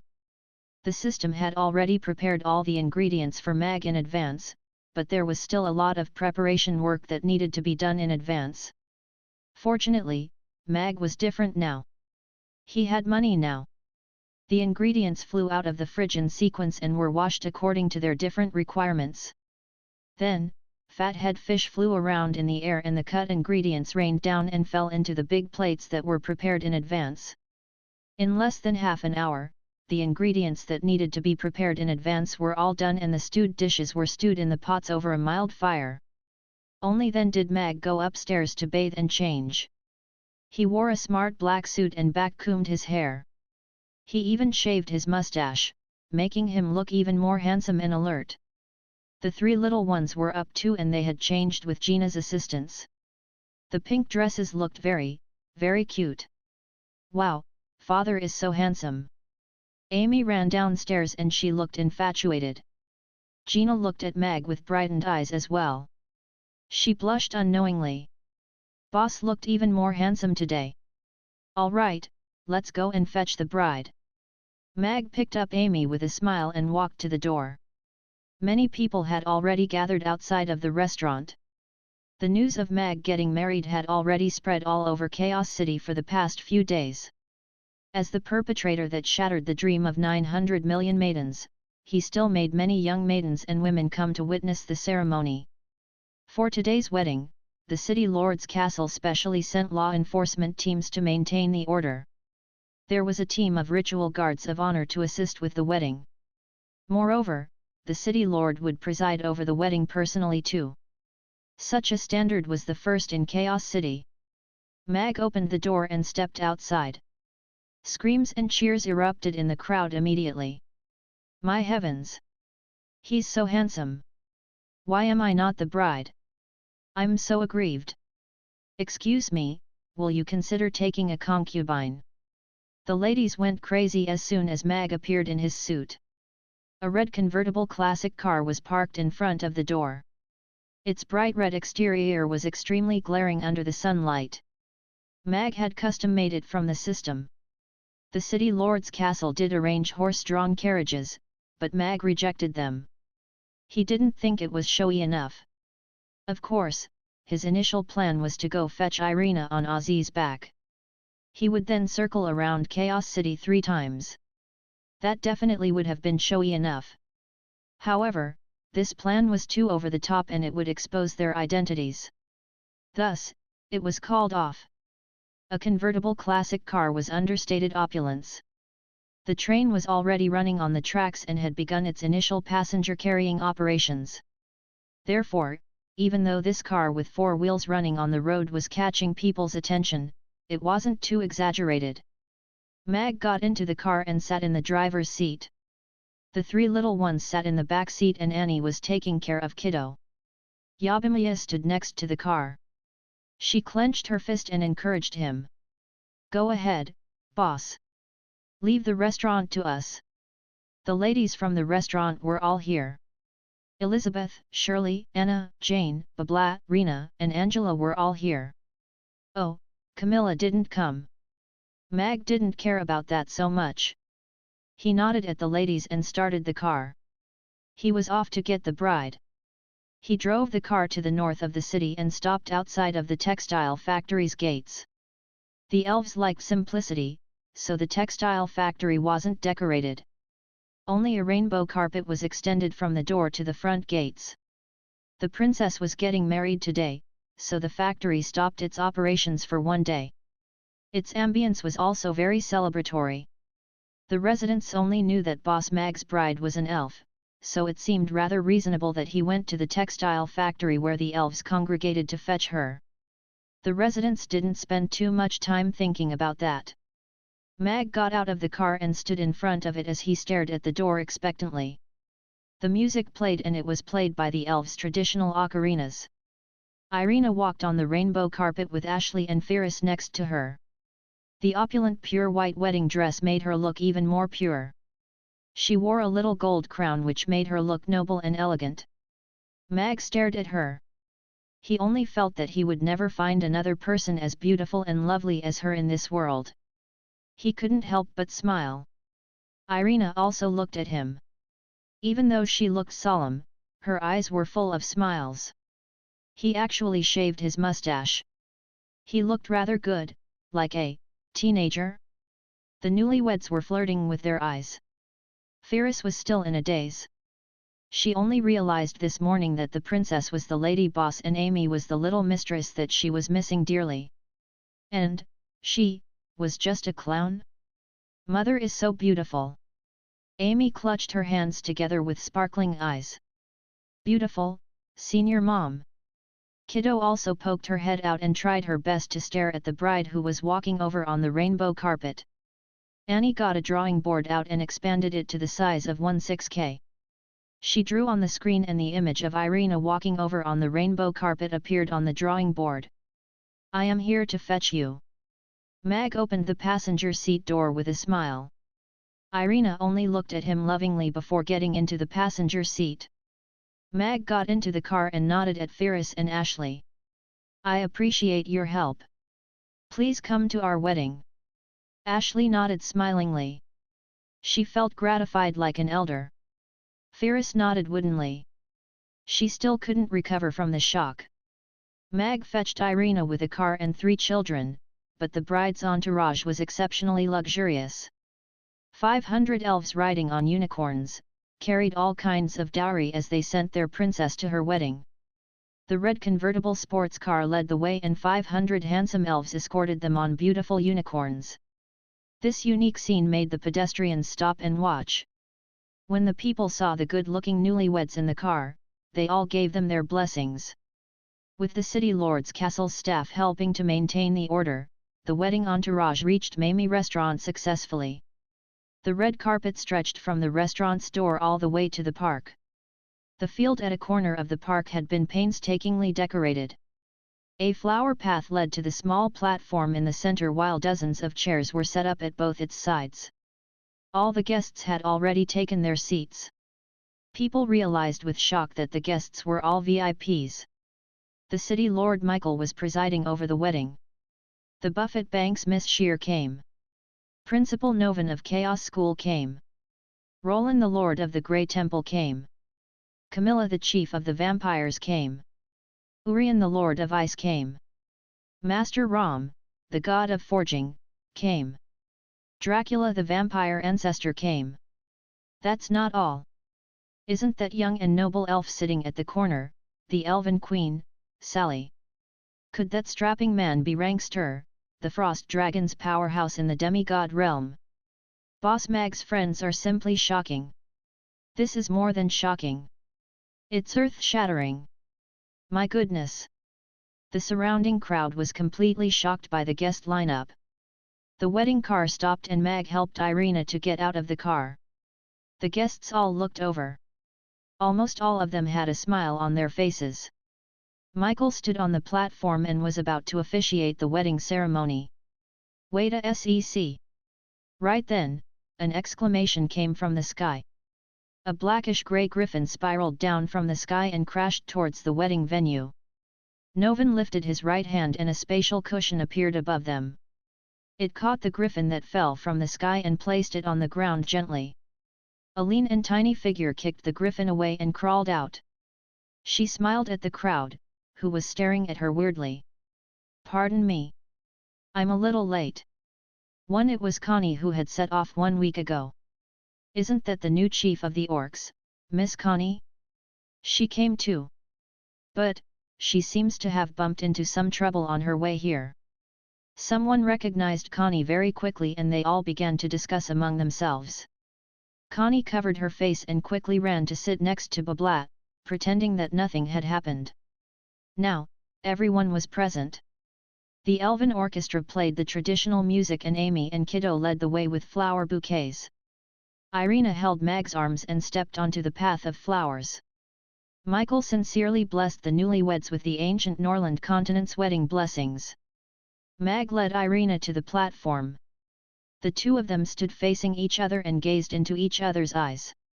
Could our groom and bride please say a few words? Michael walked off the platform. Officiating a wedding for a god was something that he could boast about for the rest of his life. The venue became quiet instantly as everyone looked at the two people on stage. An expectant gleam was sparkling in the ladies' eyes. Perhaps, every woman looked forward to such a wedding?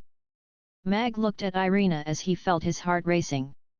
He wasn't even that nervous when he faced the great old ones.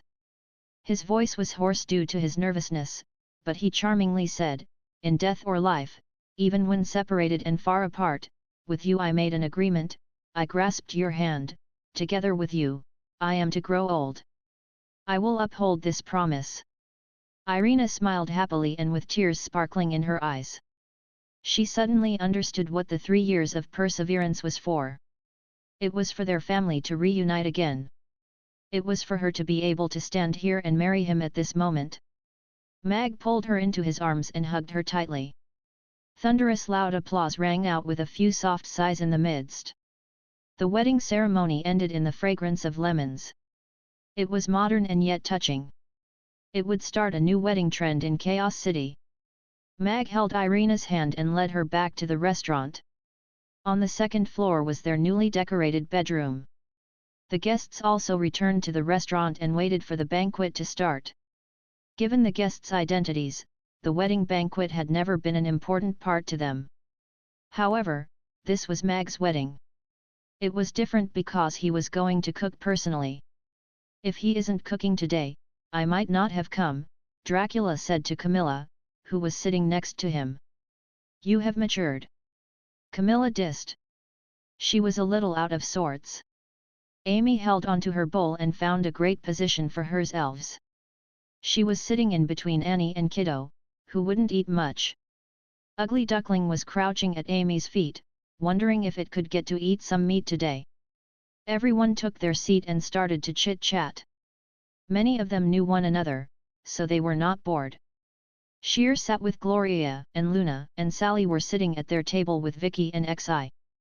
"Why do I feel that the ambience at this table is a little awkward? Perhaps, this is the table of the Lost Love Alliance." Vicky said to Xi telepathically, "Boss Mag is being too bold, right?" Xi murmured perfunctorily as she fiddled with her bangle. Vicky cast a judging glance at Xi. "I think she doesn't look very normal either." Under everyone's anticipation, the dishes were served from the kitchen one by one. The phoenix tail shark's fins, red plum pearl incense, roasted pheasant, the arhut prawns. The selection was so overwhelming that even the well-traveled guests couldn't help but marvel. "It's great that I made it in time. Otherwise I would have missed this once-in-a-lifetime banquet," Connie, who had washed her face and changed, murmured as she munched on a big prawn. "We're going to eat this 3 days in a row. This is simply too blissful. It will be great if father and mother get married every day. The Manchuhan Imperial Feast is simply too scrumptious." Amy grabbed a prawn with one hand and a pheasant's drumstick with the other as she chewed on the shark's fins. She couldn't hide the blissful smile on her face. Irina changed out of the opulent wedding dress into the light and flowy one as she sat down for the feast. "Lady Boss, you are the woman I envy the most. Really, you're the only one. This is also the best wedding I have ever taken part in," Vivian said with a sincere expression. Boss Mag was now married and she had lost the chance to eat for free forever. Oh well, Luna didn't try hard enough. Mag, together with Irina, toasted the guests. After the banquet was over, the guests slowly left. The ladies cleaned up the restaurant and with self-awareness left too. They also brought the little ones with them, giving ample space to the newlyweds. On the balcony on the 3rd floor, Irina sat on the swing and turned around to look at Mag, who was pushing her, with a smile. "I like this wedding very much." Mag was also gazing at her smilingly. "I also like you very much." The end.